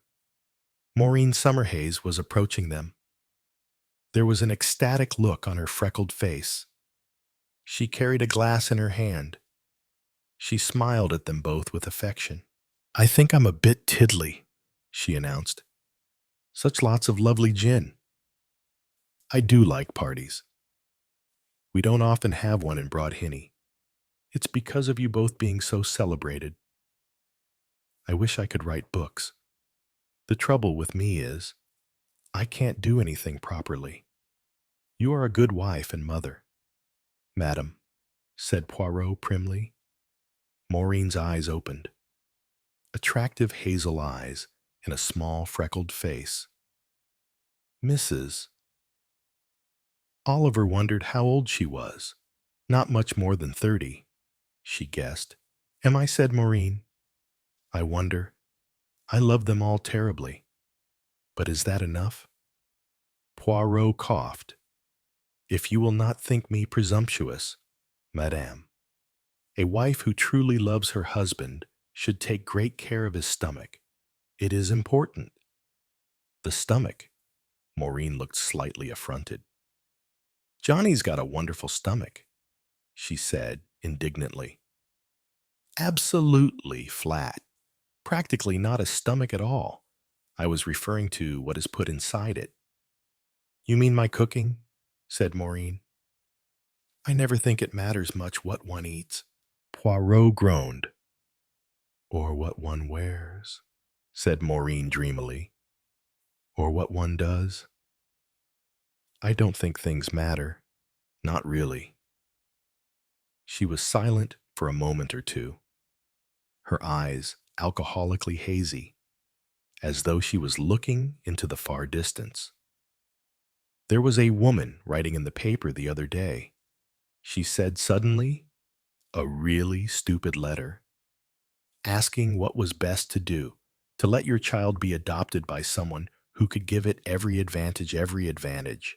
That's what she said, and she meant a good education, and clothes, and comfortable surroundings, or whether to keep it when you couldn't give it advantages of any kind, and I think that's stupid, really stupid.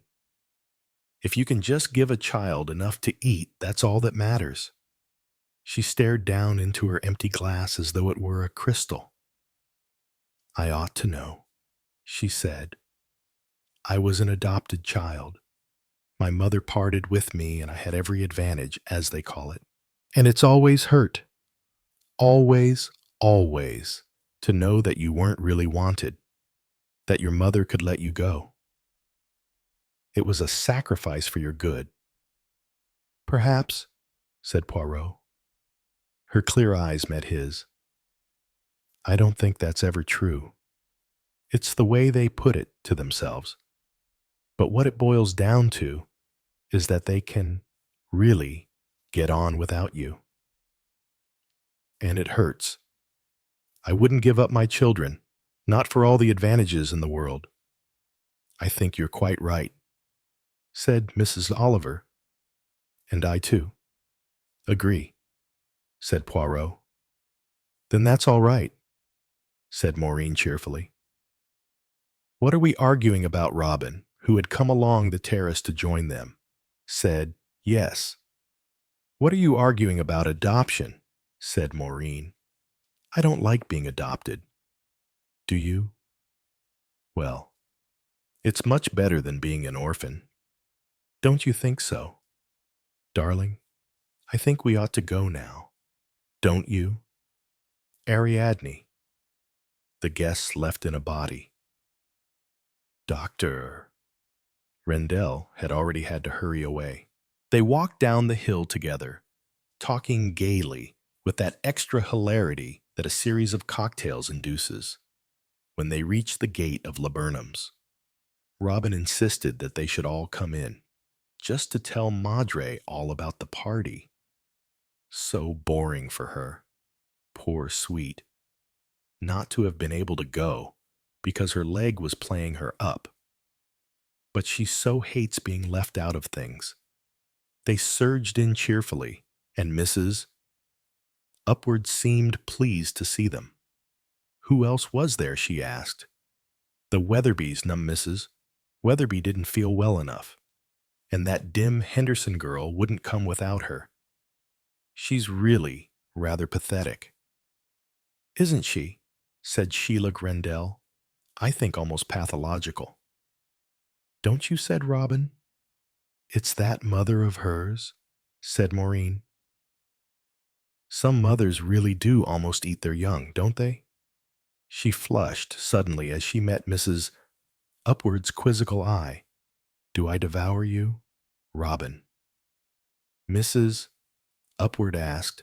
"Madre, of course not." To cover her confusion, Maureen hastily plunged into an account of her breeding experiences with Irish wolfhounds. The conversation became technical. Mrs. Upward said decisively, "You can't get away from heredity in people as well as dogs." Sheila Rendell murmured, "Don't you think it's environment?" Upward cut her short. "No, my dear, I don't. Environment can give a veneer no more. It's what's bred in people that counts." Hercule Poirot's eyes rested curiously on Sheila Rendell's flushed face. She said with what seemed unnecessary passion, "But that's cruel, unfair." Mrs. Upward said, "Life is unfair." The slow, lazy voice of Johnny Summerhays joined in. "I agree with Mrs. Upward. Breeding tells. That's been my creed always." "Mrs. Oliver said questioningly, "You mean things are handed down?" "Unto the third or fourth generation," Maureen Summerhays said suddenly in her sweet, high voice. But that quotation goes on, "and show mercy unto thousands." Once again, everybody seemed a little embarrassed, perhaps at the serious note that had crept into the conversation. They made a diversion by attacking Poirot. "Tell us all about Mrs. McGinty, M. Poirot. Why didn't the dreary lodger kill her?" He used to mutter. "You know," said Robin, walking about in the lanes. "I've often met him. And really, definitely, he looked frightfully queer." "You must have some reason for thinking he didn't kill her." Poirot. Do tell us." Poirot smiled at them. He twirled his mustache. "If he didn't kill her, who did?" "Yes. Who did?" Mrs. Upward said dryly. "Don't embarrass the man. He probably suspects one of us." "One of us? Who?" In the clamor, Poirot's eyes met those of Mrs. Upward. They were amused and something else challenging. "He suspects one of us," said Robin delightedly. "Now then, Maureen, he assumed the manner of a bullying K. C. Where were you on the night of the What night was it, November 22nd? Said Poirot. On the night of the 22nd, gracious. I don't know, said Maureen. Nobody could know after all this time, said Mrs. Rendell. Well, I can, said Robin, because I was broadcasting that night. I drove to Coalport to give a talk on some aspects of the theater. I remember because I discussed Galsworthy's charwoman in the silver box at great length. And the next day, Mrs. McGinty was killed. And I wondered if the charwoman in the play had been like her. That's right, said Sheila Rendell suddenly. And I remember now, because you said your mother would be all alone, because it was Janet's night off. And I came down here after dinner to keep her company. Only, unfortunately, I couldn't make her hear. Let me think, said Mrs. Upward. Oh, yes, of course. I'd gone to bed with a headache, and my bedroom faces the back garden. And next day, said Sheila, when I heard Mrs. McGinty had been killed, I thought, ooh, I might have passed the murderer in the dark, because at first we all thought it must have been some tramp who broke in. Well, I still don't remember what I was doing, said Maureen, but I do remember the next morning. It was the baker told us. Old Mrs. McGinty's been done in, he said. And there I was, wondering why she hadn't turned up as usual. She gave a shiver. It's horrible, really. Isn't it? She said. Mrs. Upward was still watching Poirot. He thought to himself, she is a very intelligent woman and a ruthless one, also selfish. In whatever she did, she would have no qualms and no remorse. A thin voice was speaking, urging, querulous. Haven't you got any clues? M. Poirot. It was Sheila Rendell. Johnny Summerhaze's long, dark face lit up enthusiastically. That's it. Clues, he said. That's what I like in detective stories. Clues that mean everything to the detective and nothing to you until the end, when you fairly kick yourself. Can't you give us one little clue? Poirot, laughing. Pleading faces turned to him. A game to them all, or perhaps not to one of them. But murder wasn't a game. Murder was dangerous. You never knew. With a sudden, brusque movement, Poirot pulled out 4 photographs from his pocket. You want a clue? He said. Voila!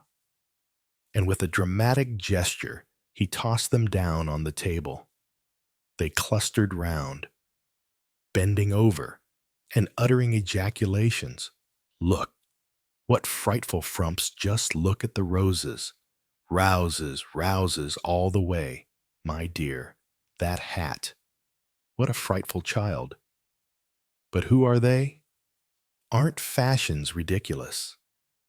That woman must really have been rather good-looking once. But why are they clues? Who are they? Poirot looked slowly round at the circle of faces. He saw nothing other than he might have expected to see. You do not recognize any of them. Recognize you do not, shall I say. Remember having seen any of those photographs before. But yes, Mrs. Upward, you recognize something, do you not? Mrs. Upward hesitated. Yes, I think which one. Her forefinger went out and rested on the spectacled childlike face of Lily Gamble. You have seen that photograph when quite recently. Now, where no? I can't remember. But I'm sure I've seen a photograph just like that. She sat frowning, her brows drawn together. She came out of her abstraction as Mrs. Worcester Rendell came to her. "Goodbye, Mrs. Upward. I do hope you'll come to tea with me one day, if you feel up to it. Thank you, my dear. If Robin pushes me up the hill, of course. Madre, I've developed the most tremendous muscles pushing that chair. Do you remember the day we went to the Weatherbys, and it was so muddy?" "Ah," said Mrs. Upward suddenly. "What is it, Madre?" "Nothing. Go on, getting you up the hill again. First the chair skidded, and then I skidded. I thought we'd never get home." Laughing, they took their leave and trooped out. Alcohol, Poirot thought, certainly loosens the tongue. Had he been wise or foolish to display those photographs? Had that gesture also been the result of alcohol? He wasn't sure. But, murmuring an excuse, he turned back. He pushed open the gate and walked up to the house. Through the open window on his left, he heard the murmur of two voices. They were the voices of Robin and Mrs. Oliver. Very little of Mrs. Oliver, and a good deal of Robin. Poirot pushed the door open and went through the right-hand door into the room he had left a few moments before. Mrs. Upward was sitting before the fire. There was a rather grim look on her face. She had been so deeply in thought that his entry startled her. At the sound of the apologetic little cough he gave, she looked up sharply, with a start. "Oh," she said, "it's you. You startled me." "I am sorry. Madame, did you think it was someone else? Who did you think it was?" She did not answer that, merely said, "Did you leave something behind?" What I feared I had left was danger. Danger. Danger. Perhaps to you. Because you recognized one of those photographs just now. I wouldn't say recognized. All old photographs look exactly alike. Listen, Madame, Mrs. McGinty also, or so I believe, recognized one of those photographs, and Mrs. McGinty is dead, with an unexpected glint of humor in her eye. Mrs. Upward said, "Mrs. McGinty's dead. How did she die? Sticking her neck out just like is that what you mean?" Yes. If you know anything at all, tell it to me now. It will be safer so. My dear man, it's not nearly so simple as that. I'm not at all sure that I do know anything, certainly nothing as definite as a fact. Vague recollections are very tricky things. One would have to have some idea of how and where and when, if you follow what I mean. Bishongo, Kinsasa. Come on. But it seems to me that you already have that idea. There is more to it than that. There are various factors to be taken into consideration. Now, it's no good you're rushing me, M. Poirot. I'm not the kind of person who rushes into decisions. I've a mind of my own, and I take time to make it up. When I come to a decision, I act, but not till I'm ready. You are in many ways a secretive woman, Madame. Perhaps up to a point. Knowledge is power. Power must only be used for the right ends. You will excuse my saying that you don't perhaps appreciate the pattern of our English country life. In other words, you say to me, "You are only a damned foreigner." Mrs. Upward smiled slightly. I shouldn't be as rude as that. If you do not want to talk to me, there is Superintendent Spence. My dear Mem, Poirot, not the police, Not at this stage. He shrugged his shoulders. I have warned you, he said, for he was sure that by now Mrs. Upward remembered quite well exactly when and where she had seen the photograph of Lily Gamble. 14. The photograph that shouldn't exist. It was yellowed and brittle, folded twice along worn lines, tucked in the false bottom of an old tea tin. Poirot found it after a long afternoon of silence in Mrs. Motion. McGinty's cluttered cottage, no longer a home, just a ruin sealed by grief and neglect. The newspaper clipping was dated September 13th, 1919. The headline, 4 women, 1 child. The tragedy of Eva Kane. Beneath it, a grainy photograph, 3 young women and a child, all blurred but distinguishable. Expressions unreadable. Names not listed. But Poirot's mind clicked into gear like a revolver being loaded. This was what Mrs. McGinty had found. This was what she'd shown someone. And this was what had gotten her killed. Not a burglary, a message. Poirot held the clipping to the light. The child's face was smudged. The woman beside her beautiful, imperious, looked directly into the camera. He had seen that face before. But where, later that evening, Poirot sat across from Maureen Summerhays in the cramped sitting room of the guest house, the fire hissing low in the grate. Do you remember Mrs. McGinty mentioning old newspapers, he asked. Maureen shook her head. Not to me. But she was nosy, always peering into other people's rubbish. Poirot nodded slowly. And photographs. Did she ever say someone had visited her recently? Someone from outside the village? Maureen hesitated. Well, yeah. I did see her with a man. Once. Tall. Thin. Didn't belong. Looked like he'd walked out of a city courtroom and taken a wrong train. Poirot's eyes narrowed.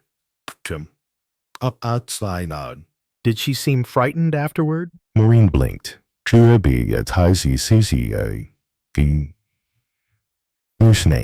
She seemed angry, not scared. But I did hear her muttering something that night. She can't erase everything. Not with a new name. Poirot leaned back. So, Mrs. McGinty had recognized someone from that photo. A woman with a new name, living here, and someone had made sure she'd never speak of it again. Poirot rose early the next morning. Fog lay thick across Broad Hinny, swallowing hedgerows and muffling the world into stillness. He walked to the village green with a single copy of the clipping in his coat pocket. He was no longer chasing a motive. He was testing fear. He made casual stops, the grocer, the baker, a word with Mr. Weatherby at the post office. And everywhere he went, he asked the same thing, almost carelessly. Did you ever hear of Eva Kane? Some shrugged. Some squinted, but one Robin Upward theatrical, high-strung, and too quick to feign ignorance froze. Eva who he asked, then laughed a beat too late. Poirot watched his eyes. They darted, not away, but to the church. He followed that glance. By noon, Poirot stood in the dark aisle of Broad Hinny's church, staring at a stained glass window with a dedication plaque below it. To L.R. From those who would forget the past and forgive it. Poirot smiled coldly. There it was, L.R., not a full name, just initials. But in Poirot's files from the Kane case, there had been one woman whose post-trial life had disappeared into silence, Lily Resterick. Yalbeck. A woman with access, with charm, with secrets. He turned from the window. Now he knew. That evening, he confronted Mrs. Rendell, the mayor's wife. Elegant, quiet, always precise. She answered the door with an expression too calm to be natural. "Madame," Poirot said gently, "may I come in?" She hesitated, just a fraction, then stepped aside. The house was pristine, everything placed with intention. Nothing personal on the walls. Poirot sat in a velvet armchair and produced the photo. Mrs. Rendell didn't flinch, but her fingers tightened around the edge of a porcelain teacup. Poirot placed the clipping on the table between them. "I believe you are one of the women in this photograph." Silence. Poirot leaned forward. "I do not ask in accusation, madame. I ask in sorrow." Still nothing. Then softly she spoke.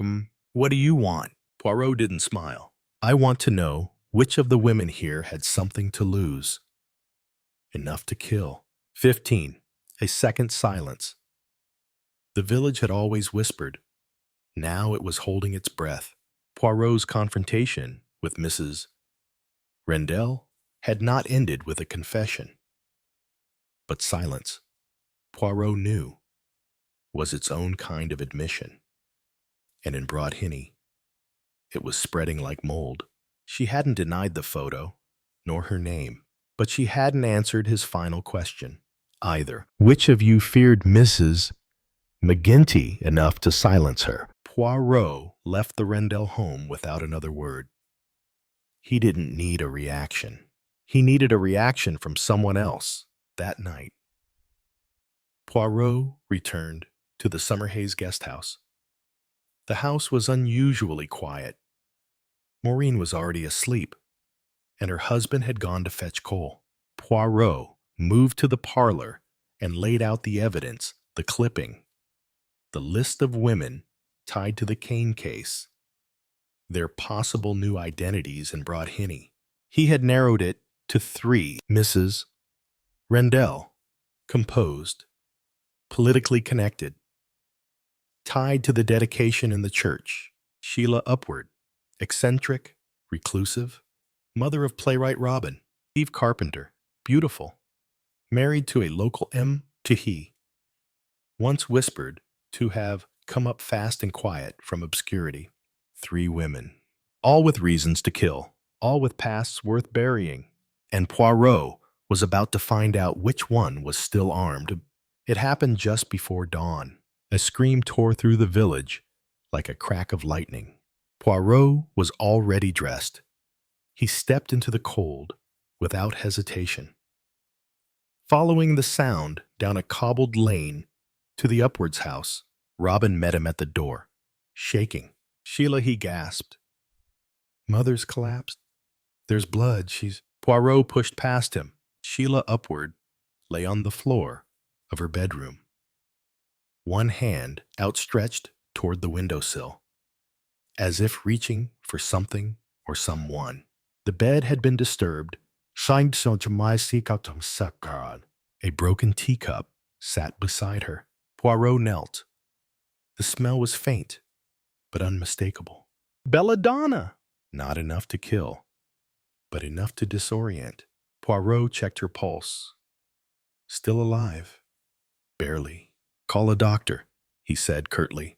"And no one leaves the house?" Robin stared at him. Poirot didn't look up. This was not an accident. By noon, Sheila was stable. Poirot stood in the kitchen with Inspector Spence, who'd been summoned in haste. "She was meant to die," Spence said grimly. "Same method used in the cane case. Wasn't it poison?" Poirot nodded. "But the dose was cautious. Someone wanted to stage an accident or a scare." Spence leaned against the table. "You think she's the killer?" "No," Poirot said. "I think she's the next victim." Spence blinked. "You mean—" Poirot turned slowly. "Someone's cleaning up. One by one." Poirot returned to the church. He stared again at the stained glass dedication to L.R. from those who would forget the past and forgive it. He no longer believed the words. They were not a plea for forgiveness. They were a warning. Someone had been forgiven once and had no intention of being exposed again. That evening, Poirot met Eve Carpenter at her estate. She answered the door herself. No maid, no smile. I suppose you've come to poke around my closets too, she said coldly. Poirot nodded. Just a peek. Eve led him into the sitting room. Everything was in place. Tasteful, expensive, but too perfect. Tell me, Madame, Poirot asked, how did you come to Whodunit? Marriage, she said. Before that, she paused. London, and before that, silence. Poirot waited. Then she said, none of your business. Yes. But her hand was trembling. He rose. On the way out, he paused at the mantel. Photographs, family, political functions, summer holidays, and one oddity, a blurred, overexposed image of a child at a beach. The corner was torn. Poirot leaned in. There was something familiar in the angle. The smile. The child. It was the same child from the 1919 photo. Eve Carpenter watched him. Do you keep everything, monsieur, she asked. Poirot looked her in the eye. Only the truths people try hardest to throw away. 16, a face in the firelight. Poirot did not sleep that night. Instead, he sat at the hearth in the summer haze parlor, watching firelight dance across the old newspaper clipping.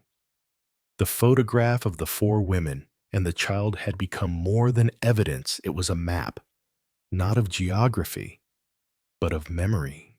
He examined it again, the child smiling, unguarded, unaware of what history would make of her. And the women, one had been executed, one had vanished.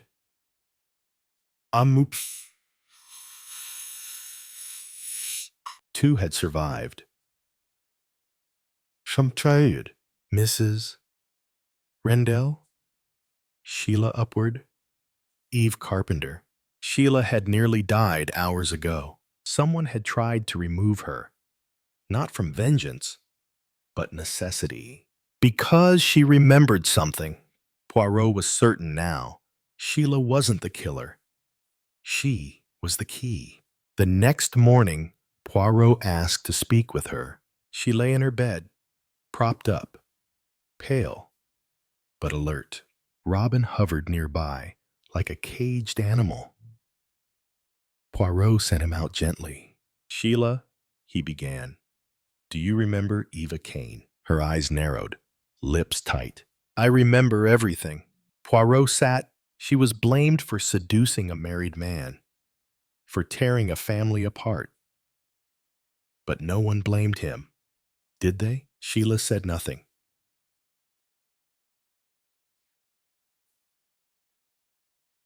Poirot leaned forward.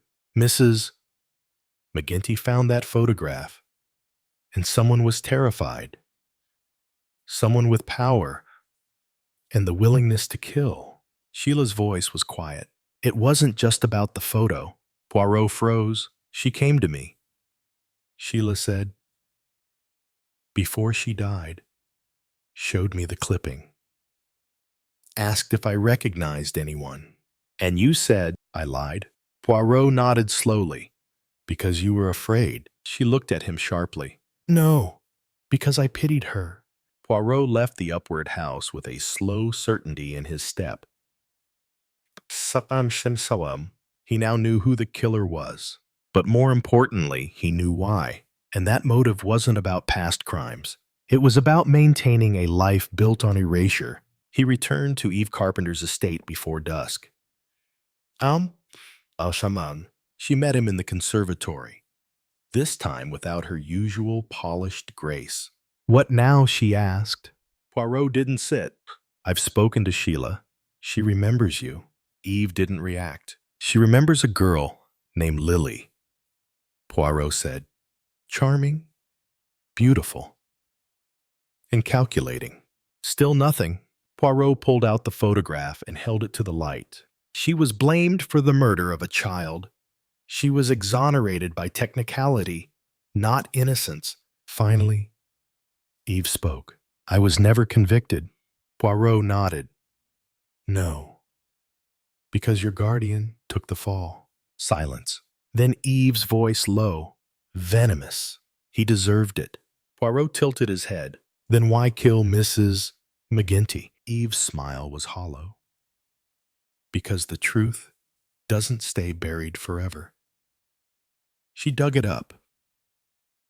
She didn't even know what she was looking at. And Sheila, she always knew. But she was soft. It's why she failed.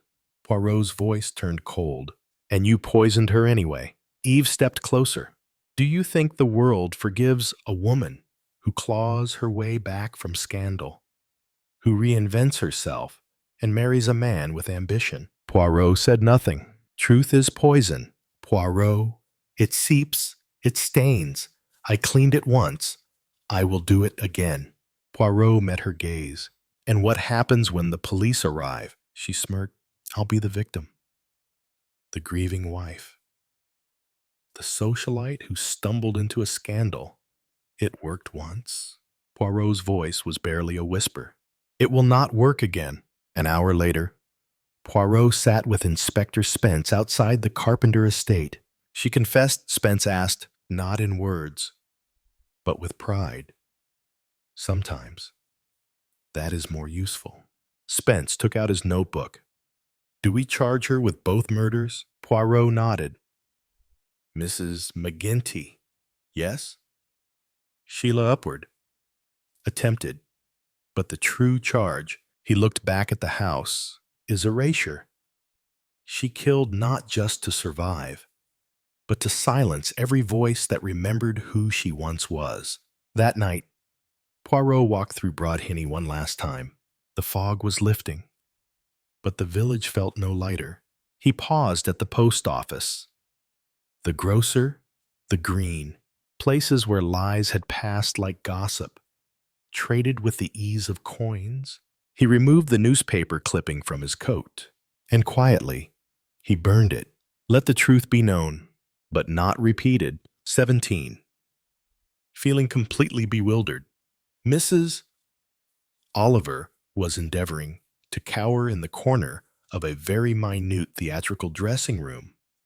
Not being the figure to cower, she only succeeded in bulging. Bright young men, removing grease paint with towels, surrounded her, and at intervals pressed warm beer upon her. Mrs. Upward, her good humor completely restored, had speeded their departure with good wishes. Robin had been assiduous in making all arrangements for her comfort before departure, running back a couple of times after they were in the car to see that all was as it should be. On the last occasion, he came back grinning. Madre was just ringing off on the telephone, and the wicked old thing still won't tell me who she was ringing up. But I bet I know. I know, too. Said Mrs. Oliver. Well, who do you say? Hercule Poirot? Yes, that's my guess. 2. She's going to pump him. Madre does like having her little secrets, doesn't she? Now, darling, about the play tonight. It's very important that you tell me honestly just what you think of Cecil and whether he's your idea of Eric. Needless to say, Cecil Leach had not been at all Mrs. Oliver's idea of Eric. Nobody, indeed, could have been more unlike. The play itself she had enjoyed, but the ordeal of going round afterwards was fraught with its usual terrors. Robin, of course, was in his element. He had Cecil, at least Mrs. Oliver supposed it was Cecil pinned against the wall and was talking 19 to the dozen. Mrs. Oliver had been terrified of Cecil and much preferred somebody called Michael, who was talking to her kindly at the moment. Michael, at least, did not expect her to reciprocate. In fact, Michael seemed to prefer a monologue. Somebody called Peter made occasional incursions on the conversation, but on the whole, it resolved itself into a stream of faintly amusing malice. By Michael, too sweet of Robin, he was saying, "We've been urging him to come and see the show, but of course he's completely under that terrible woman's thumb. Isn't he dancing attendance? And really, Robin is brilliant. Don't you think so? Quite brilliant. He shouldn't be sacrificed on a matriarchal altar. Women can be awful, can't they? You know what she did to poor Alex Roscoff. All over him for nearly a year, and then discovered that he wasn't a Russian émigré at all. Of course, he had been telling her some very tall stories, but quite amusing, and we all knew it wasn't true. But after all, why should one care? And then when she found out he was just a little East End tailor's son, she dropped him. My dear, I mean, I do hate a snob. Don't you? Really? Alex was thankful to get away from her. He said she could be quite frightening sometimes, a little queer in the head. He thought, her rages. Robin, dear, we're talking about your wonderful madre. Such a shame she couldn't come tonight.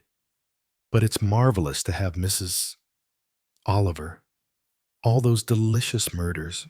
An elderly man with a deep bass voice grasped Mrs.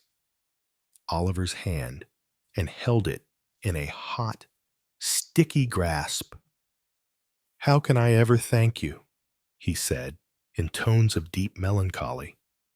You've saved my life many a time. Then they all came out into the fresh night air and went across to the Pony's Head, where there were more drinks and more stage conversation. By the time Mrs. Oliver and Robin were driving homeward, Mrs. Oliver was quite exhausted. She leaned back and closed her eyes. Robin, on the other hand, talked without stopping. And you do think that might be an idea, don't you? He finally ended what Mrs. Oliver jerked open her eyes. She had been lost in a nostalgic dream of home. Walls covered with exotic birds and foliage. A deal table, her typewriter, black coffee, apples everywhere. What bliss! What glorious and solitary bliss! What a mistake for an author to emerge from her secret fastness. Authors were shy, unsociable creatures, atoning for their lack of social aptitude by inventing their own companions and conversations. I'm afraid you're tired, said Robin. Not really. The truth is, I'm not very good with people. I adore people. Don't you? Said Robin happily. No, said Mrs. Oliver firmly. But you must. Look at all the people in your books. That's different. I think trees are much nicer than people, more restful. I need people, said Robin, stating an obvious fact. They stimulate me. He drew up at the gate of Laburnum's. You go in, he said. I'll put the car away. Mrs. Oliver extracted herself with the usual difficulty and walked up the path. The door's not locked. Robin called. It wasn't. Mrs. Oliver pushed it open and entered. There were no lights on, and that struck her as rather ungracious on the hostess's part. Or was it perhaps economy? Rich people were so often economical. There was a smell of scent in the hall, something rather exotic and expensive. For a moment, Mrs. Oliver wondered if she were in the right house. Then she found the light switch and pressed it down. The light sprang up in the low oak-beamed square hall. The door into the sitting room was ajar, and she caught sight of a foot and leg. Mrs. Upward, after all, had not gone to bed. She must have fallen asleep in her chair, and since no lights were on, she must have been asleep a long time. Mrs. Oliver went to the door and switched on the lights in the sitting room. "We're back," she began, and then stopped. Her hand went up to her throat. She felt a tight knot there, a desire to scream that she could not put into operation. Her voice came out in a whisper, "Robin, Robin." It was some time before she heard him coming up the path, whistling, and then she turned quickly and ran to meet him in the hall. "Don't go in there, don't go in. Don't go. Your mother, she's dead. I think she's been killed." 8-18. "Quite a neat bit of work," said Superintendent Spence. His red countryman's face was angry. He looked across to where Hercule Poirot sat, gravely listening. "Neat and ugly," he said. "She was strangled." He went on. "Silk scarf, one of her own silk scarves. One she'd been wearing that day, just passed around the neck, and the ends crossed and pulled. Neat, quick, efficient. The thugs did it that way in India. The victim doesn't struggle or cry out pressure on the carotid artery. Special knowledge could be need not. If you were thinking of doing it, you could read up the subject. There's no practical difficulty. Especially with the victim quite unsuspicious, and she was unsuspicious." Poirot nodded. "Someone she knew?" "Yes. They had coffee together, a cup opposite her and one opposite the guest.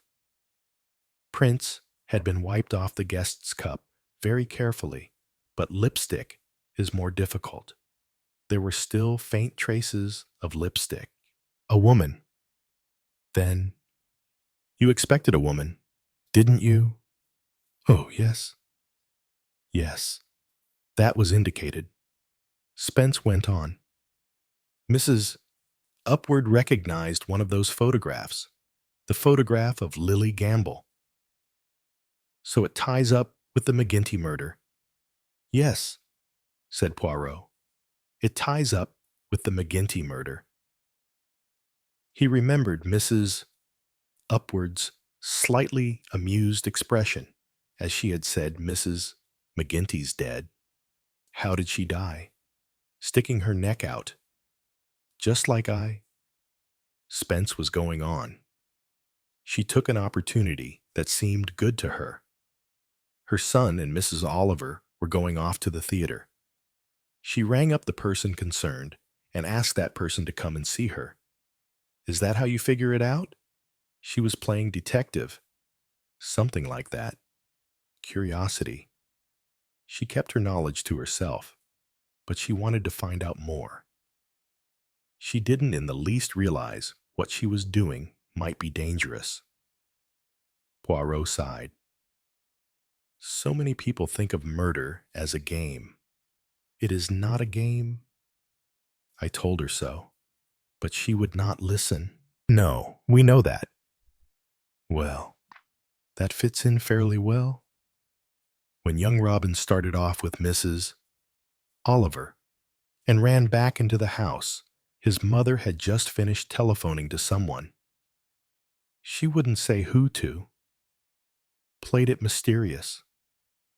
Robin and Mrs. Oliver thought it might be you." "I wish it had been," said Hercule Poirot. "You have no idea to whom it was that she telephoned, none whatever. It's all automatic round here. You know, the maid couldn't help you in any way. No, she came in about 10:30. She has a key to the back door. She went straight into her own room, which leads off the kitchen, and went to bed. The house was dark, and she assumed that Mrs. Upward had gone to bed and that the others had not yet returned. Spence added, "She's deaf and pretty crotchety as well. Takes very little notice of what goes on, and I imagine does as little work as she can with as much grumbling as possible. Not really an old faithful. Oh no, she's only been with the Upwards a couple of years." A constable put his head round the door. "There's a young lady to see you." "Sir," he said, "says there's something perhaps you ought to know. About last night. About last night. Send her in." Deirdre Henderson came in. She looked pale and strained and, as usual, rather awkward. "I thought perhaps I'd better come," she said. "If I'm not interrupting you or anything," she added apologetically. "Not at all. Miss Henderson." Spence rose and pushed forward a chair. She sat down on it, squarely, in an ungainly, schoolgirlish sort of way. "Something about last night," said Spence encouragingly, "about Mrs. Upward. You mean, yes, it's true, isn't it, that she was murdered? I mean, the post said so. And the baker. Mother said, of course, it couldn't be true." She stopped. "I'm afraid your mother isn't quite right there." "It's true enough. Now, you wanted to tell us something," Deirdre nodded. "Yes," she said. "You see, I was there." A difference crept into Spence's manner. It was, perhaps, even more gentle, but an official hardness underlay it. "You were there," he said. "At Laburnum's?" "At what time I don't know exactly," said Deirdre. "Between 8:30 and 9. I suppose. Probably nearly 9. After dinner. Anyway, you see, she telephoned to me. Mrs. Upward telephoned to you." "Yes. She said Robin and Mrs. Oliver were going to the theater in Cullenkay, and that she would be all alone. And would I come along and have coffee with her? And you went, yes. And you had coffee with her?" Deirdre shook her head. "No. I got there and I knocked. But there wasn't any answer. So I opened the door and went into the hall. It was quite dark, and I'd seen from outside that there was no light in the sitting room. So I was puzzled. I called Mrs. Upward once or twice, but there was no answer. So I thought there must be some mistake." "What mistake did you think there could have been?" "I thought perhaps she'd gone to the theater with them after all, without letting you know. That did seem queer. You couldn't think of any other explanation." "Well, I thought perhaps Frida might have bungled the original message. She does get things wrong sometimes. She's a foreigner. She was excited herself last night because she was leaving." "What did you do?" "Miss Henderson, I just went away. Back home." "Yes, that is. I went for a walk first. It was quite fine." Spence was silent for a moment or two.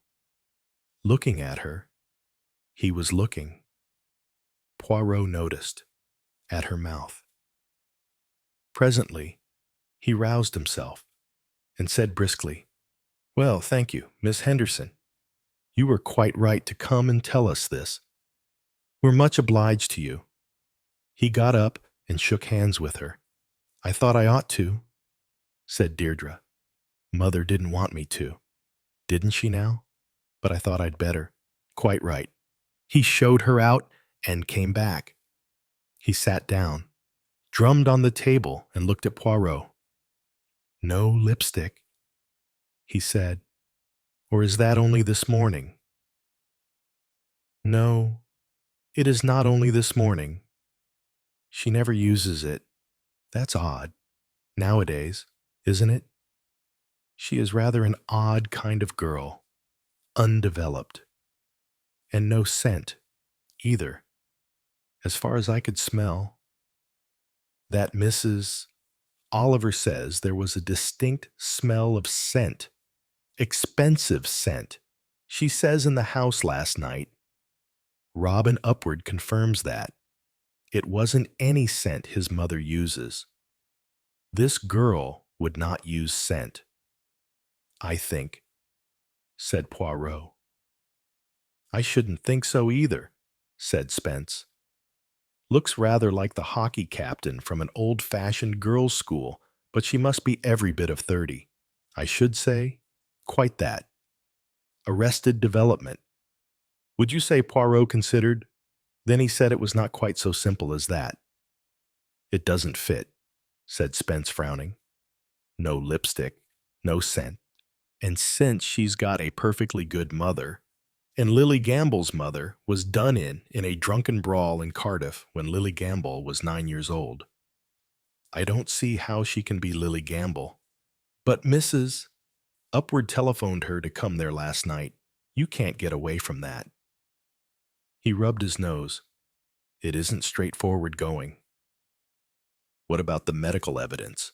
Not much help there. All the police surgeon will say definitely is that she was probably dead by 9:30. So she may have been dead when Deirdre Henderson came to Laburnum's. Probably was if the girl is speaking the truth. Either she is speaking the truth, or else she's a deep one. Mother didn't want her to come to us. She said, anything there, Poirot considered. Not particularly. It is what Mother would say.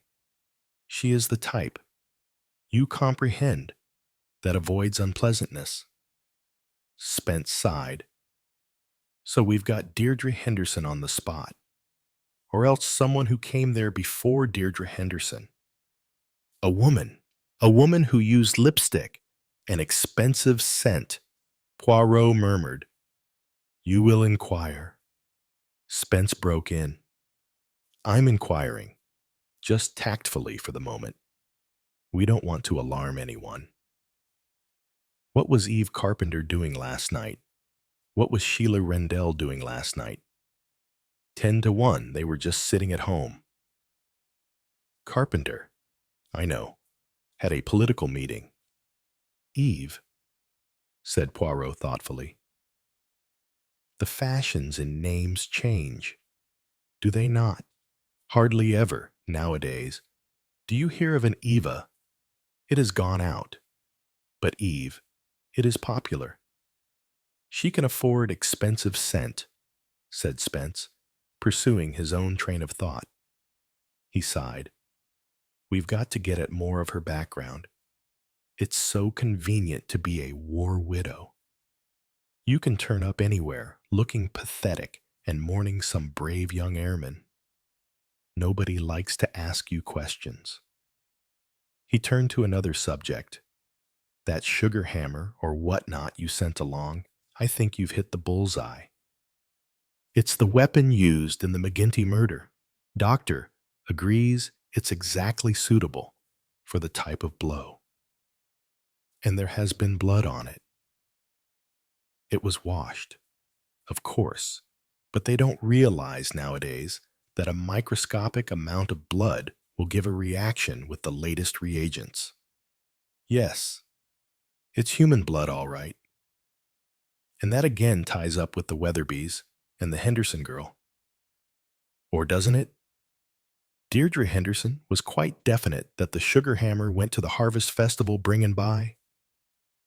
And Mrs. Summerhays was equally positive it was the Christmas one. Mrs. Summerhays is never positive about anything, said Poirot gloomily. She is a charming person, but she has no order or method in her composition. But I will tell you this, E.I., who have lived at Long Meadows, the doors and the windows, they are always open. Anyone at all, could come and take something away, and later come and put it back, and neither Major Summerhays nor Mrs. Summerhays would notice, if it is not there one day. She thinks that her husband has taken it to join a rabbit or to chop wood, and he would think she had taken it to chop dog meat. In that house, nobody uses the right implements. They just seize what is at hand and leave it in the wrong place. And nobody remembers anything. If I were to live like that, I should be in a continual state of anxiety. But they do not seem to mind. Spence sighed. Well, there's one good thing about all this. They won't execute James Bentley until this business is all cleared up. We've forwarded a letter to the Home Secretary's office. It gives us what we've been wanting time. I think, said Poirot, that I would like to see Bentley again, now that we know a little more. There was little change in James Bentley. He was, perhaps, rather thinner. His hands were more restless. Otherwise, he was the same quiet, hopeless creature. Hercule Poirot spoke carefully. There had been some fresh evidence. The police were reopening the case. There was, therefore, hope. But James Bentley was not attracted by hope. He said, "It will be all no good. What more can they find out?" "Your friends," said Hercule Poirot, "are working very hard." "My friends." He shrugged his shoulders. "I have no friends. You should not say that. You have, at the very least, two friends. Two friends. I should like to know who they are." His tone expressed no wish for the information, merely a weary disbelief. "First, there is Superintendent Spence, the police superintendent who worked up the case against me. That's almost funny. It is not funny. It is fortunate. Spence is a very shrewd and conscientious police officer. He likes to be very sure that he has got the right man. He's sure enough of that. Oddly enough, he is not. That is why. As I said, he is your friend. That kind of a friend." Hercule Poirot waited. Even James Bentley, he thought, must have some human attributes. Even James Bentley could not be completely devoid of ordinary human curiosity. And true enough, presently, James Bentley said, "Well, who's the other?" "The other is Maud Williams." Bentley did not appear to react. Maud Williams. Who is she? She worked in the office of Breather and Scuttle. Oh, that Miss Williams. Précisément. That Miss Williams. But what's it got to do with her? There were moments when Hercule Poirot found the personality of James Bentley so irritating that he heartily wished that he could believe Bentley guilty of Mrs. McGinty's murder. Unfortunately, the more Bentley annoyed him, the more he came round to Spence's way of thinking. He found it more and more difficult to envisage Bentley's murdering anybody. James Bentley's attitude to murder would have been, Poirot felt sure, that it wouldn't be much good anyway. If cockiness, as Spence insisted, was a characteristic of murderers, Bentley was certainly no murderer. Containing himself, Poirot said Miss Williams interests herself in this affair. She is convinced you are innocent. I don't see what she can know about it. She knows you. James Bentley blinked. He said, grudgingly, I suppose she does. In a way, but not well. You worked together in the office, did you not? You had sometimes meals together. Well, yes, once or twice. The Blue Cat Cafe. It's very convenient just across the street. Did you never go for walks with her? As a matter of fact, we did. Once, we walked up on the downs. Hercule Poirot exploded. Ma foi. Is it a crime that I seek to drag from you to keep the company with a pretty girl? Is it not natural? Is it not enjoyable? Can you not be pleased with yourself about it? I don't see why, said James Bentley. At your age, it is natural and right to enjoy the company of girls. I don't know many girls. Ça se voit. But you should be ashamed of that, not smug. You knew Miss Williams. You had worked with her and talked with her and sometimes had meals with her, and once went for a walk on the downs. And when I mention her, you do not even remember her name. James Bentley flushed. Well, you see, I've never had much to do with girls. And she isn't quite what you'd call a lady, is she? Oh, very nice and all that, but I can't help feeling that Mother would have thought her common. It is what you think that matters. Again James Bentley flushed. Her hair, he said, and the kind of clothes she wears, Mother, of course, was old-fashioned. He broke off. But you found Miss Williams, what shall I say, sympathetic. She was always very kind, said James Bentley slowly, but she didn't really understand. Her mother died when she was only a child. You see, and then you lost your job, said Poirot. You couldn't get another. Miss Williams met you once at Whodunit. I understand. James Bentley looked distressed. Yes, yes. She was coming over there on business, and she sent me a postcard. Asked me to meet her. I can't think why. It isn't as if I knew her at all well. But you did meet her. Yes, I didn't want to be rude. And you took her to the pictures, or a meal. James Bentley looked scandalized. Oh no, nothing of that kind. We just talked while she was waiting for her bus. Ah, how amusing that must have been for the poor girl, James Bentley said sharply. I hadn't got any money. You must remember that. I hadn't any money at all. Of course, it was a few days before Mrs. McGinty was killed, wasn't it? James Bentley nodded. He said, unexpectedly, yes, it was on the Monday. She was killed on Wednesday. I'm going to ask you something else. Mr. Bentley, Mrs. McGinty took the Sunday Comet. Yes, she did. Did you ever see her Sunday Comet? She used to offer it sometimes, but I didn't often accept.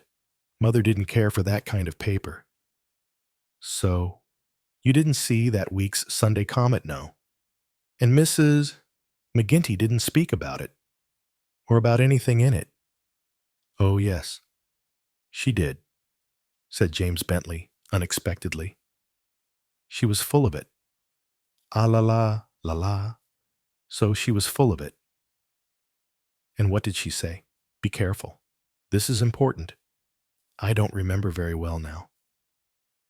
It was all about some old murder case. Craig. I think it was no. Perhaps it wasn't Craig. Anyway, she said somebody connected with the case was living in Whodunit now, full of it. She was. I couldn't see why it mattered to her. Did she say who it was? In Whodunit? James Bentley said vaguely. I think it was that woman whose son writes plays. She mentioned her by name. No, I really. It's so long ago, I implore you. Try to think. You want to be free again, do you not? Free? Bentley sounded surprised. Yes, Free? Yes, I suppose I do. Then think, what did Mrs. McGinty say? Well, something like, so pleased with herself, as she is, and so proud, not so much to be proud of if all's known. And then, you'd never think it was the same woman to look at the photograph. But of course, it had been taken years ago. But what made you sure that it was Mrs. Upward of whom she was speaking, I really don't know. I just formed the impression. She had been speaking of Mrs. Upward, and then I lost interest and didn't listen. And afterwards, well, now I come to think of it, I don't really know who she was speaking about. She talked a lot, you know. Poirot sighed. He said, I do not think myself that it was Mrs. Upward of whom she spoke. I think it was somebody else. It is preposterous to reflect that if you are hanged, it will be because you do not pay proper attention to the people with whom you converse. Did Mrs. McGinty speak much to you of the houses where she worked, or the ladies of those houses? Yes, in a way, but it's no good asking me. You don't seem to realize, Poirot, that I had my own life to think of at the time. I was in very serious anxiety, not in so much serious anxiety as you are now. Did Mrs. McGinty speak of Mrs. Carpenter? Mrs. Selkirk? She was then, or of Mrs. Rendell Carpenter, has that new house at the top of the hill and a big car, hasn't he? He was engaged to Mrs. Selkirk. Mrs. McGinty was always very down on Mrs. Selkirk. I don't know why. Jumped up. That's what she used to call her. I don't know what she meant by it. And the Rendells, he's the doctor, isn't he? I don't remember her saying anything particular about them. And the Weatherbys, I do remember what she said about them. No patience with her fusses and her fancies. That's what she said. And about him. Never a word, good or bad, out of him. He paused. She said it was an unhappy house. Hercule Poirot looked up. For a second, James Bentley's voice had held something that Poirot had not heard in it before. He was not repeating obediently what he could recall. His mind, for a very brief space, had moved out of its apathy. James Bentley was thinking of Hunter's Close, of the life that went on there, of whether or not it was an unhappy house. James Bentley was thinking objectively. Poirot said softly, You knew them. The mother, the father, the daughter. Not really. It was the dog, a Sealyham. It got caught in a trap. She couldn't get it undone. I helped her. There was again something new in Bentley's tone. I helped her, he had said. And in those words was a faint echo of pride. Poirot remembered what Mrs.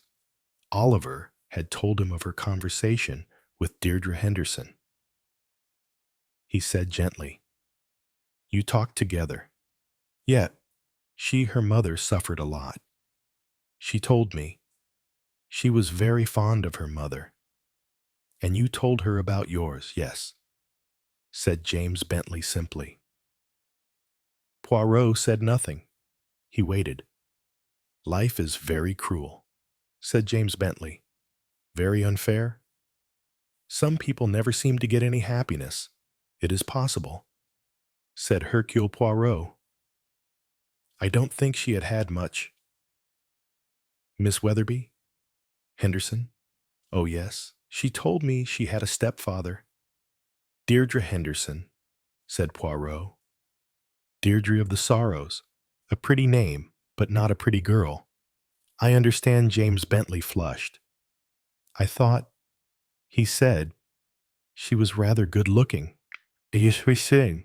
19. Now just you listen to me, said Mrs. Sweetyman. Edna sniffed. She had been listening to Mrs. Sweetyman for some time. It had been a hopeless conversation, going round in circles. Mrs. Sweetyman had said the same thing several times, varying the phraseology a little, but even that not much. Edna had sniffed, and occasionally blubbered, and had reiterated her own 2 contributions to the discussion first, that she couldn't ever second, that Dad would skin her alive. He would. That's as may be, said Mrs. Sweetyman. But murder's murder, and what you saw, and you can't get away from it, Edna sniffed. And what you did ought to do, Mrs. Sweetyman broke off and attended to Mrs. Weatherby, who had come in for some knitting pins and another ounce of wool. Haven't seen you about for some time. Ma'am, said Mrs. Sweetyman brightly. No, I've been very far from well lately, said Mrs. Weatherby. My heart.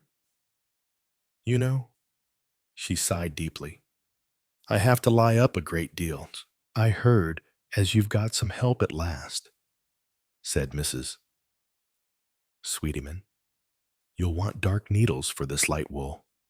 Yes, quite capable as far as she goes, and cooks not at all badly, but her manners and her appearance, dyed hair, and the most unsuitable tight jumpers. Ah, said Mrs. Sweetyman, girls aren't trained proper to service nowadays.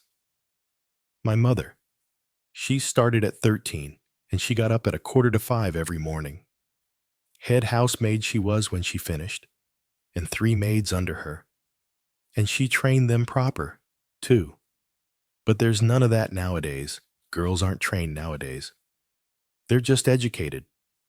Like Edna. Both women looked at Edna, who leaned against the post office counter, sniffing and sucking a peppermint, and looking particularly vacant. As an example of education, she hardly did the educational system credit. Terrible about Mrs. Upward. Wasn't it, continued Mrs. Sweetyman conversationally, as Mrs. Weatherby sorted through various colored needles. Dreadful, said Mrs. Weatherby. They hardly dared tell me, and when they did, I had the most frightful palpitations. I'm so sensitive.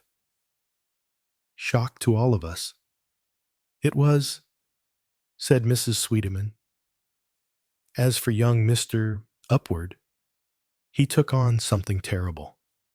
Had her hands full with him. The authoress lady did. Until the doctor came and gave him a sedative or something. He's gone up to Long Meadows now as a paying guest. Felt he couldn't stay in the cottage, and I don't know as I blame him. Janet Groom. She's gone home to her niece, and the police have got the key. The lady what writes the murder books has gone back to London, but she'll come down for the inquest. Mrs. Sweetyman imparted all this information with relish. She prided herself on being well informed. Mrs. Weatherby, whose desire for knitting needles had perhaps been prompted by a desire to know what was going on, paid for her purchase. It's most upsetting, she said. It makes the whole village so dangerous. There must be a maniac about. When I think that my own dear daughter was out that night, that she herself might have been attacked, perhaps killed, Mrs. Weatherby closed both eyes and swayed on her feet. Mrs. Sweetyman watched her with interest, but without alarm. Mrs. Weatherby opened her eyes again and said with dignity, "This place should be patrolled. No young people should go about after dark, and all doors should be locked and bolted.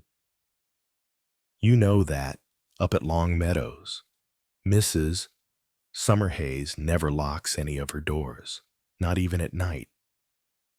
She leaves the back door and the drawing room window open so that the dogs and cats can get in and out. I myself consider that as absolute madness, but she says they've always done it and that if burglars want to get in, they always can. Reckon there wouldn't be much for a burglar to take up at Long Meadows, said Mrs. Sweeteman. Mrs. Weatherby shook her head sadly and departed with her purchase. Mrs. Sweeteman and Edna resumed their argument.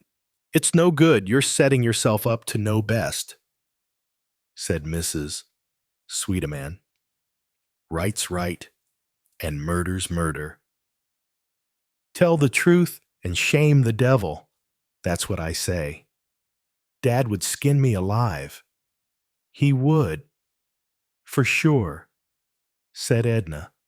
I'd talk to your dad, said Mrs. Sweeteman. I couldn't ever, said Edna. Mrs. Upward's dead, said Mrs. Sweeteman. And you saw something the police don't know about. You're employed in the post office, aren't you? You're a government servant. You've got to do your duty.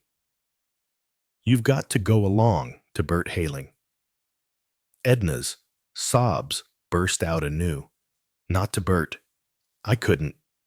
However could I go to Bert? It'd be all over the place. Mrs.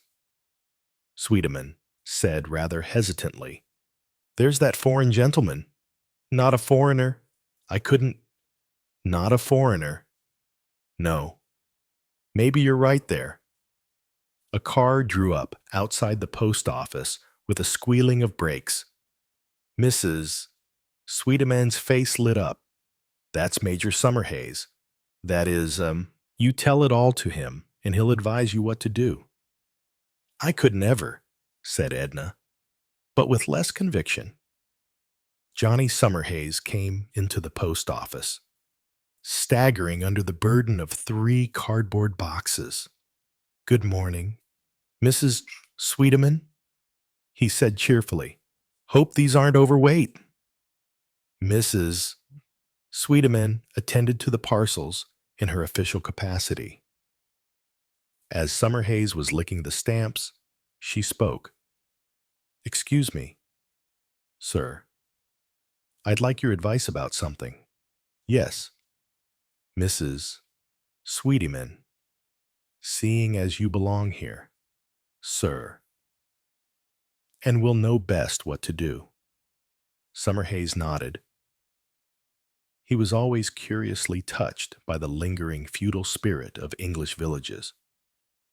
The villagers knew little of him personally, but because his father and his grandfather and many great-great-grandfathers had lived at Long Meadows, they regarded it as natural that he should advise and direct them when asked so to do.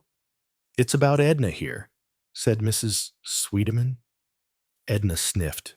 Johnny Summerhays looked at Edna doubtfully. Never, he thought, had he seen a more unprepossessing girl. Exactly like a skinned rabbit. Seemed half-witted, too. Surely she couldn't be in what was known officially as trouble. But no, Mrs. Sweeteman would not have come to him for advice in that case. Well, he said kindly, what's the difficulty? It's about the murder, sir. The night of the murder. Edna saw something.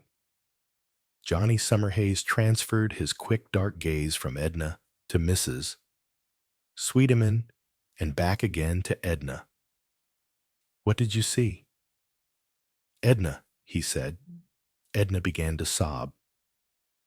Mrs. Sweeteman took over.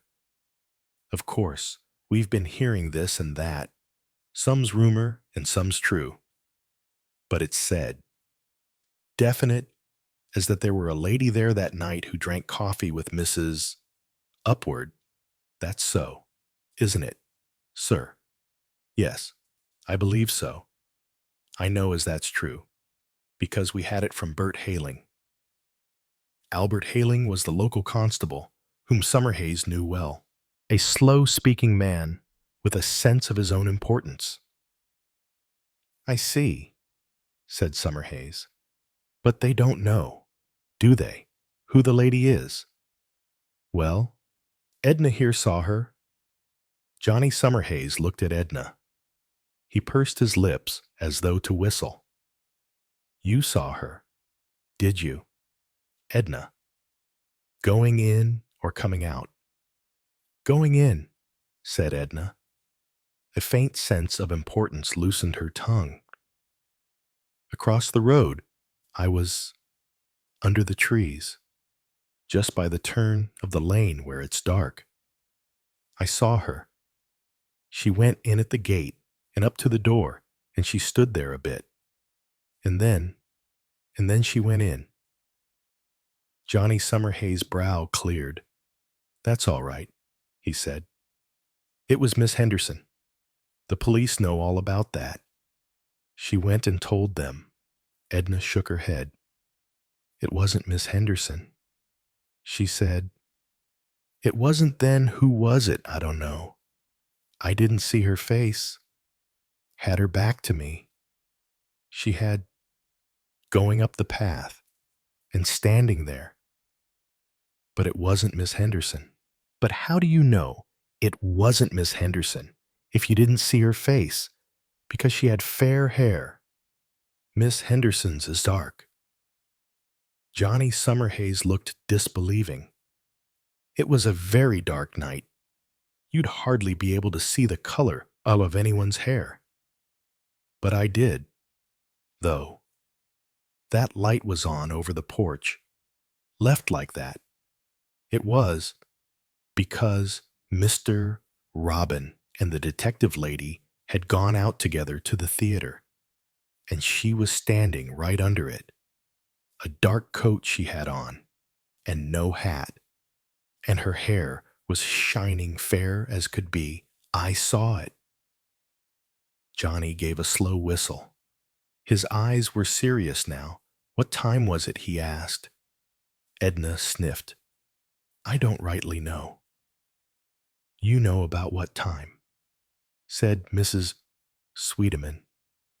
It wasn't 9 o'clock. I'd have heard the church, and it was after 8:30, between 8:30 and 9. How long did she stop? I don't know, sir.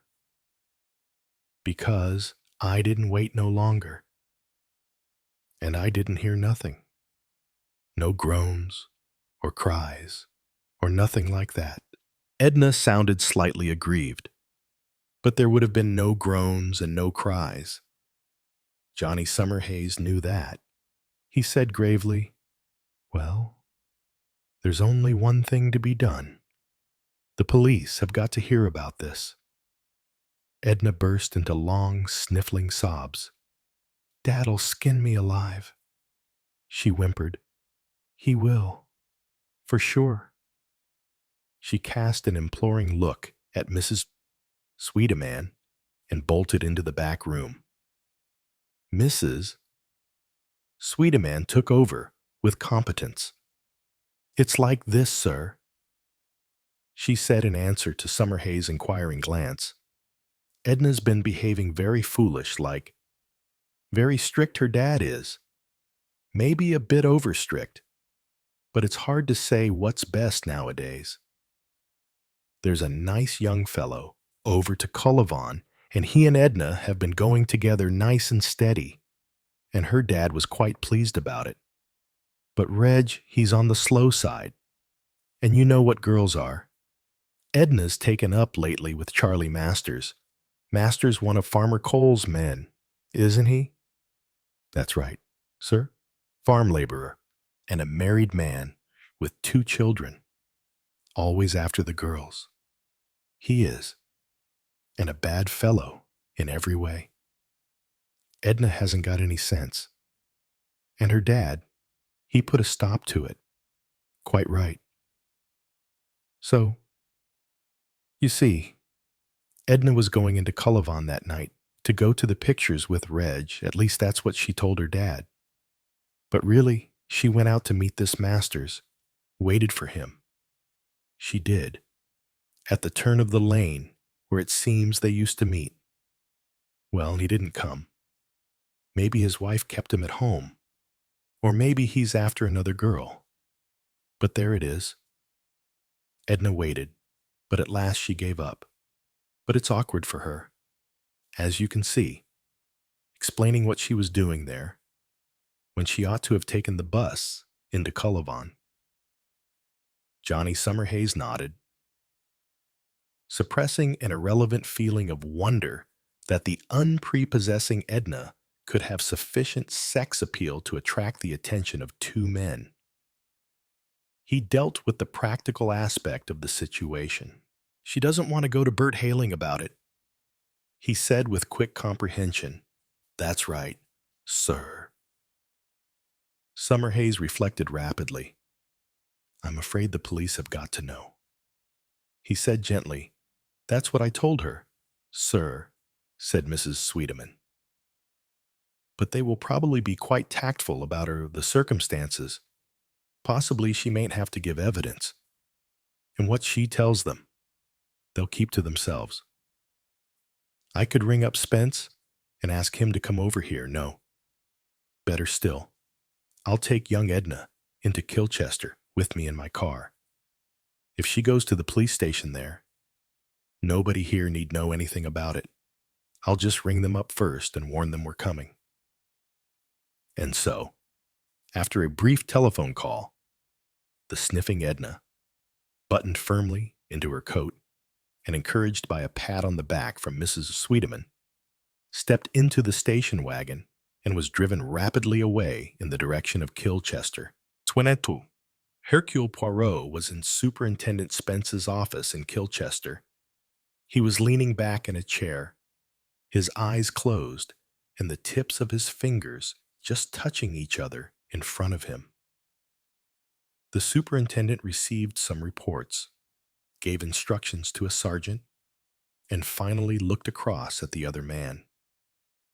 Getting a brainwave. M. Poirot, he demanded. I reflect, said Poirot. I review. I forgot to ask you. Did you get anything useful from James Bentley when you saw him? Poirot shook his head. He frowned. It was indeed of James Bentley he had been thinking. It was annoying, thought Poirot with exasperation, that on a case such as this, where he had offered his services without reward, solely out of friendship and respect for an upright police officer, that the victim of circumstances should so lack any romantic appeal. A lovely young girl, now bewildered and innocent, or a fine upstanding young man, also bewildered, but whose head is bloody but unbowed, thought Poirot, who had been reading a good deal of English poetry in an anthology lately.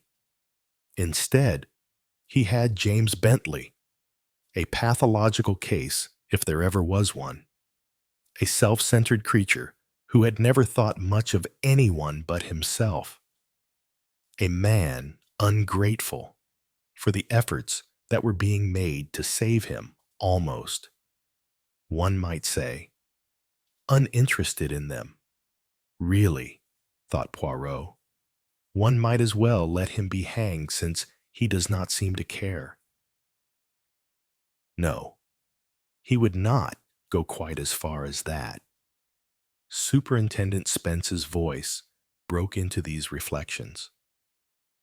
Our interview, said Poirot, was, if I might say so, singularly unproductive. Anything useful that Bentley might have remembered, he did not remember. What he did remember is so vague and uncertain that one cannot build upon it. But at any rate, it seems fairly certain that Mrs. McGinty was excited by the article in the Sunday Comet and spoke about it to Bentley with special reference to someone connected with the case, living in Broadhinny. With which case? Asked Superintendent Spence sharply. Our friend could not be sure, said Poirot. He said, rather doubtfully, the Craig case, but the Craig case being the only one he had ever heard of. It would, presumably, be the only one he could remember. But the someone was a woman. He even quoted Mrs. McGinty's words, someone who had not so much to be proud of, if all's known. Proud, mais oui. Poirot nodded his appreciation. A suggestive word. Is it not? No clue as to who the proud lady was. Bentley suggested Mrs. Upward, but as far as I can see, for no real reason, Spence shook his head. Probably because she was a proud, masterful sort of woman, outstandingly so, I should say. But it couldn't have been Mrs. Upward, because Mrs. Upward's dead, and dead for the same reason as Mrs. McGinty died, because she recognized a photograph. Poirot said sadly, I warned her. Spence murmured irritably, Lily Gamble. So far as age goes, there are only two possibilities, Mrs. Rendell and Mrs. Carpenter. I don't count the Henderson girl. She's got a background. And the others have not. Spence sighed. You know what things are nowadays. The war stirred up everyone and everything. The approved school where Lily Gamble was, and all its records, were destroyed by a direct hit. Then take people. It's the hardest thing in the world to check on people. Take Broadhinny. The only people in Broadhinny we know anything about are the Summerhays family, who have been there for 300 years, and Guy Carpenter, who's one of the engineering carpenters. All the others are, what shall I say, fluid doctor. Rendell's on the medical register, and we know where he trained and where he's practiced, but we don't know his home background. His wife came from near Dublin, Eve Selkirk, as she was before she married Guy Carpenter, was a pretty young war widow. Anyone can be a pretty young war widow. Take the Weatherbys. They seem to have floated round the world, here, there, and everywhere. Why is there a reason? Did he embezzle from a bank? Or did they occasion a scandal? I don't say we can't dig up about people. We can, but it takes time. The people themselves won't help you, because they have something to conceal, but it need not be murder, said Poirot. Exactly. It may be trouble with the law, or it may be a humble origin, or it may be common or garden scandal, but whatever it is, they've taken a lot of pains to cover up, and that makes it difficult to uncover. But not impossible. Oh no, not impossible. It just takes time. As I say, if Lily Gamble is in Broadhinny, she's either Eve Carpenter or Sheila Rendell. I've questioned them just routine, that's the way I put it. They say they were both at home alone. Mrs. Carpenter was the wide-eyed innocent. Mrs. Rendell was nervous, but then she's a nervous type. You can't go by that. Yeah, said Poirot thoughtfully. She is a nervous type. He was thinking of Mrs. Rendell in the garden at Long Meadows. Mrs. Rendell had received an anonymous letter, or so she said. He wondered, as he had wondered before, about that statement. Spence went on. And we have to be careful, because even if one of them is guilty, the other is innocent. And Guy Carpenter is a prospective member of Parliament and an important local figure. That wouldn't help him if he was guilty of murder or accessory to it, said Spence grimly. I know that, but you have you not? To be sure. That's right. Anyway, you'll agree, won't you, that it lies between the two of them? Poirot sighed. No, no, I would not say that. There are other possibilities, such as Poirot was silent for a moment. Then he said in a different, almost casual tone of voice, why do people keep photographs? Why, goodness knows. Why do people keep all sorts of things? Junk trash? Bits and pieces? They do, that's all there is to it. Up to a point. I agree with you. Some people keep things. Some people throw everything away as soon as they have done with it. That, yes, it is a matter of temperament. But I speak now, especially of photographs. Why do people keep, in particular, photographs? As I say, because they just don't throw things away. Or else because it reminds them. Poirot pounced on the words. Exactly. It reminds them. Now again we ask why. Why does a woman keep a photograph of herself when young? And I say that the first reason is, essentially, vanity. She has been a pretty girl, and she keeps a photograph of herself to remind her of what a pretty girl she was. It encourages her when her mirror tells her unpalatable things. She says, perhaps, to a friend, that was me when I was 18. And she sighs. You agree? Yes, yes. I should say that's true enough. Then that is reason number one. Vanity. Now, reason number two. Sentiment. That's the same thing, no, not quite.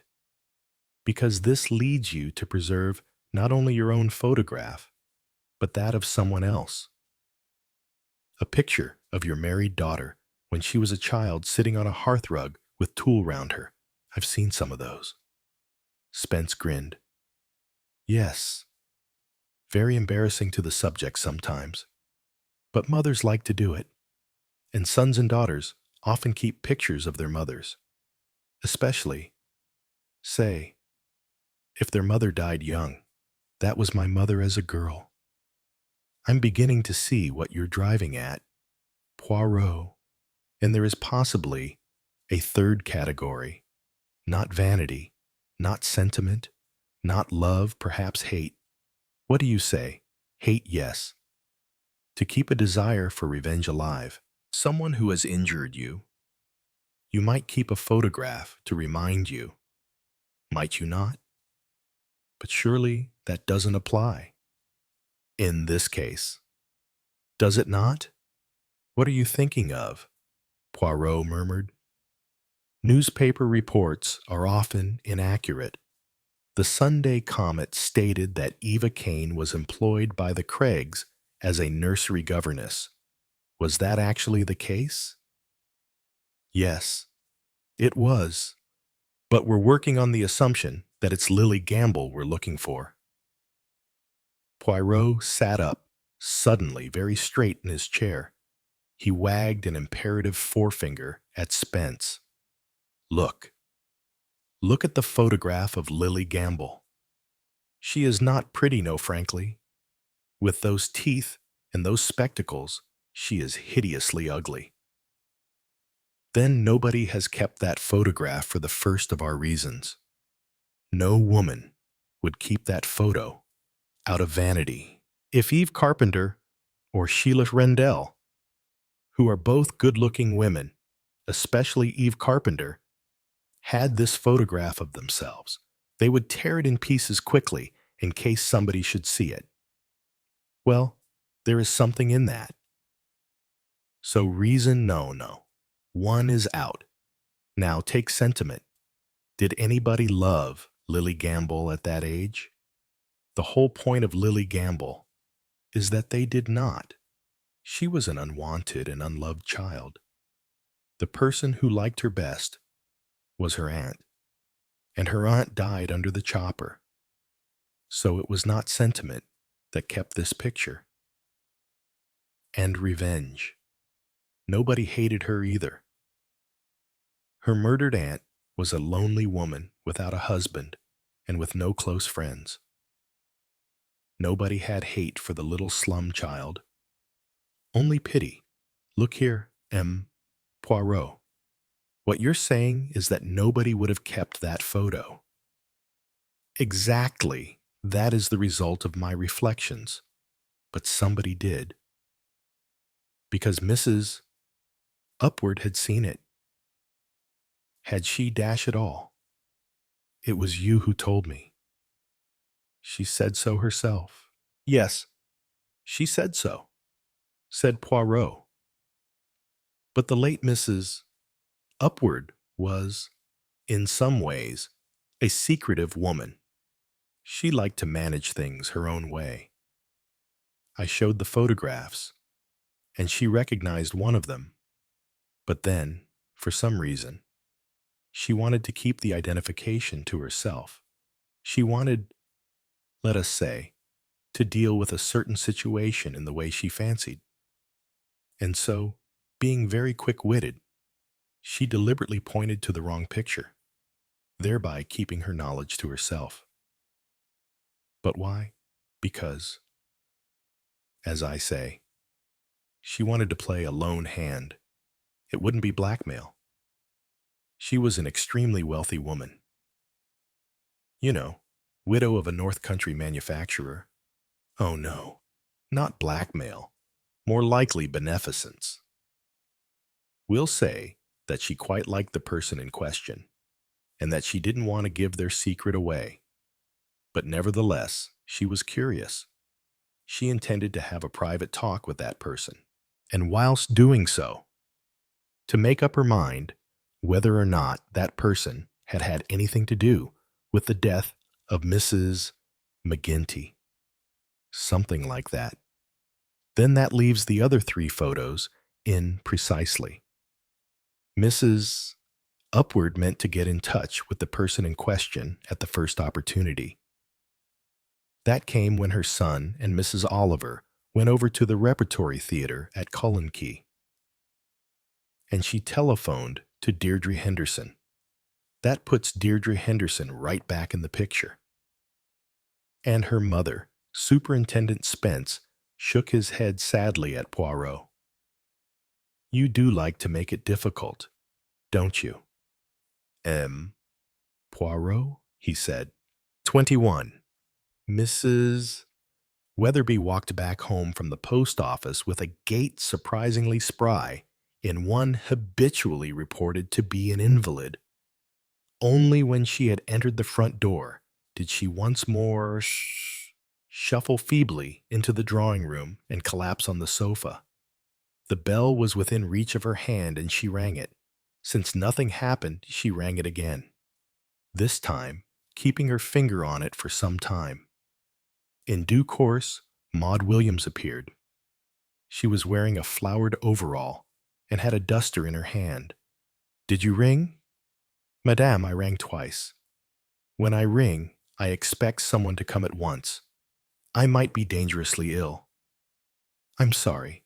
Madam, I was upstairs. I know you were.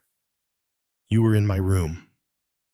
I heard you overhead, and you were pulling the drawers in and out. I can't think why. It's no part of your job to go prying into my things. I wasn't prying. I was putting some of the things you left lying about away tidily. Nonsense. All you people snoop, and I won't have it. I'm feeling very faint. Is Miss Deirdre in? She took the dog for a walk. How stupid. She might know I would need her. Bring me an egg, beaten up in milk, and a little brandy. The brandy is on the sideboard in the dining room. There are only Just the 3 eggs for breakfast tomorrow. Then someone will have to go without. Hurry, will you? Don't stand there looking at me. And you're wearing far too much makeup. It isn't suitable. There was a bark in the hall, and Deirdre and her Sealy ham came in as Maud went out. I heard your voice, said Deirdre breathlessly. What have you been saying to her? Nothing. She looked like thunder. I put her in her place. Impertinent girl. Oh, Mummy darling, must you? It's so difficult to get anyone. And she does cook well. I suppose it's of no importance that she's insolent to me. Oh well, I shan't be with you much longer. Mrs. Weatherby rolled up her eyes and took some fluttering breaths. I walked too far, she murmured. You oughtn't to have gone out. Darling, why didn't you tell me you were going? I thought some air would do me good. It's so stuffy. Doesn't matter. One doesn't really want to live, not if one's only a trouble to people. You're not a trouble. Darling, I'd die without you. You're a good girl, but I can see how I weary you and get on your nerves. You don't, said Deirdre passionately. Mrs. Weatherby sighed and let her eyelids fall. I can't talk much, she murmured. I must just lie still. I'll hurry up Maud with the eggnog. Deirdre ran out of the room. In her hurry, she caught her elbow on a table and a bronze god bumped to the ground. So clumsy, murmured Mrs. Weatherby to herself. Wincing. The door opened and Mr. Weatherby came in. He stood there for a moment. Mrs. Weatherby opened her eyes. Oh, it's you. Roger? I wondered what all the noise was in here. It's impossible to read quietly in this house. It was just Deirdre. She came in with the dog. Mr. Weatherby stooped and picked up the bronze monstrosity from the floor. Surely Deirdre's old enough not to knock things down the whole time. She's just rather awkward. Well, it's absurd to be awkward at her age. And can't she keep that dog from barking? I'll speak to her. Roger, if she makes her home here, she must consider our wishes and not behave as though the house belonged to her. Perhaps you'd rather she went away, murmured Mrs. Weatherby. Through half-closed eyes, she watched her husband. No, of course not. Of course not. Naturally, her home is with us. I only ask for a little more good sense and good manners, he added. You've been out, Edith. Yes. I just went down to the post office. No fresh news about poor Mrs. Upward. The police still don't know who it was. They seem to be quite hopeless. Any motive? Who gets her money? The son, I suppose. Yes. Then it really seems as though it must have been one of these tramps. You should tell this girl. She's got to be careful about keeping the front door locked, and only to open it on the chain when it gets near dusk. These men are very daring and brutal nowadays. Nothing seems to have been taken from Mrs. Upward's. Odd. Not like Mrs. McGinty, said Mrs. Weatherby. Mrs. McGinty. Oh, the charwoman. What's Mrs. McGinty got to do with Mrs. Upward? She did work for her. Roger, don't be silly. Edith. Mrs. Weatherby closed her eyes again. As Mr. Weatherby went out of the room, She smiled to herself. She opened her eyes with a start to find Maud standing over her, holding a glass. "Your eggnog." "Madam," said Maud. Her voice was loud and clear. It echoed too resonantly in the deadened house. Mrs. Weatherby looked up with a vague feeling of alarm. How tall and unbending the girl was. She stood over Mrs. Weatherby like a figure of doom. Mrs. Weatherby thought to herself, and then wondered why such extraordinary words had come into her head. She raised herself on her elbow and took the glass. "Thank you." "Maud," she said. Maud turned and went out of the room. Mrs. Weatherby still felt vaguely upset. 22. Hercule Poirot took a hired car back to Whodunit. He was tired because he had been thinking. Thinking was always exhausting. And his thinking had not been entirely satisfactory. It was as though a pattern, perfectly visible, was woven into a piece of material, and yet, although he was holding the piece of material, he could not see what the pattern was, but it was all there. That was the point. It was all there. Only, it was one of those patterns, self-colored and subtle, that are not easy to perceive. A little way out of Kilchester, his car encountered the Summerhays station wagon coming in the opposite direction. Johnny was driving, and he had a passenger. Poirot hardly noticed them. He was still absorbed in thought. When he got back to Long Meadows, he went into the drawing room. He removed a colander full of spinach from the most comfortable chair in the room and sat down. From overhead came the faint drumming of a typewriter. It was Robin Upward, struggling with a play. 3 versions he had already torn up. So he told Poirot. Somehow, he couldn't concentrate. Robin might feel his mother's death quite sincerely, but he remained Robin Upward, chiefly interested in himself. "Madre," he said solemnly, "would have wished me to go on with my work." Hercule Poirot had heard many people say much the same thing. It was one of the most convenient assumptions. This knowledge of what the dead would wish. The bereaved had never any doubt about their dear one's wishes, and those wishes usually squared with their own inclinations. In this case, it was probably true. Mrs. Upward had had great faith in Robin's work, and had been extremely proud of him. Poirot leaned back and closed his eyes. He thought of Mrs. Upward. He considered what Mrs. Upward had really been like. He remembered a phrase that he had once heard used by a police officer. "We'll take him apart and see what makes him tick." What had made Mrs. Upward tick? There was a crash, and Maureen Summerhays came in.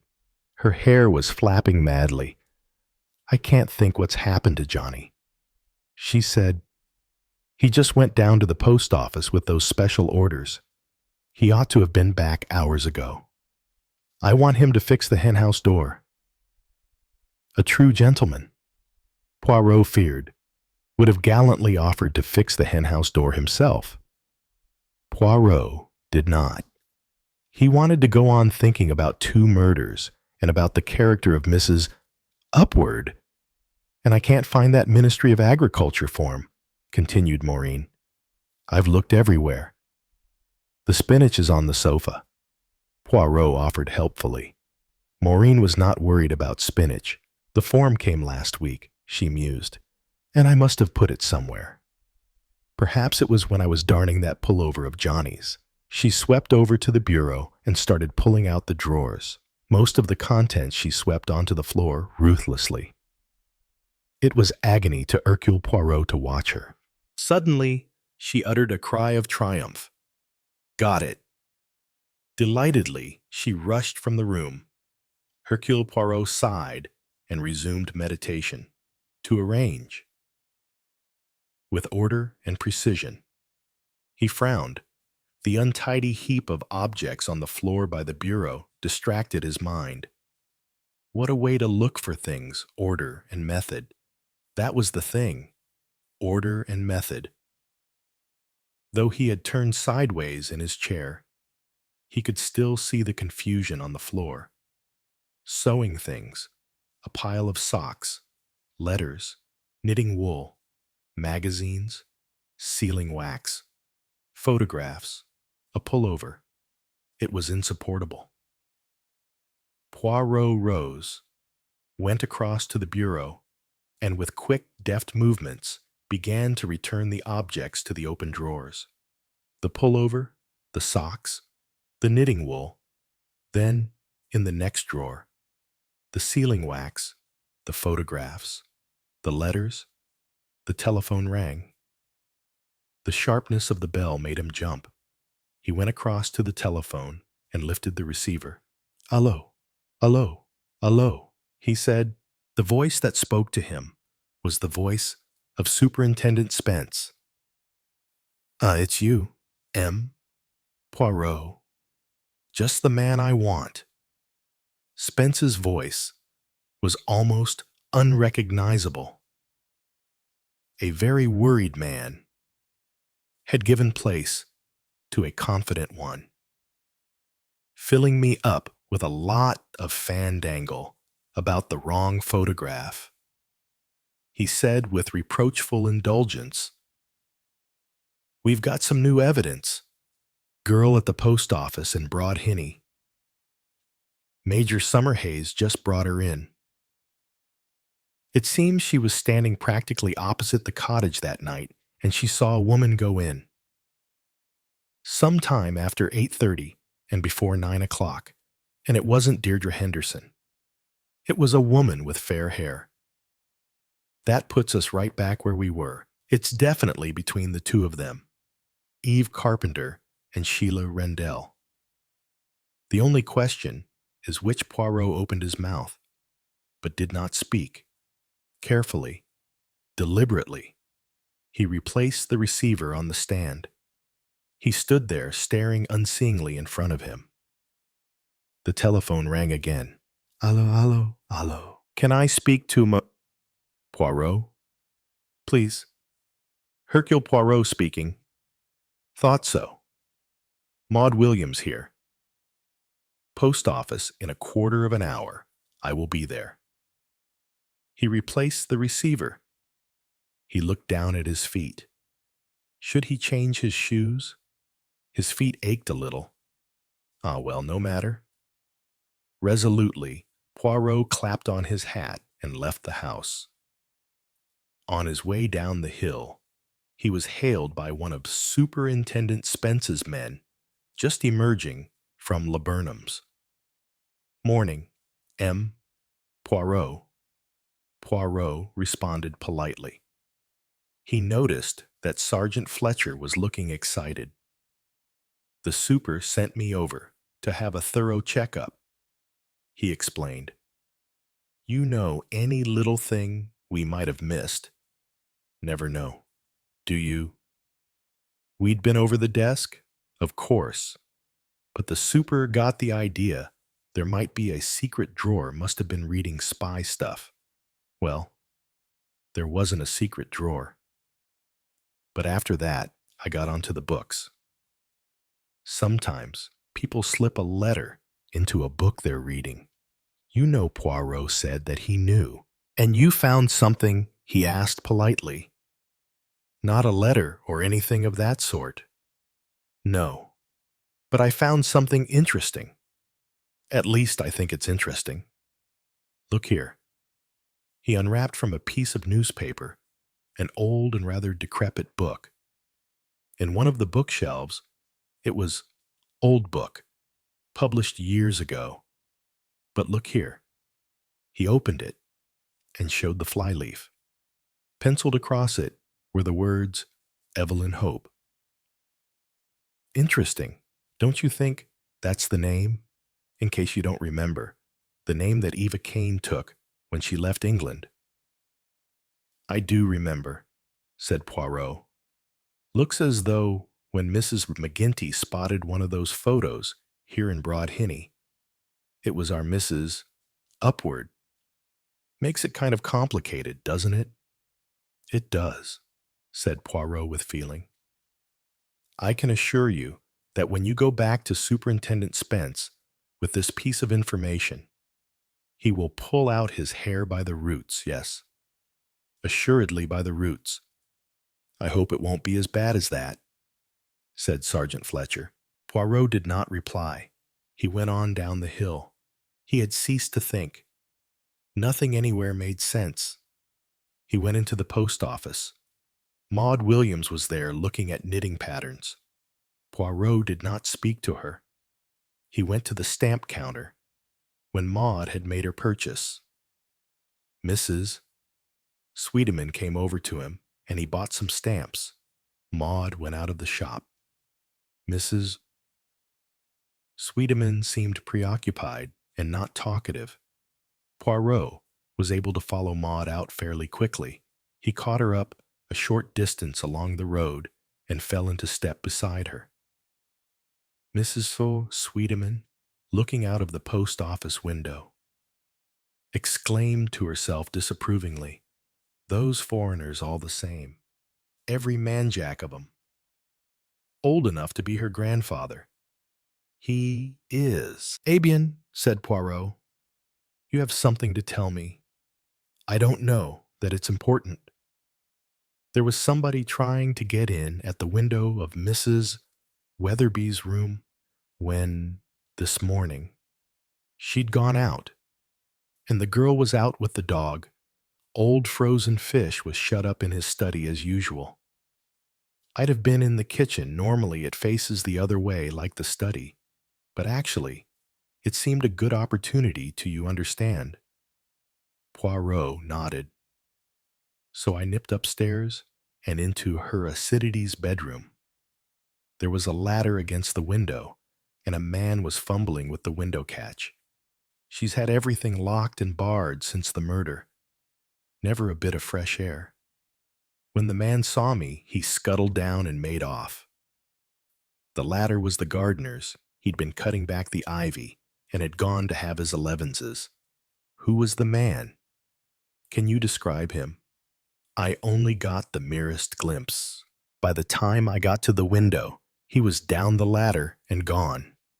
And when I first saw him, he was against the sun, so I couldn't see his face." "You are sure it was a man?" Maud considered. "Dressed as a man, an old felt hat on. It might have been a woman, of course." "It is interesting," said Poirot. "It is very interesting. Nothing else, not yet. The junk that old woman keeps must be dotty. She came in without me hearing this morning and bawled me out for snooping. I shall be murdering her next. If anyone asks to be murdered, that woman does. A really nasty bit of goods." Poirot murmured softly, "Evelyn Hope. What's that?" She spun round on him. "So you know that name, why yes. It's the name Eva What's-Her-Name took when she went to Australia. It was in the paper, the Sunday Comet. The Sunday Comet said many things, but it did not say that. The police found the name written in a book in Mrs. Upward's house." Maud exclaimed. "Then it was her, and she didn't die out there." Michael was right. "Michael," Maud said abruptly, "I can't stop. I'll be late serving lunch. I've got it all in the oven, but it will be getting dried up." She started off at a run. Poirot stood looking after her. At the post office window, Mrs. Swedeman, her nose glued to the pane, wondered if that old foreigner had been making suggestions of a certain character. Back at Long Meadows, Poirot removed his shoes and put on a pair of bedroom slippers. They were not chic, not, in his opinion, comme il faut, but there must be relief. He sat down on the easy chair again and began once more to think. He had by now a lot to think about. There were things he had missed, little things. The pattern was all there. It only needed cohesion. Maureen, glass in hand, talking in a dreamy voice, asking a question. Mrs. Oliver's account of her evening at the Rep, Cecil Michael. He was almost sure that she had mentioned a Michael Eva Kane, nursery governess, to the Craigs Evelyn Hope.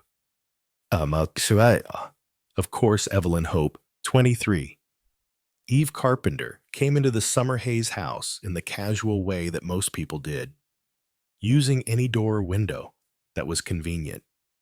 She was looking for Hercule Poirot, and when she found him, she did not beat about the bush. "Look here," she said. "You're a detective, and you're supposed to be good. All right, I'll hire you." "Suppose I am not for hire." "Mon Dieu, I am not a taxi cab. You're a private detective, and private detectives get paid, don't they? It is the custom. Well, that's what I'm saying. I'll pay you. I'll pay you well. For what? What do you want me to do?" "Eve," Carpenter said sharply, "protect me against the police. They're crazy. They seem to think I killed the Upward woman. And they're nosing round, asking me all sorts of questions, ferreting out things. I don't like it. It's driving me mental." Poirot looked at her. Something of what she said was true. She looked many years older than when he had first seen her a few weeks ago. Circles under her eyes spoke of sleepless nights. There were lines from her mouth to her chin, and her hand, when she lit a cigarette, shook badly. "You've got to stop it," she said. "You've got to." "Madam, what can I do? Fend them off somehow or other. Damn cheek. If Guy was a man, he'd stop all this. He wouldn't let them persecute me." "And he does nothing," she said sullenly. "I've not told him. He just talks pompously about giving the police all the assistance possible. It's all right for him. He was at some ghastly political meeting that night. And you, I was just sitting at home, listening to the radio, actually.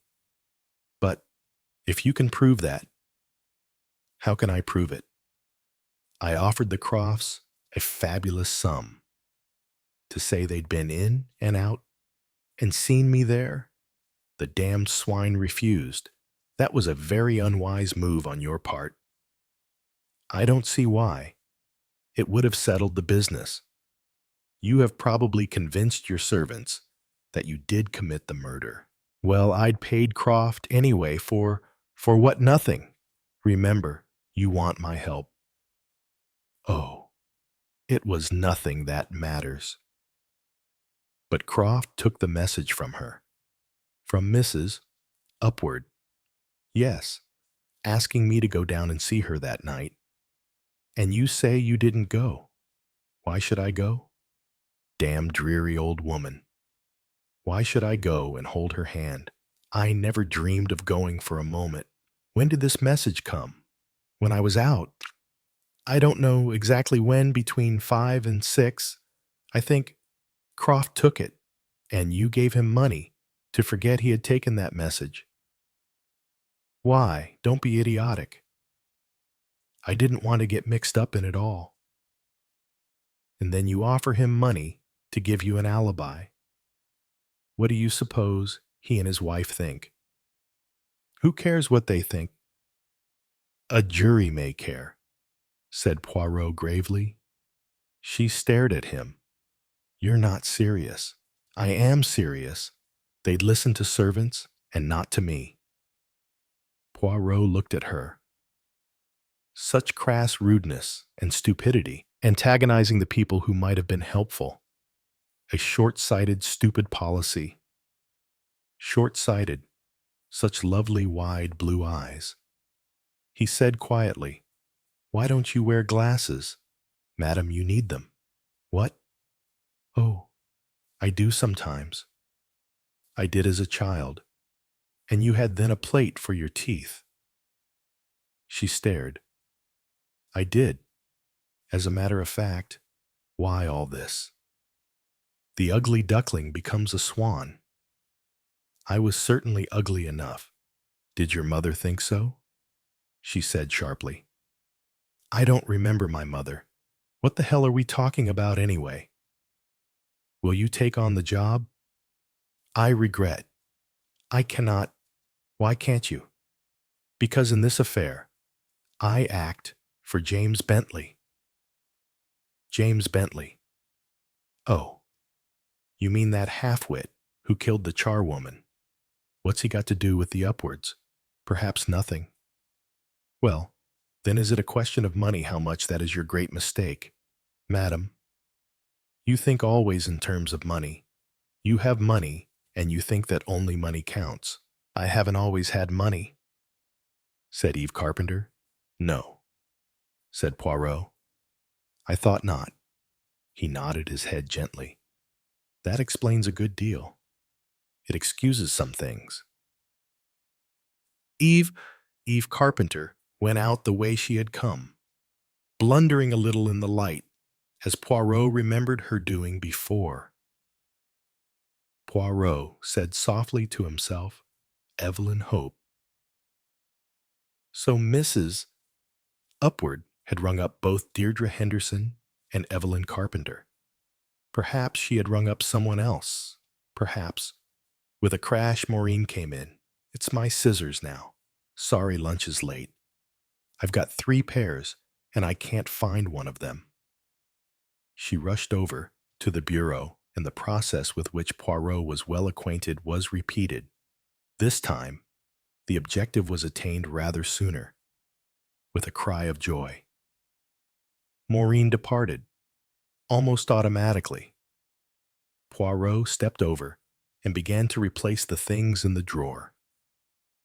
Sealing wax, note paper, a work basket, photographs.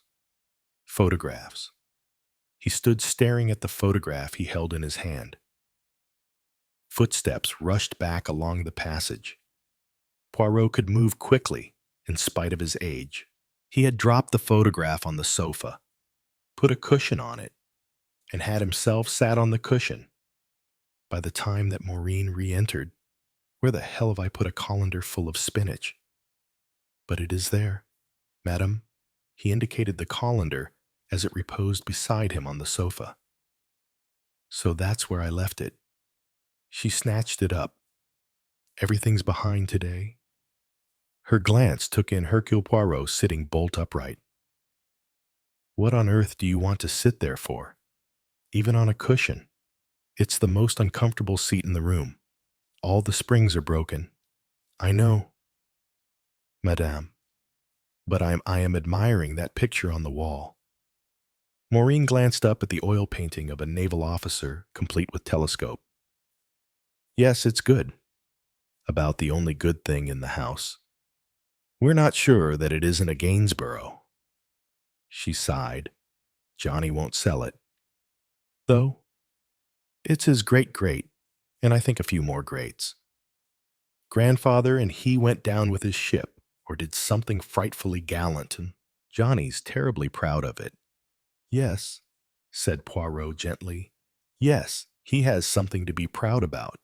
Your husband." It was 3 o'clock when Poirot arrived at Dr. Rendell's house. He had eaten rabbit stew and spinach and hard potatoes and a rather peculiar pudding. Not scorched this time. Instead, the water got in. Maureen had explained.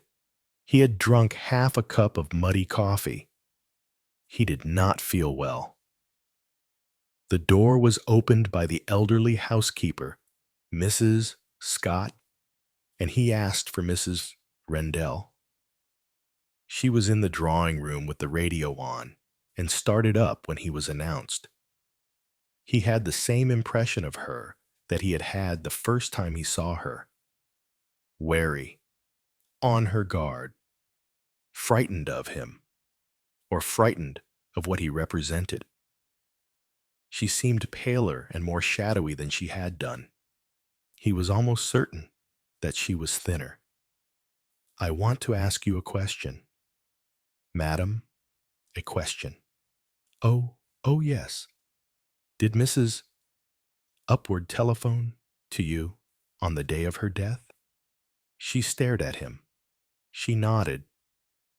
"At what time Mrs. Scott took the message?"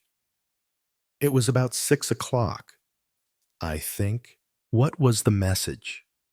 "To ask you to go there that evening." "Yes." "She said that Mrs. Oliver and Robin were going into Kilchester and she would be all alone as it was Janet's night out. Could I come down and keep her company? Was any time suggested 9 o'clock or after?" And you went, "I meant to. I really meant to. But I don't know how it was. I fell fast asleep after dinner that night. It was after 10 when I woke up. I thought it was too late." "You did not tell the police about Mrs. Upward's call?" Her eyes widened. They had a rather innocent, childlike stare. "Ought I to have done? Since I didn't go. I thought it didn't matter. Perhaps, even, I felt rather guilty. If I'd gone, she might have been alive now." She caught her breath suddenly. "Oh, I hope it wasn't like that. Not quite like that," said Poirot. He paused, and then said, "What are you afraid of, madam?" She caught her breath sharply. "Afraid I'm not afraid." "But you are." "What nonsense! What should I be afraid of?" Poirot paused for a moment before speaking. "I thought perhaps you might be afraid of me." She didn't answer, but her eyes widened. Slowly, defiantly, she shook her head. 24. "This way to Bedlam," said Spence. "It is not as bad as that," said Poirot soothingly.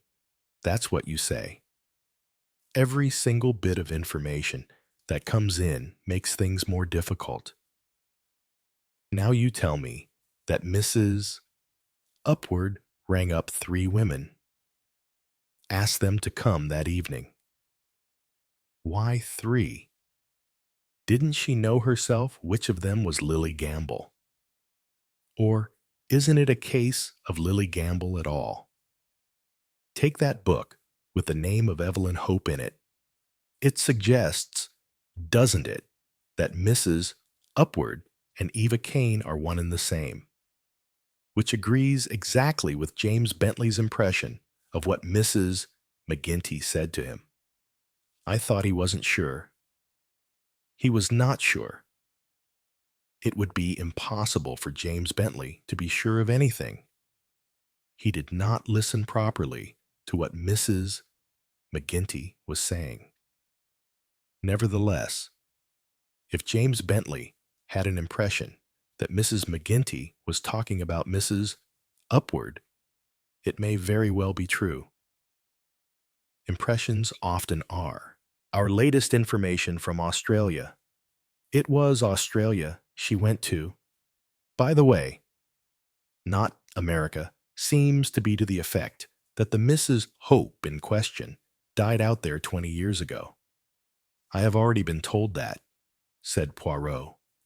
You always know everything, don't you? Poirot took no notice of this jibe. He said, at the one end we have Mrs. Hope, deceased in Australia, and at the other end, we have Mrs. Upward, the widow of a rich North Country manufacturer. She lived with him near Leeds and had a son. Soon after the son's birth, her husband died. The boy was inclined to be tubercular, and since her husband's death, she lived mostly abroad. And when does this saga begin? The saga begins 4 years after Eva Kane left England. Upward met his wife somewhere abroad and brought her home after the marriage. So actually, Mrs. Upward could be Eva Kane.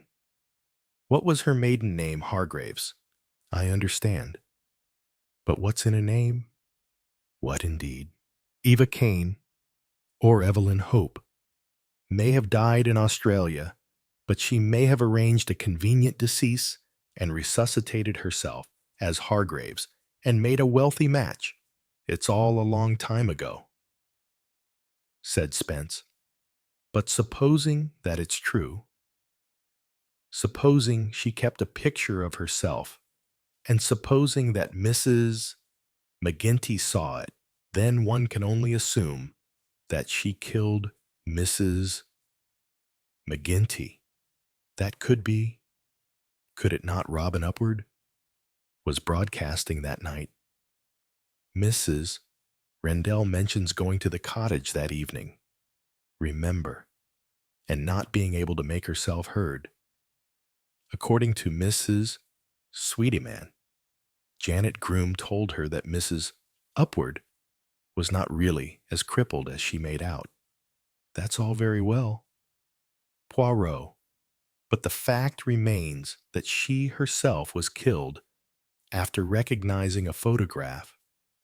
Now, you want to make out that the two deaths are not connected. No, I do not say that. They are connected, all right. I give it up. Evelyn Hope.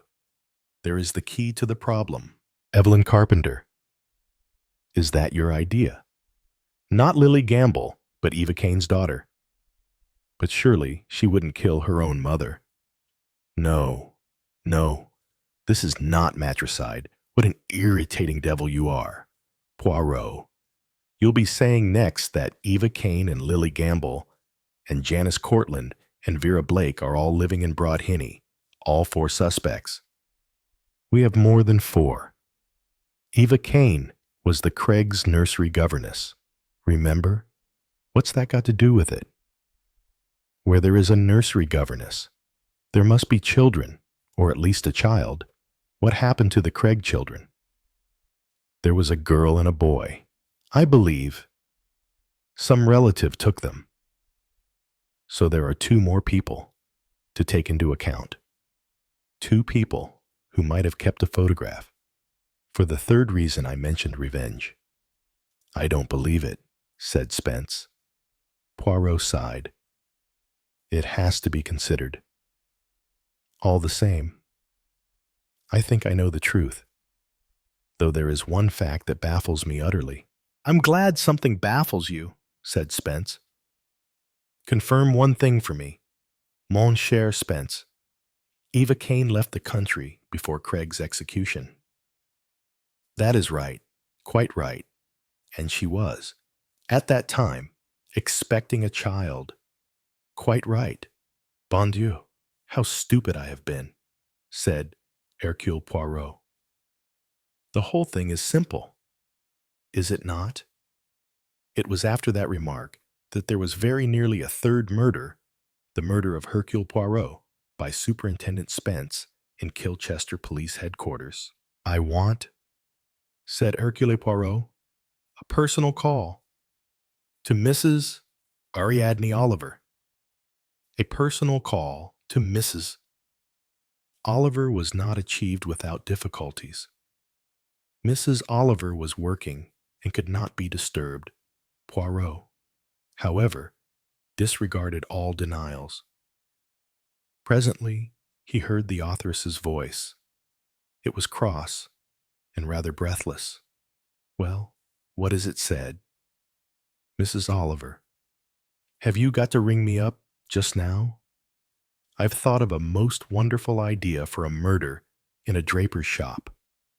You know, the old-fashioned kind that sells combinations and funny vests with long sleeves.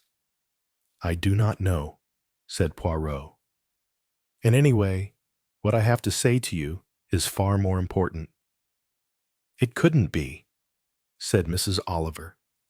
Not to me. I mean, unless I get a rough sketch of my idea jotted down. It will go. Hercule Poirot paid no attention to this creative agony. He asked sharp imperative questions to which Mrs. Oliver replied somewhat vaguely. Yes, yes, it's a little repertory theater. I don't know its name. Well, one of them was Cecil something, and the one I was talking to was Michael. Admirable. That is all I need to know. But why Cecil and Michael? Return to the combinations and the long-sleeved vests. Madame, I can't think why you don't arrest Dr. Rendell, said Mrs. Oliver. I would, if I were the head of Scotland Yard. Very possibly. I wish you luck with the murder in the draper's shop. The whole idea has gone now, said Mrs. Oliver. You've ruined it. Poirot apologized handsomely. He put down the receiver and smiled at Spence. We go now, or at least I will go to interview a young actor whose Christian name is Michael and who plays the less important parts in the Colonquet Repertory Theater. I pray only that he is the right Michael. Why on earth Poirot dexterously averted the rising wrath of Superintendent Spence? Do you know? Cher ami, what is a secret de polichinelle? Is this a French lesson? Demanded the superintendent wrathfully. A secret de polichinelle is a secret that everyone can know. For this reason, the people who do not know it never hear about it, for if everyone thinks you know a thing, nobody tells you. How I managed to keep my hands off you, I don't know, said Superintendent Spence, 25. The inquest was over. A verdict had been returned of murder by a person or persons unknown. After the inquest, at the invitation of Hercule Poirot, those who had attended it came to Long Meadows, working diligently. Poirot had induced some semblance of order in the long drawing room. Chairs had been arranged in a neat semicircle. Maureen's dogs had been excluded with difficulty, and Hercule Poirot, a self-appointed lecturer, took up his position at the end of the room and initiated proceedings with a slightly self-conscious clearing of the throat. Messieurs et mesdames, he paused. His next words were unexpected and seemed almost farcical. Mrs. McGinty's dead. How did she die? Down on her knees. Just like I. Mrs. McGinty's dead. How did she die? Holding her hand out just like I. Mrs. McGinty's dead. How did she die? Like this. Seeing their expressions, he went on, No, I am not mad, because I repeat to you the childish rhyme of a childish game. It does not mean that I am in my second childhood.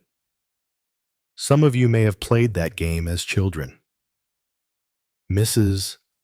Upward had played it. Indeed, she repeated it to me with a difference. She said, Mrs. McGinty's dead. How did she die? Sticking her neck out just like I. That is what she said, and that is what she did. She stuck her neck out, and so she also, like Mrs. McGinty, died. For our purpose, we must go back to the beginning, to Mrs. McGinty down on her knees, scrubbing other people's houses. Mrs. McGinty was killed, and a man, James Bentley, was arrested, tried, and convicted. For certain reasons. Superintendent Spence, the officer in charge of the case, was not convinced of Bentley's guilt. Strong though the evidence was, I agreed with him. I came down here to answer a question. How did Mrs. McGinty die? Why did she die? I will not make you the long and complicated histories. I will say only that as simple a thing as a bottle of ink gave me a clue. In the Sunday Comet, read by Mrs. McGinty on the Sunday before her death, 4 photographs were published. You know all about those photographs by now. So I will only say that Mrs. McGinty recognized one of those photographs as a photograph she had seen in one of the houses where she worked. She spoke of this to James Bentley, though he attached no importance to the matter at the time, nor, indeed, afterwards. Actually, he barely listened. But he had the impression that Mrs. McGinty had seen the photograph in Mrs. Upward's house, and that when she referred to a woman who need not be so proud if all was known, she was referring to Mrs. Upward. We cannot depend on that statement of his. But she certainly used that phrase about pride, and there is no doubt that Mrs. Upward was a proud and imperious woman. As you all know, some of you were present, and the others will have heard, I produced those 4 photographs at Mrs. Upward's house.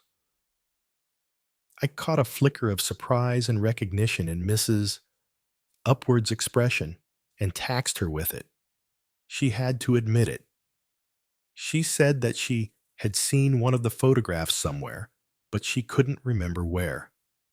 When asked which photograph, she pointed to a photograph of the child Lily Gamble. But that, let me tell you, was not the truth. For reasons of her own, Mrs. Upward wanted to keep her recognition to herself. She pointed to the wrong photograph to put me off. But one person was not deceived the murderer. One person knew which photograph Mrs. Upward had recognized. And here I will not beat to and fro about the bush. The photograph in question was that of Eva Kane, a woman who was accomplice, victim, or possibly leading spirit in the famous Craig murder case. On the next evening, Mrs. Upward was killed. She was killed for the same reason that Mrs. McGinty was killed. Mrs. McGinty stuck her hand out. Mrs. Upward stuck her neck out. The result was the same. Now, before Mrs. Upward died, 3 women received telephone calls: Mrs. Carpenter, Mrs. Rendell, and Miss Henderson. All 3 calls were a message from Mrs. Upward asking the person in question to come and see her that evening. It was her servant's night out, and her son and Mrs. Oliver were going into Cullen Key. It would seem, therefore, that she wanted a private conversation with each of these 3 women. Now, why 3 women did Mrs. Upward know where she had seen the photograph of Eva Kane? Or did she know she had seen it but could not remember where? Had these 3 women anything in common? Nothing, it would seem, but their age. They were all, roughly, in the neighborhood of 30. You have, perhaps, read the article in the Sunday Comet. There is a truly sentimental picture in it of Eva Kane's daughter in years to come. The women asked by Mrs. Upward to come and see her were all of the right age to be Eva Kane's daughter. So it would seem that living in Whodunit was a young woman who was the daughter of the celebrated murderer Craig and of his mistress Eva Kane. And it would also seem that that young woman would go to any lengths to prevent that fact being known. Would go, indeed, to the length of twice committing murder. For when Mrs. Upward was found dead, there were 2 coffee cups on the table, both used, and on the visitor's cup, faint traces of lipstick. Now, let us go back to the 3 women who received telephone messages. Mrs. Carpenter got the message, but says she did not go to Laburnum's that night. Mrs. Rendell meant to go, but fell asleep in her chair. Miss Henderson did go to Laburnum's, but the house was dark, and she could not make anyone hear, and she came away again. That is the story these 3 women tell, but there is conflicting evidence. There is that second coffee cup with lipstick on it, and an outside witness. The girl, Edna, states positively that she saw a fair-haired woman go into the house. There is also the evidence of scent and expensive and exotic scent which Mrs. Carpenter uses alone of those concerned. There was an interruption. Eve Carpenter cried out, "It's a lie. It's a wicked, cruel lie. It wasn't me. I never went there. I never went near the place. Guy, can't you do something about these lies?" Guy Carpenter was white with anger. "Let me inform you, M. Poirot, that there is a law of slander, and all these people present are witnesses. Is it slander to say that your wife uses a certain scent and also, let me tell you, a certain lipstick?" "It's ridiculous," cried Eve. "Absolutely ridiculous. Anyone could go splashing my scent about." Unexpectedly, Poirot beamed on her. "Mais oui, exactly. Anyone could. An obvious, not very subtle thing to do. Clumsy and crude, so clumsy that, as far as I was concerned, it defeated its object. It did more. It gave me, as the phrase goes, ideas. Yes, it gave me ideas. Scent and traces of lipstick on a cup, but it is so easy to remove lipstick from a cup. I assure you every trace can be wiped off quite easily. Or the cups themselves could be removed and washed. Why not? There was no one in the house. But that was not done. I asked myself, why? And the answer seemed to be a deliberate stress on femininity, an underlining of the fact that it was a woman's murder. I reflected on the telephone calls to those 3 women. All of them had been messages. In no case had the recipient herself spoken to Mrs.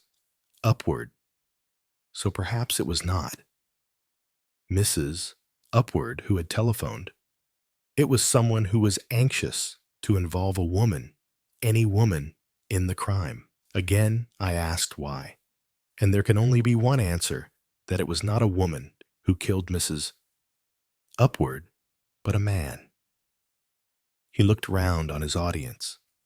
They were all very still. Only 2 people responded. Eve Carpenter said with a sigh, "Now you're talking sense." Mrs. Oliver, nodding her head vigorously, said, "Of course." So I have arrived at this point. A man killed Mrs. Upward, and a man killed Mrs. McGinty. What man? The reason for the murder must still be the same. It all hinges on a photograph. In whose possession was that photograph? That is the first question. And why was it kept? Well, that is perhaps not so difficult. Say that it was kept originally for sentimental reasons. Once Mrs. McGinty is removed, the photograph need not be destroyed. But after the second murder, it is different. This time, the photograph has definitely been connected with the murder. The photograph is now a dangerous thing to keep. Therefore, you will all agree. It is sure to be destroyed." He looked round at the heads that nodded agreement. But, for all that, the photograph was not destroyed. No, it was not destroyed. I know that because I found it. I found it a few days ago. I found it in this house, in the drawer of the bureau that you see standing against the wall. I have it here." He held out the faded photograph of a simpering girl with roses. "Yes," said Poirot, "it is Eva Kane. And on the back of it are written 2 words in pencil. Shall I tell you what they are, my mother?" His eyes, grave and accusing, rested on Maureen Summerhays. She pushed back the hair from her face and stared at him with wide, bewildered eyes. "I don't understand. I never know. Mrs. Summerhays, you do not understand. There can be only 2 reasons for keeping this photograph after the second murder. The first of them is an innocent sentimentality. You had no feeling of guilt, and so you could keep the photograph. You told us yourself, at Mrs. Carpenter's house one day, that you were an adopted child. I doubt whether you have ever known what your real mother's name was, but somebody else knew. Somebody who has all the pride of family, a pride that makes him cling to his ancestral home, a pride in his ancestors and his lineage. That man would rather die than have the world and his children know that Maureen Summerhays is the daughter of the murderer Craig and of Eva Kane. That man, I have said, would rather die. But that would not help, would it? So instead, let us say that we have here a man who is prepared to kill." Johnny Summerhays got up from his seat. His voice, when he spoke, was quiet, almost friendly. "Rather a lot of nonsense you're talking, aren't you? Enjoying yourself? Spouting out a lot of theories? Theories. That's all they are. Saying things about my wife." His anger broke suddenly in a furious tide. "You damned filthy swine!" The swiftness of his rush across the floor took the room unawares. Poirot skipped back nimbly, and Superintendent Spence was suddenly between Poirot and Summerhays. Now, Major Summerhays, take it easy, take it easy." Summerhays recovered himself, shrugged, said, "Sorry. Ridiculous, really." "After all, anyone can stick a photograph in a drawer." "Precisely," said Poirot. "And the interesting thing about this photograph is that it has no fingerprints on it." He paused, then nodded his head gently. "But it should have had," he said. "If Mrs. Summerhays kept it, she would have kept it innocently, and so her fingerprints should have been on it." Maureen exclaimed, "I think you're mad.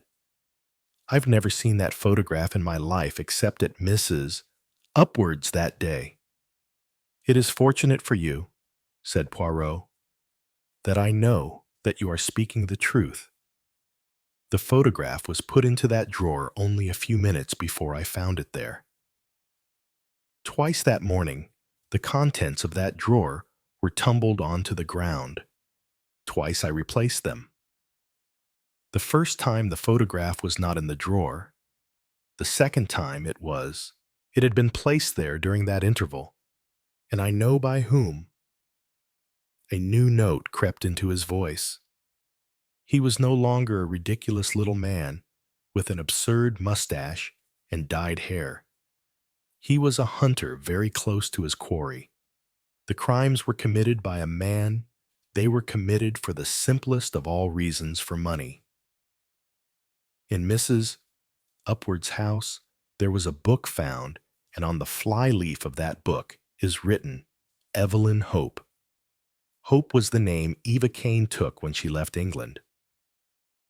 If her real name was Evelyn, then in all probability she gave the name of Evelyn to her child when it was born. But Evelyn is a man's name as well as a woman's. Why had we assumed that Eva Kane's child was a girl, roughly because the Sunday Comet said so? But actually, the Sunday Comet had not said so in so many words. It had assumed it because of a romantic interview with Eva Kane. But Eva Kane left England before her child was born, so nobody could say what the sex of the child would be. That is where I let myself be misled by the romantic inaccuracy of the press. Evelyn Hope, Eva Kane's son, comes to England. He is talented, and he attracts the attention of a very rich woman who knows nothing about his origin, only the romantic story he chooses to tell her. A very pretty little story. It was all about a tragic young ballerina dying of tuberculosis in Paris. She is a lonely woman who has recently lost her own son. The talented young playwright takes her name by deed poll. But your real name is Evelyn Hope, isn't it, Mr. Upward Robin? Upward cried out shrilly. Of course it isn't. I don't know what you're talking about. You really cannot hope to deny it. There are people who know you under that name. The name Evelyn Hope, written in the book, is in your handwriting, the same handwriting as the words "my mother" on the back of this photograph. Mrs. McGinty saw the photograph and the writing on it when she was tidying your things away. She spoke to you about it after reading the Sunday Comet. Mrs. McGinty assumed that it was a photograph of Mrs. Upward when young. Since she had no idea Mrs. Upward was not your real mother. But you knew that if once she mentioned the matter so that it came to Mrs. Upward's ears, it would be the end. Mrs. Upward had quite fanatical views on the subject of heredity. She would not tolerate for a moment an adopted son who was the son of a famous murderer, nor would she forgive your lies on the subject. So Mrs. McGinty had at all costs to be silenced. You promised her a little present, perhaps, for being discreet. You called on her the next evening on your way to broadcast, and you killed her, like this. With a sudden movement, Poirot seized the sugar hammer from the shelf and whirled it round and down, as though to bring it crashing down on Robin's head. So menacing was the gesture that several of the circle cried out.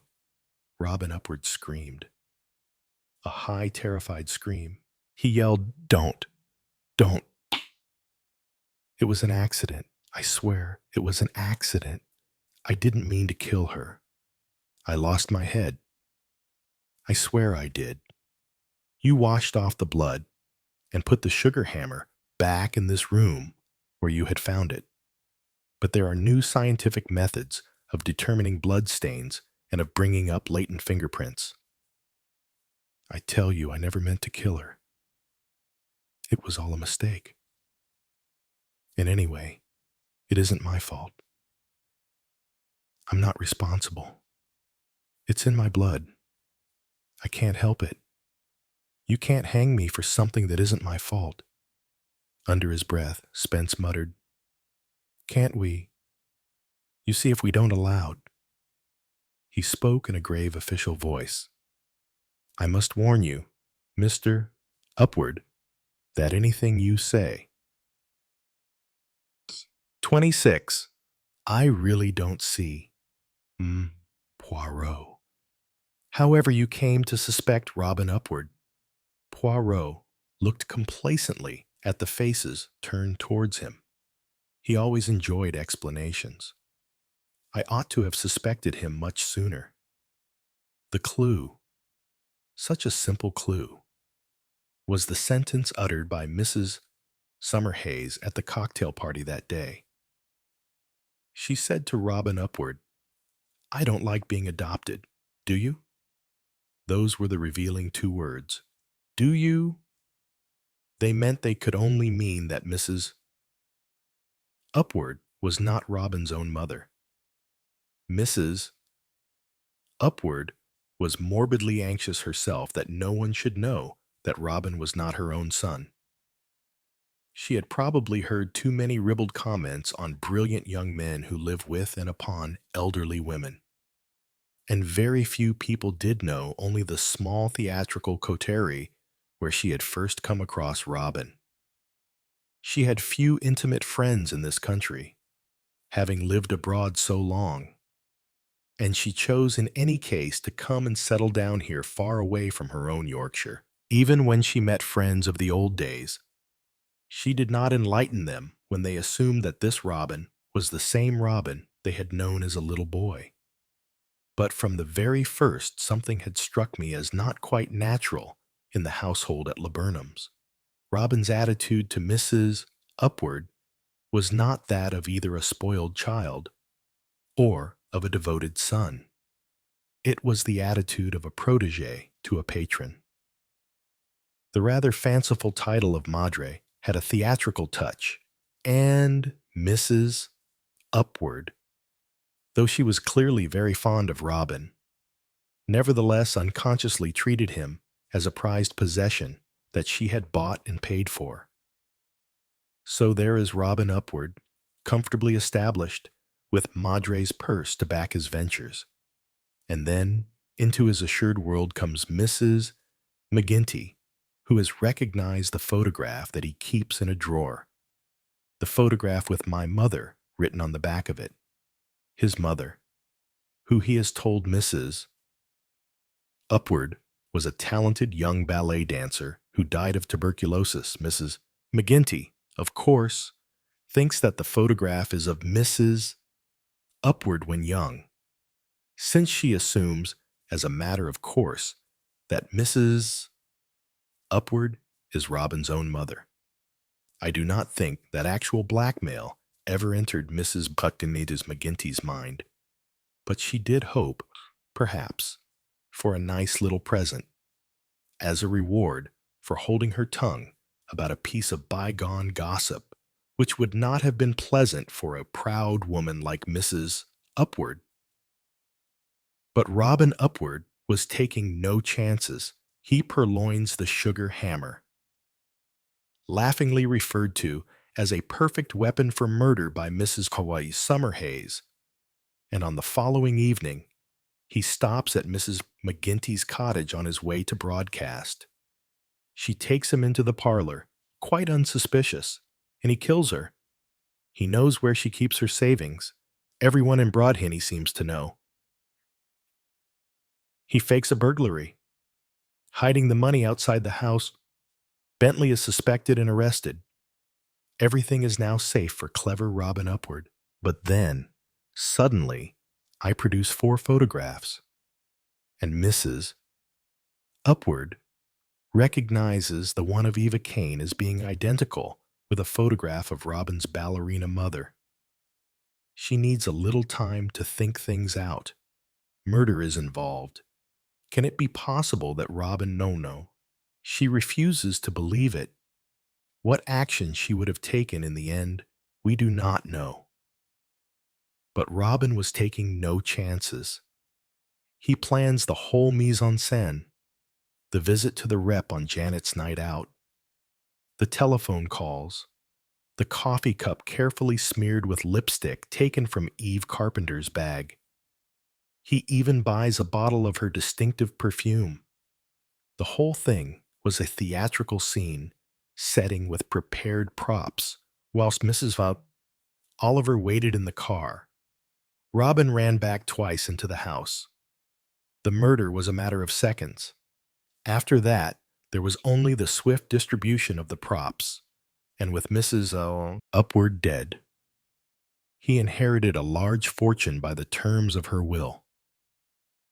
and no suspicion could attach to him since it would seem quite certain that a woman had committed the crime. With 3 women visiting the cottage that night, one of them was almost sure to be suspected. And that, indeed, was so. But Robin, like all criminals, was careless and overconfident. Not only was there a book in the cottage with his original name scribbled in it, but he also kept, for purposes of his own, the fatal photograph. It would have been much safer for him if he had destroyed it, but he clung to the belief that he could use it to incriminate someone else at the right moment. He probably thought then of Mrs. Summerhays. That may be the reason he moved out of the cottage and into Long Meadows. After all, the sugar hammer was hers, and Mrs. Summerhays was, he knew, an adopted child, and might find it hard to prove she was not Eva Kane's daughter. However, when Deirdre Henderson admitted having been on the scene of the crime, he conceived the idea of planting the photograph amongst her possessions. He tried to do so, using a ladder that the gardener had left against the window. But Mrs. Farsall Weatherby was nervous and had insisted on all the windows being kept locked, so Robin did not succeed in his purpose. He came straight back here and put the photograph in a drawer which, unfortunately for him, I had searched only a short time before. I knew, therefore, that the photograph had been planted, and I knew by whom. By the only person in the house, that person who was typing industriously over my head. Since the name Evelyn Hope had been written on the flyleaf of the book from the cottage, Evelyn Hope must be either Mrs. Upward or Robin Upward. The name Evelyn had led me astray. I had connected it with Mrs. Carpenter since her name was Eve. But Evelyn was a man's name as well as a woman's. I remembered the conversation Mrs. Oliver had told me about at the Little Rep in Cullen Key. The young actor who had been talking to her was the person I wanted to confirm my theory. The theory that Robin was not Mrs. Upward's own son. For by the way he had talked, it seemed clear that he knew the real facts. And his story of Mrs. Upward's swift retribution on a young man who had deceived her as to his origins was suggestive. The truth is that I ought to have seen the whole thing very much sooner. I was handicapped by a serious error. I believed that I had been deliberately pushed with the intention of sending me onto a railway line, and that the person who had done so was the murderer of Mrs. McGinty. Now Robin Upward was practically the only person in Broadhinny who could not have been at Kilchester Station at that time. There was a sudden chuckle from Johnny Summerhays. Probably some old woman with a basket. They do shove, Poirot said. Actually, Robin Upward was far too conceited to fear me at all. It is a characteristic of murderers. Fortunately, perhaps, for in this case, there was very little evidence. Mrs. Oliver stirred. Do you mean to say, she demanded incredulously, that Robin murdered his mother whilst I sat outside in the car, and that I hadn't the least idea of it? There wouldn't have been time. Oh yes, there would. People's ideas of time are usually ludicrously wrong. Just notice sometime how swiftly a stage can be reset. In this case, it was mostly a matter of props. Good theater, murmured Mrs. Oliver mechanically. Yes, it was preeminently a theatrical murder. All very much contrived. And I sat there in the car and hadn't the least idea, I am afraid, murmured Poirot, that your woman's intuition was taking a day off. 27. I'm not going back to Breather and Scuttle, said Maud Williams, They're a lousy firm anyway, and they have served their purpose. What do you mean by that, M. Poirot? Why did you come to this part of the world, I suppose being Mr. Know-all? You think you know I have a little idea. And what is this famous idea? Poirot was looking meditatively at Maud's hair.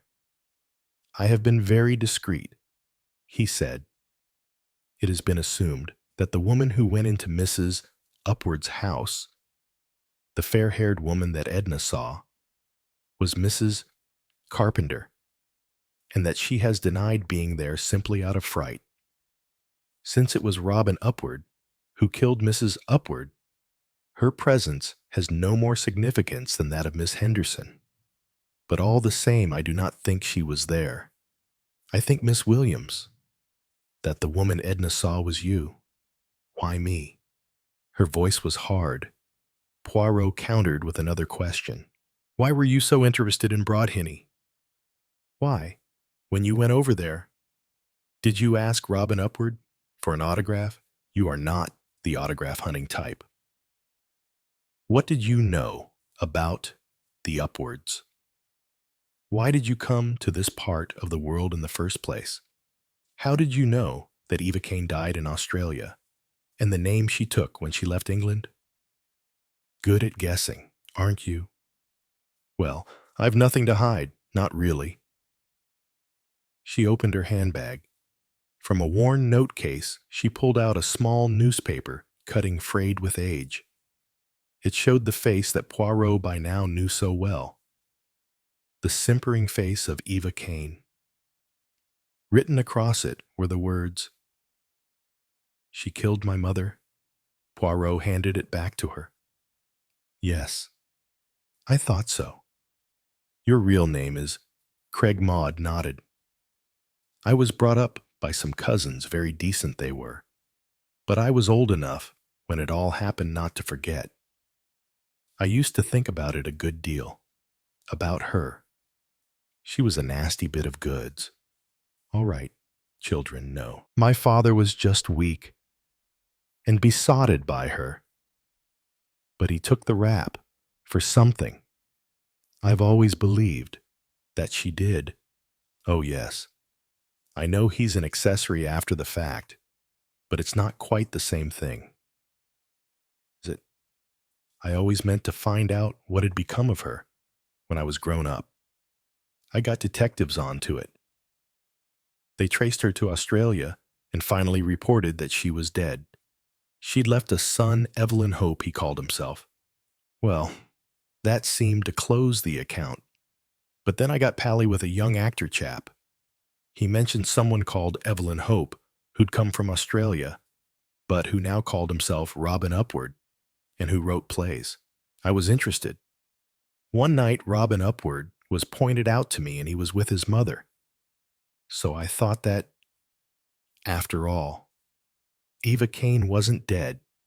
Instead, she was queening it about with a packet of money. I got myself a job down here.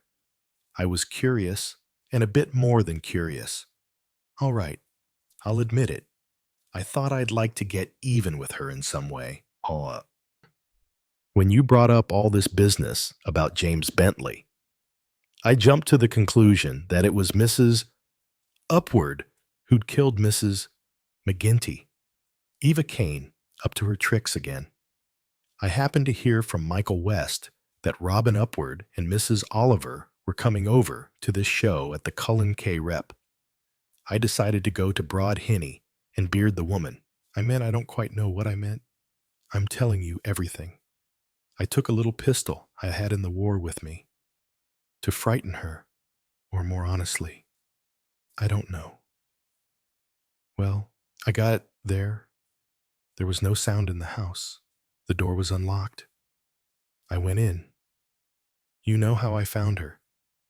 Sitting there dead, her face all purple and swollen. All the things I'd been thinking seemed silly and melodramatic.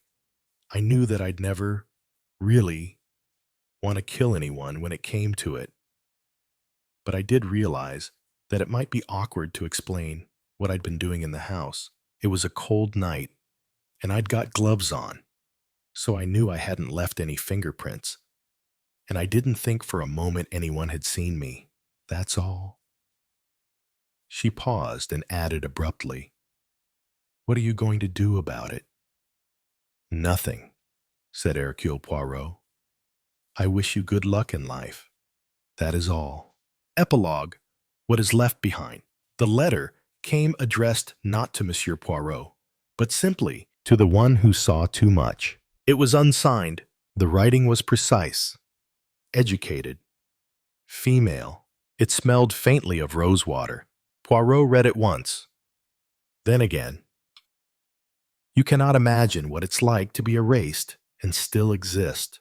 To walk through every room, knowing the wallpaper hides a different name. You speak of justice, but what you mean is exposure. I lived, others did not. That is not guilt. That is gravity. No signature, no apology, no denial, just the words of someone who had learned to survive by controlling the story and killing those who tried to rewrite it. Poirot sat quietly at his desk in Whitehaven Mansions. He had not sent the clipping to the court. He had not saved the photograph. He had allowed it all, just this once, to disappear into the smoke of a fireplace. Not because the truth didn't matter, but because sometimes the truth was a weapon, and sometimes, he thought, the person holding it should not be him. Georges entered with tea and a fresh cravat. "Monsieur is troubled." Poirot nodded slowly. "I have exposed a murderer," he said, "but not a villain." Georges frowned. "Is that not the same?" Poirot shook his head. "Non. Villains are clear, theatrical, comfortable, even. But this," he tapped the envelope. "This is a woman who became her own alibi. She lived so convincingly. Even I hesitated to break the illusion." Georges stood still. "And yet you did." Poirot's voice was soft. "I wonder if I should have." He stood, walked to the window, and looked out across London. Beneath the chimneys and spires, people were walking, laughing, mourning, forgetting. A city full of faces that wore names like borrowed coats. Poirot whispered, "We all run from something. But some outrun the past so long, they forget it's still chasing." Behind him, the fire burned low. No headlines would mark this case. No applause, only silence, and a single name, Eva Kane, that would remain hidden behind at least two others forever.